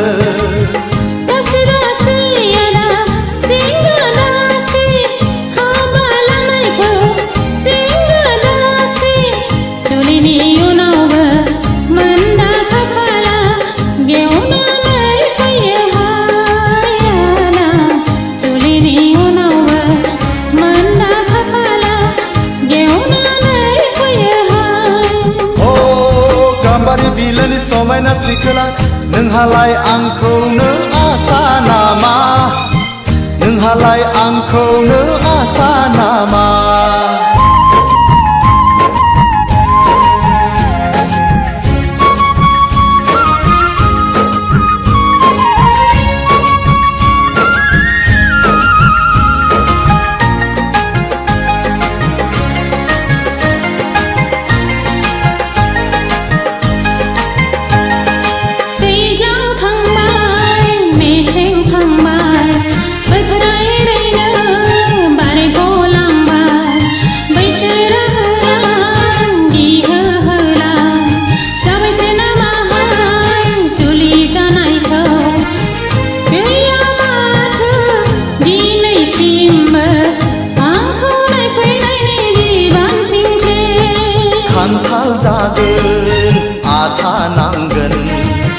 हिन्जाव लागोन जारला जागोन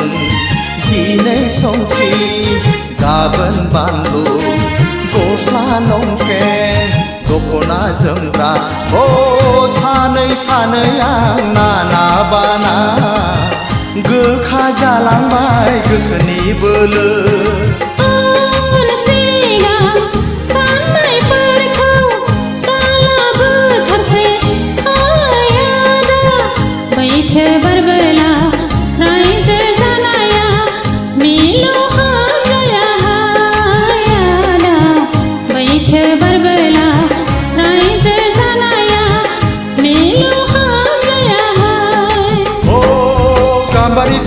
समायना सिखोला नोंहालाय आंखौनो आसा नामा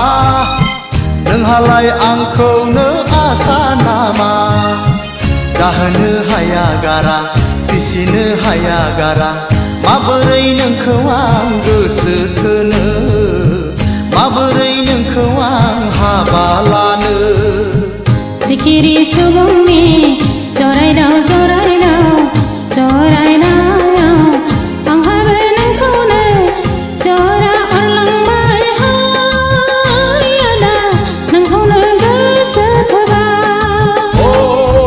गाम्बारि बिलोनि समायना सिखोला नोंहालाय आंखौनो आसा नामा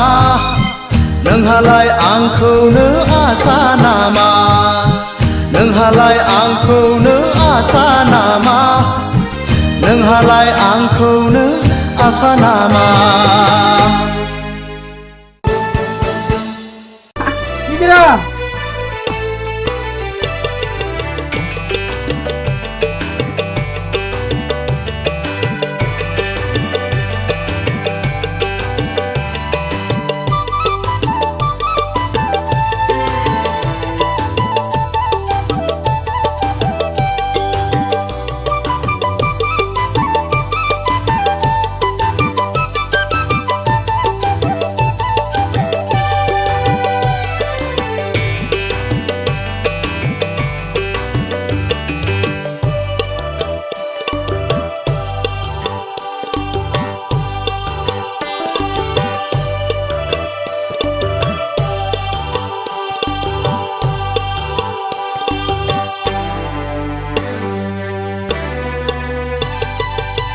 नोंनि महरा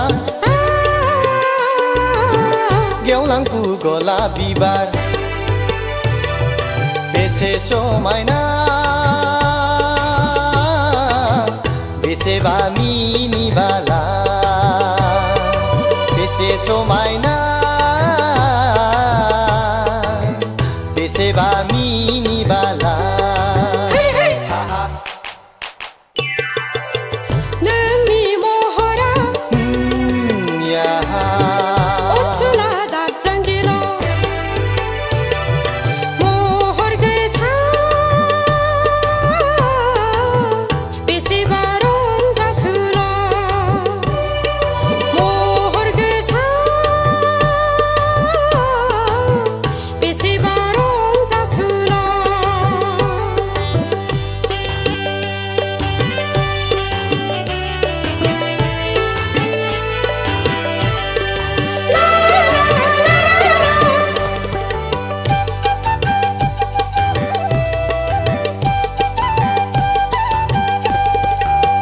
नायहर हाजो हाला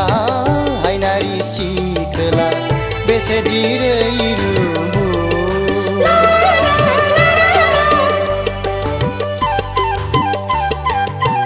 Naihor दैमा दैसा ओनसोला सेंग्रा बेसेदि समायना Nengni mohora Geolang pugola bibar नोंनि महरा Ya ओनसोला दाजांगिना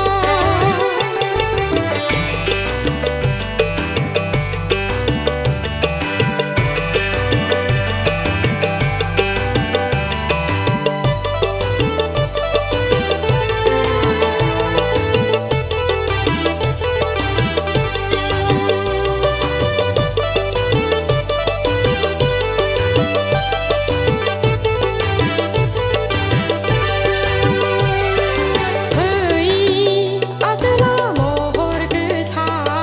Hei ajli hai nari Hei onchuli mohor gesa Hei azala mohor gesa Nengno angni kilotoma नोंनो आंनि सानदो बावदिया ला ला ला ला Nengni mohora ला Geolang pugola bibar Bese somaina Bese ba mini bala Bese somaina Bese ba mini bala Ha ha नोंनि महरा Ya ओनसोला दाजांगिला महर गोसा बेसेबा रंजासुला महर गोसा बेसेबा रंजासुला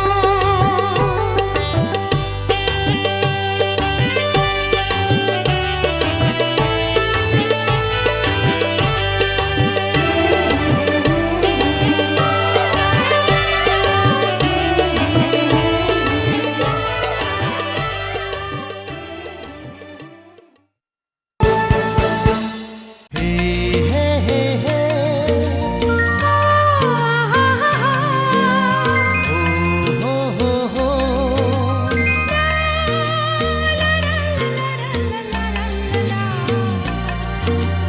Ho ho ho Ho ho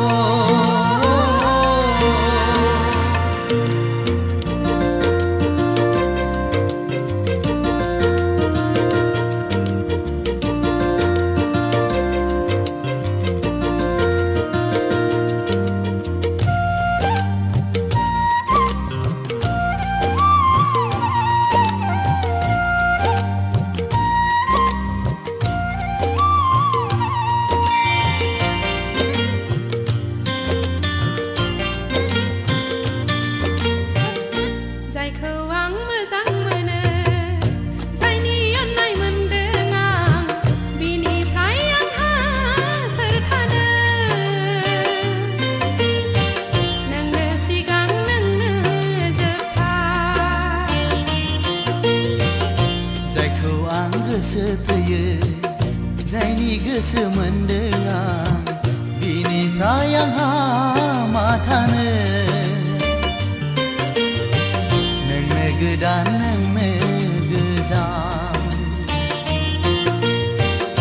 जायखौ आं मोजां मोनो जायखौ आं गोसो थोयो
आं नोंनि सोर सान अखाफोर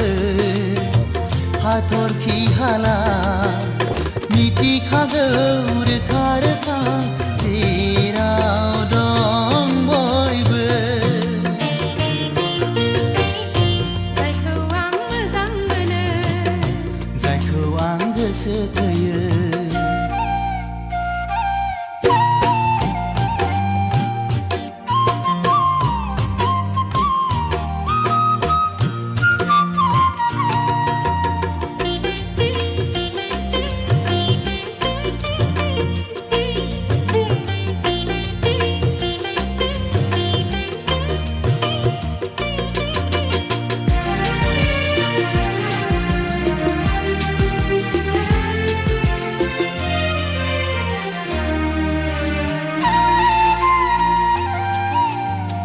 बावनो नाजाब्लाबो बावनो हाया खाफालनि लिरनाया नोंजोंनो खोमा जानो हागौ बेखायनो जरायलायदों गोरोबलायदों आथा खिथा गोसोआ नोंनो मोदाय नोंनो सुबुं सुखु दुखु गाबनाय मिनिनायनि थार बियो अराय सैथो जोबनायानो दं जायखौ आं मोजां मोनो जायनि अननाय मोनदों आं बिनिफ्राय आंहा सोर थानो नोंनो सिगां नोंनो जोबथा जायखौ आं गोसो थोयो जायनि गोसो मोनदों आं बिनिफ्राय आंहा मा थानो नोंनो गोदान नोंनो गोजाम हे हे हे हे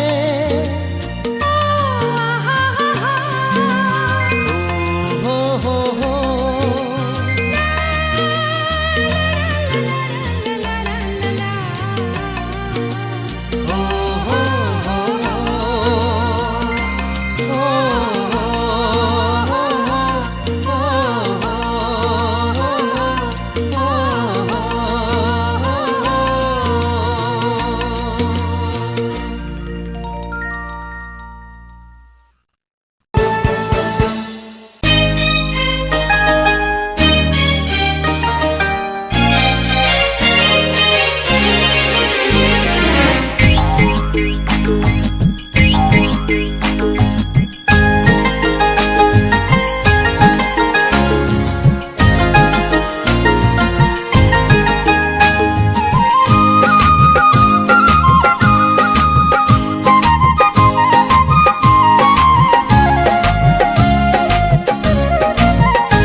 गाम्बारि बिलोनि समायना सिखोला नोंहालाय आंखौनो आसा नामा नोंहालाय आंखौनो आसा नामा जाहोनो हाया गारा फिसिनो हाया गारा माबोरै नोंखौ आं गोसो थोनो माबोरै नोंखौ आं हाबा लानो सिखिरि सुबुंनि जरायदाव जरायदाव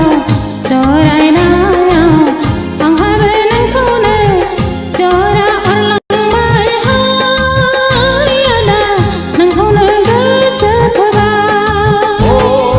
गाम्बारि बिलोनि समायना सिखोला नोंहालाय आंखौनो आसा नामा नोंहालाय आंखौनो आसा नामा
फरायनाय रोङा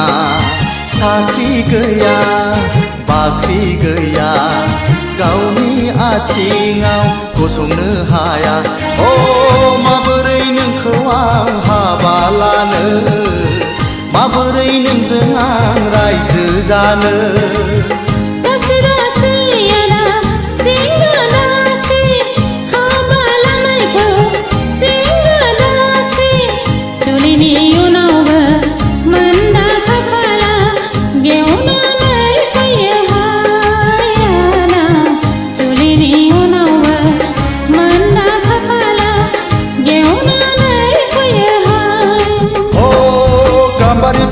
समायना सिखोला नोंहालाय आंखौनो आसा नामा नोंहालाय आंखौनो आसा नामा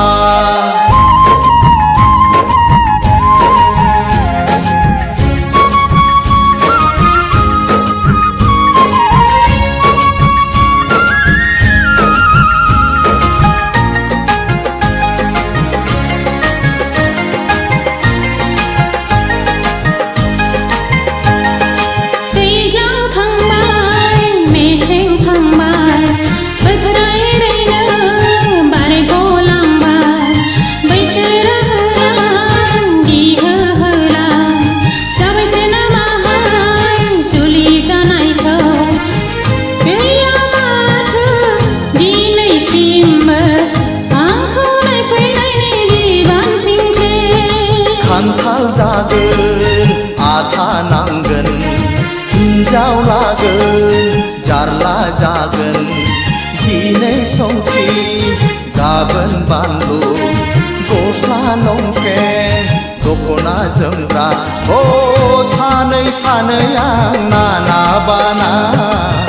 गोखा जालांबाय गोसोनि बोलो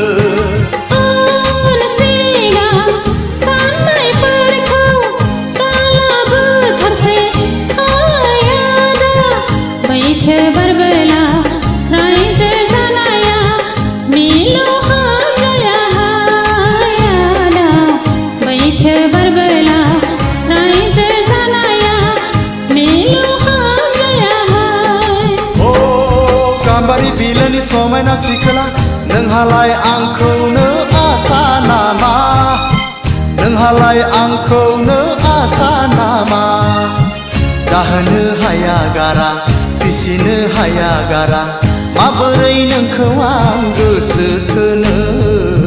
माबोरै नोंखौ आं हाबा लानो सिखिरि सुबुंनि जरायदाव जरायदाव जरायदाव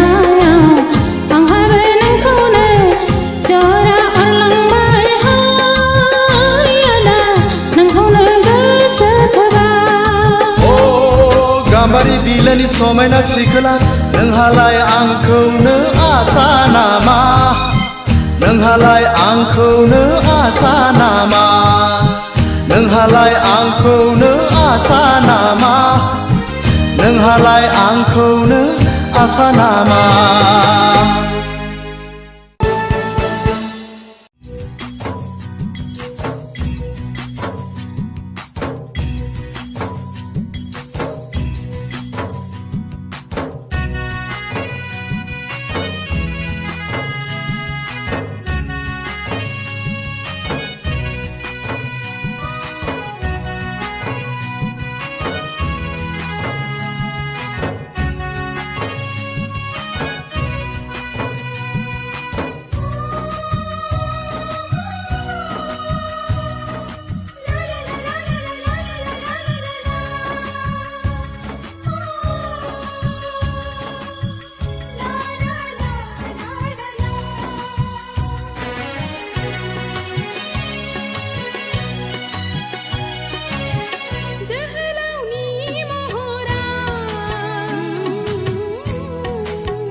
दाबोनो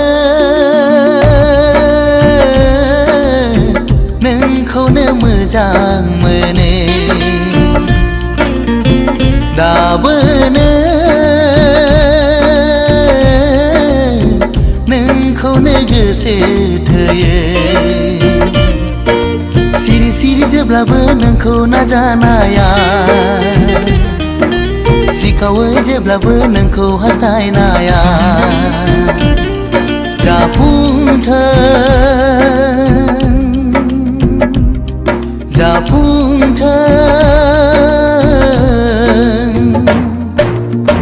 दाबोनो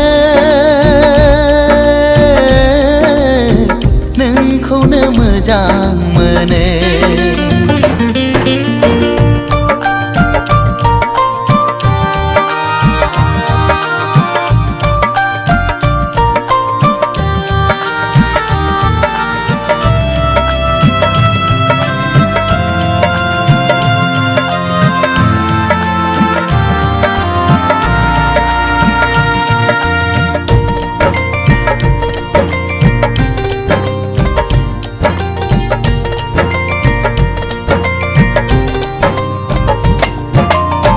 जेब्लाबो खालामो नों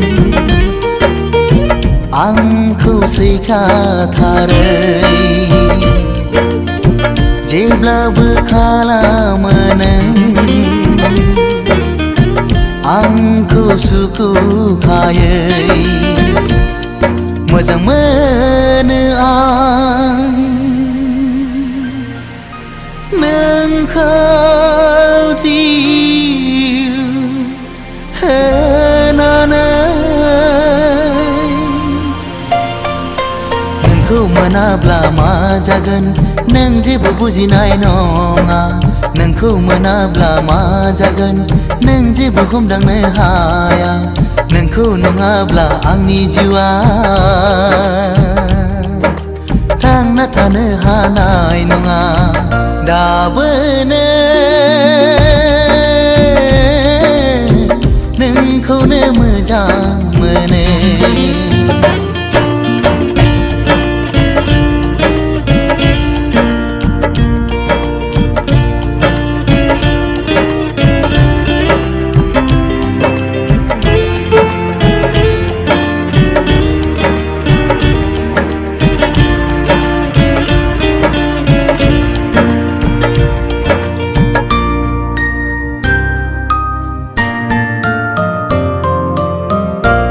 मिहिलांनाय गोसो जेब्लाबो बावनो हाया नोजोर नांनाय मेगन जेब्लाबो नागार हाया सिमा गैयै नोंखौ हास्थायो नोंखौ मोनाब्ला आं सानो थैनायनिफ्राय जेबो साबसिन जाया दायनिगिरिया आं जागोन बेवहाय नोंहा गोरोन्थि गैया रुगुं गैयै लैथोआव नोंखौ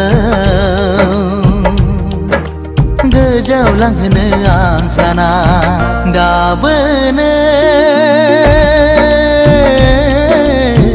नोंखौनो मोजां मोनो दाबोनो नोंखौनो गोसो थोयो सिरि सिरि जेब्लाबो नोंखौ नाजानाया सिखावै जेब्लाबो नोंखौ हास्थायनाया जाफुंथों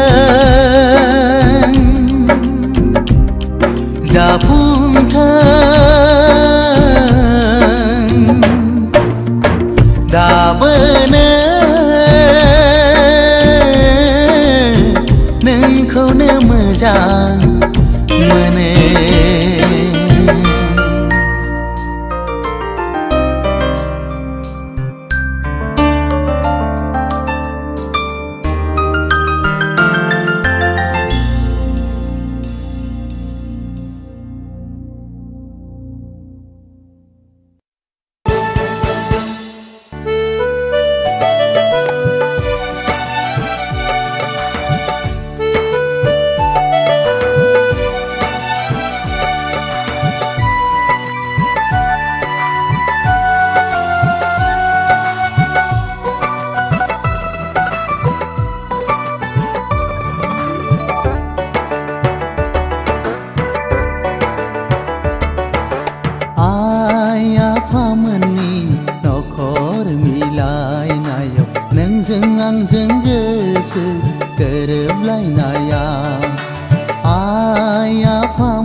गोजोनै थाबाय थास'ना दानफायाव खेफा खौरां बिलाइ हरगोन आं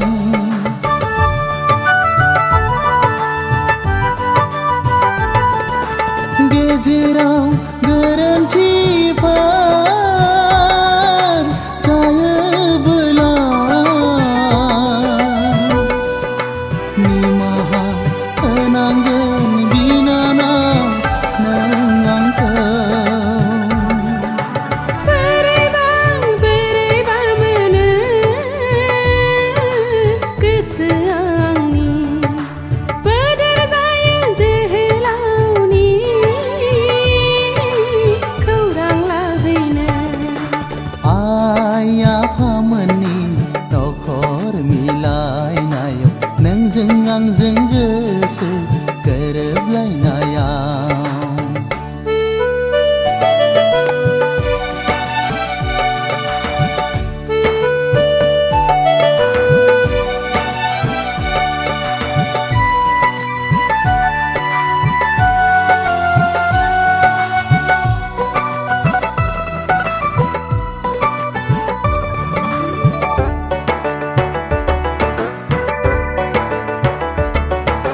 सोरबा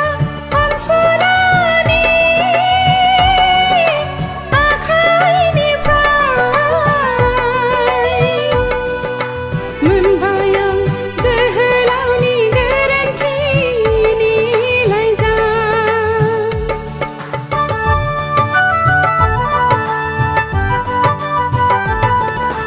सानस'नो हाया जायो आंनि बावलि गोसोआ गोरोन्थिया आइ आफामोननि मास्टार डिग्रीनि खाफालाव लिरनाय थायाबोला बबाव मोननो बिब्दिनो अबथिरा एरायलाङो आइ आफामोननि नखर मिलायनायाव नोंजों आंजों गोसो गोरोबलायनायाव आइ आफामोननि नखर मिलायनायाव नोंजों आंजों गोसो गोरोबलायनायाव हारानि रायजो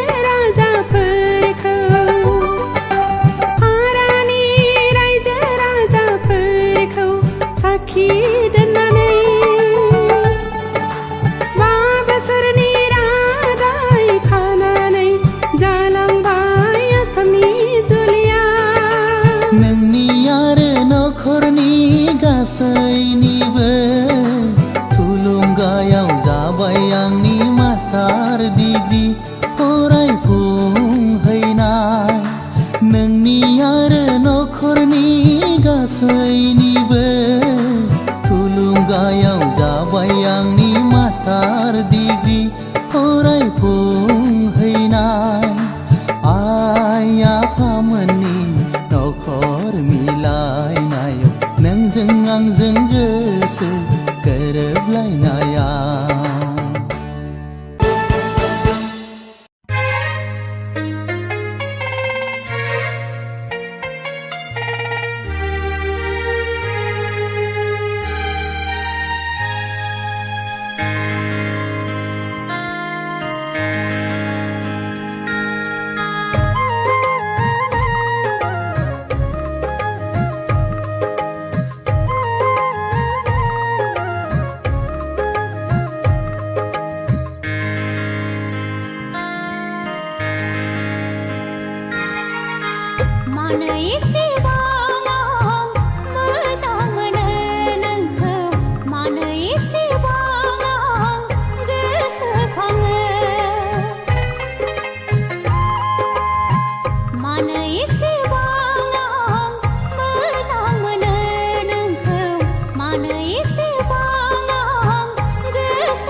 Ekhon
अनजालि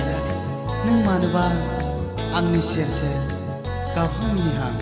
थाबाय थायो होनबा आंनि गोसोआदि मा लुबैदों नों मानो जेबो मिथिया होनबा नों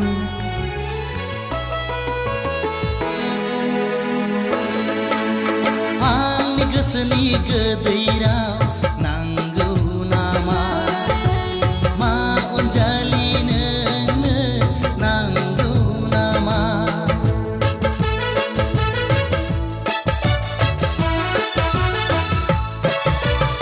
आंनि गोसोनि गोदै राव नांगौ नामा मा अनजालि नोंनो नांगौ नामा आंनि गोसोनि गोदै राव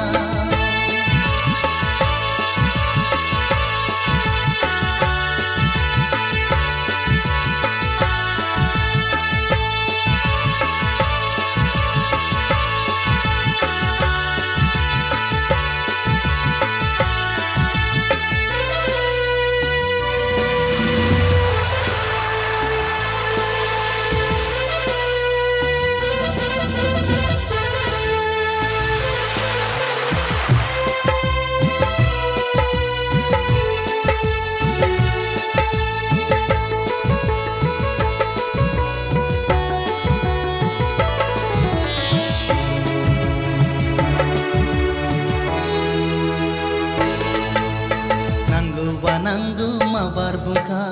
नाङाबा नाङा माबार फिनखा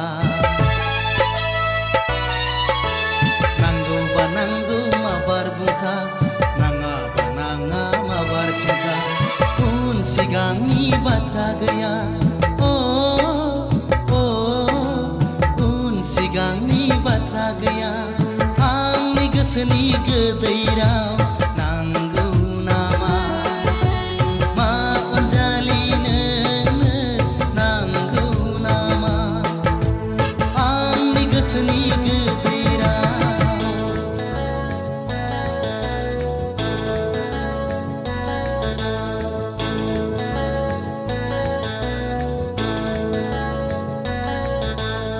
अनजालि अनजालि रना गावनिखौ खोब नै आंनो नांखायाबो अनजालि बिब्दिब्ला नै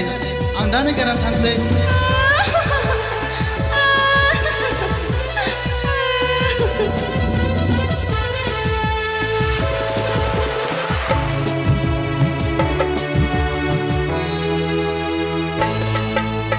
गुमुरखौ मिथिया गारानो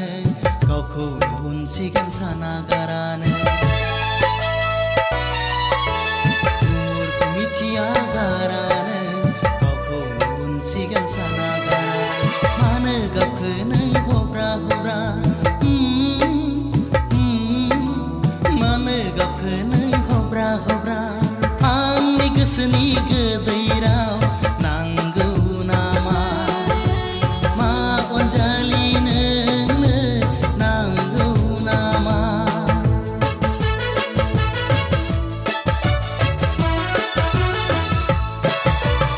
आंनि गोसोनि गोदै राव नांगौ नामा मा अनजालि नोंनो नांगौ नामा आंनि गोसोनि गोदै राव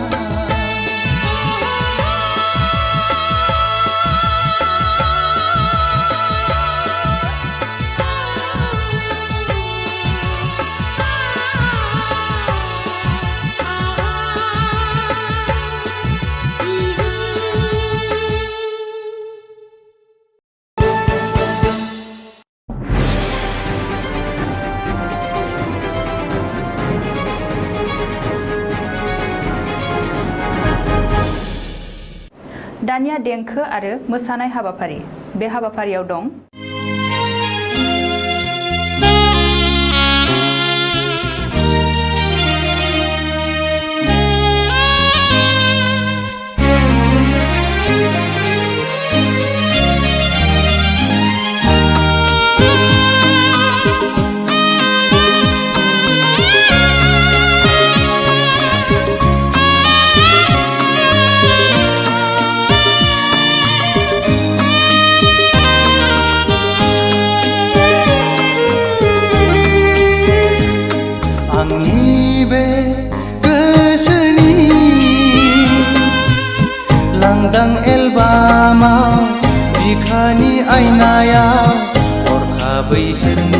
सावगारि थाफैखो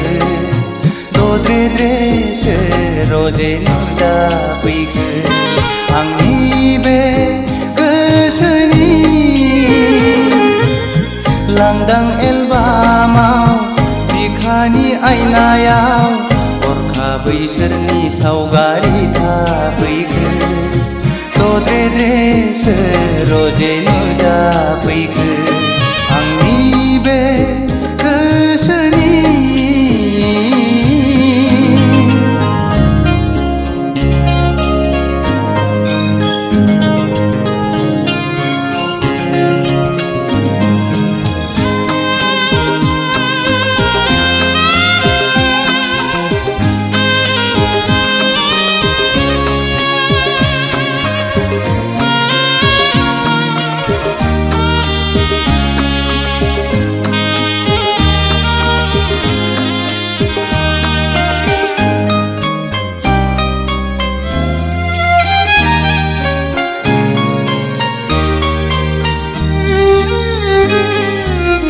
लाजिहां माहां माबा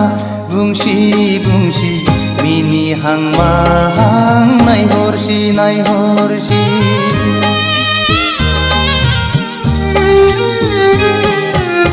गाबहां माहां मोदै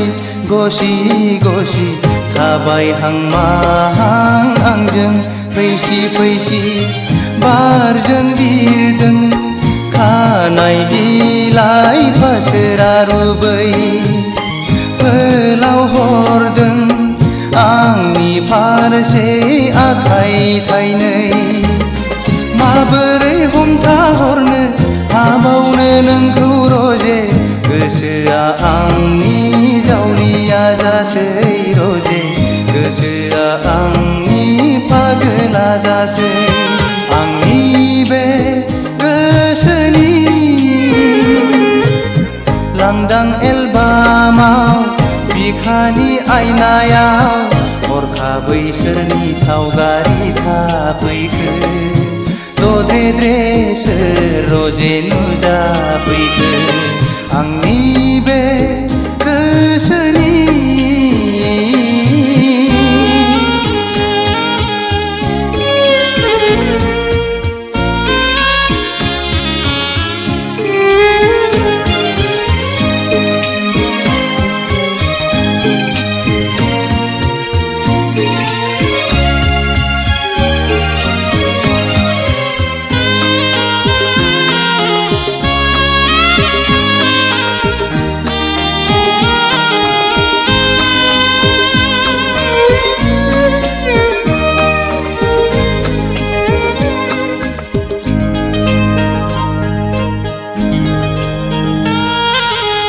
मेगना अरायबो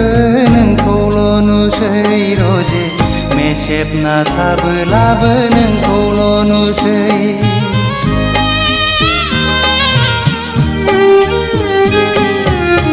जानो लोंनोबो बावलाय लांसै रजे मावनो दांनोबो बालाय लांसै गोसोआ आंनि नोंखौल' हास्थायबायसै सिमाङाव सानैजों गेलेबायसै मोखाङाव सानैजों आन्दायबायसै रजे गोसोआ आंनि जावलिया जासै रजे गोसोआ आंनि पागला जासै आंनि बे गोसोनि लांदां एलबामाव बिखानि आयनायाव हरखाबै सोरनि सावगारि थाफैखो दद्रेद्रेसो रजे नुजाफैखो आंनि बे गोसोनि लांदां एलबामाव बिखानि आयनायाव हरखाबै सोरनि सावगारि थाफैखो दद्रेद्रेसो रजे नुजाफैखो आंनि बे गोसोनि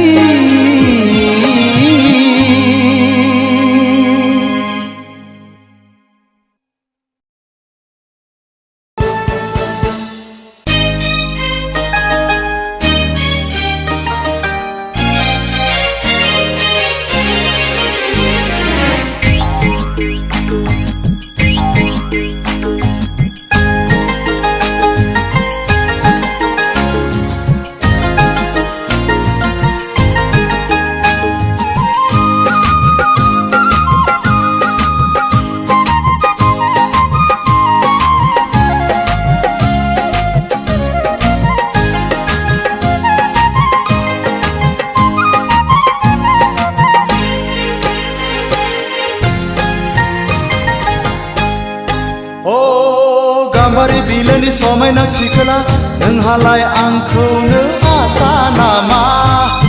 नोंहालाय आंखौनो आसा नामा जाहोनो हाया गारा फिसिनो हाया गारा माबोरै नोंखौ आं गोसो थोनो माबोरै नोंखौ आं हाबा लानो सिखिरि सुबुंनि जरायदाव जरायदाव जरायनायाव आंहाबो नोंखौनो जरा अरलांबाय हाय आदा नोंखौनो गोसो थोबाय ओ गाम्बारि बिलोनि समायना सिखोला नोंहालाय आंखौनो आसा नामा नोंहालाय आंखौनो आसा नामा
साखि गैया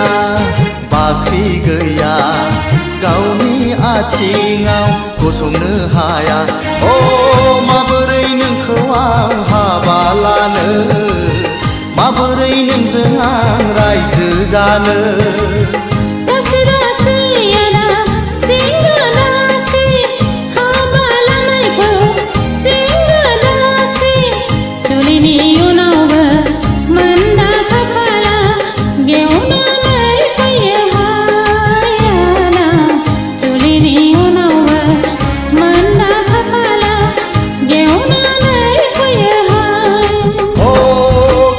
बिलोनि समायना सिखोला नोंहालाय आंखौनो आसा नामा नोंहालाय आंखौनो आसा नामा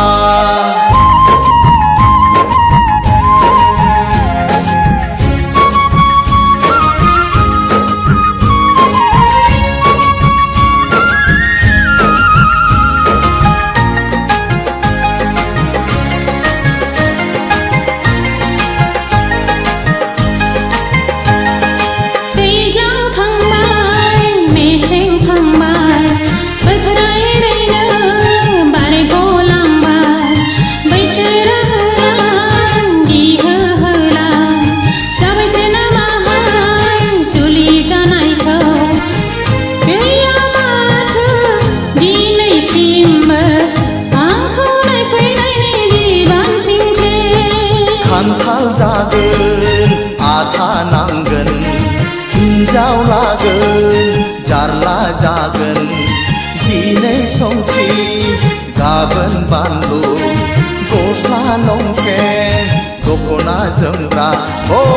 सानै सानै आं नाना बाना गोखा जालांबाय गोसोनि बोलो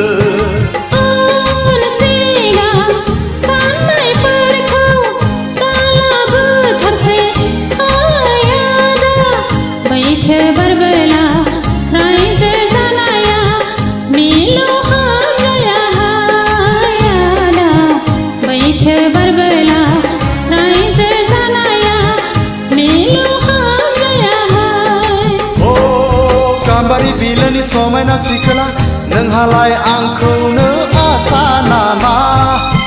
नोंहालाय आंखौनो आसा नामा जाहोनो हाया गारा फिसिनो हाया गारा माबोरै नोंखौ आं गोसो थोनो माबोरै नोंखौ आं हाबा लानो सिखिरि सुबुंनि जरायदाव जरायदाव जरायदाव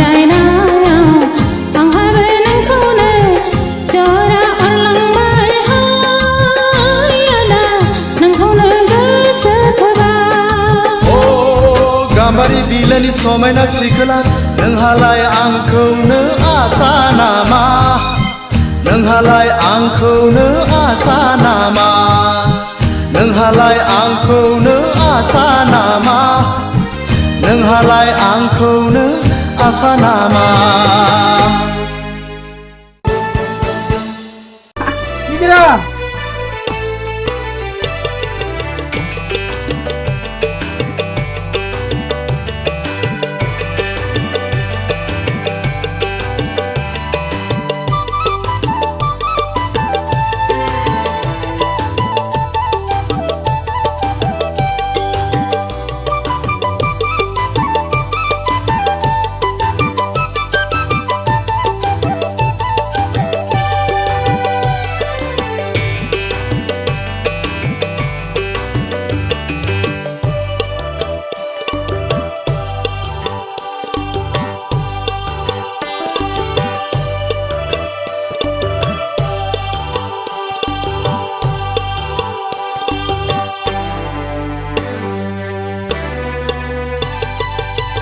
नोंनि महरा गेवलां गलाप बिबार बेसे समायना बेसेबा मिनिबाला बेसे समायना बेसेबा मिनिबाला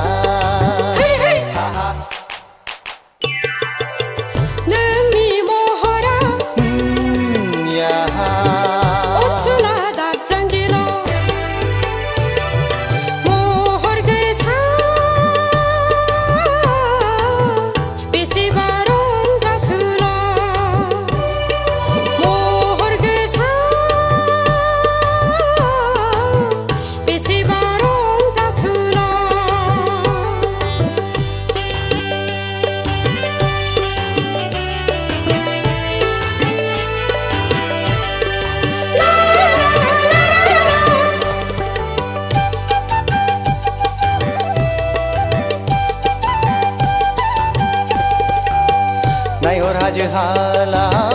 हायनारि सिखोला बेसे दिरै रुबु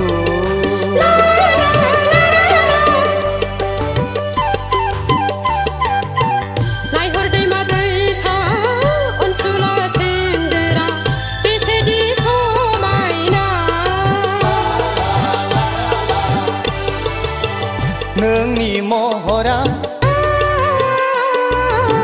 गेवलां गलाप बिबार नोंनि महरा अनसुला दाजांगिना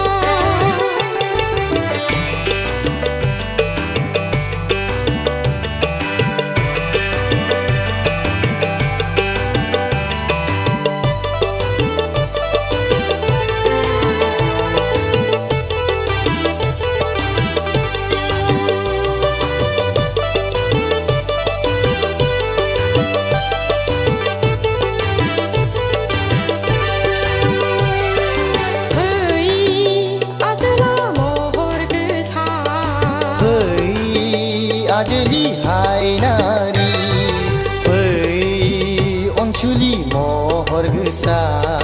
फै आजला महर गोसा नोंनो आंनि तिलतमा नोंनो आंनि सान्दो बावदिया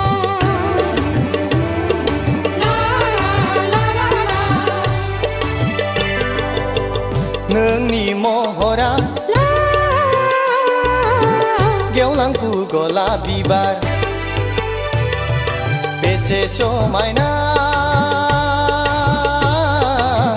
बेसेबा मिनिबाला बेसे समायना बेसेबा मिनिबाला नोंनि महरा अनसुला दाजांगिला महर गोसा बेसेबा रंजासुला महर गोसा बेसेबा रंजासुला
जायखौ आं मोजां मोनो जायनि अननाय मोनदों आं बिनिफ्राय आंहा सोर थानो नोंनो सिगां नोंनो जोबथा जायखौ आं गोसो थोयो जायनि गोसो मोनदों आं बिनिफ्राय आंहा मा थानो नोंनो गोदान नोंनो गोजाम जायखौ आं मोजां मोनो जायखौ आं गोसो थोयो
आं नोंनि सोर सानखाफोर हाथरखि हाला मिथिखागौ रोखा रोखा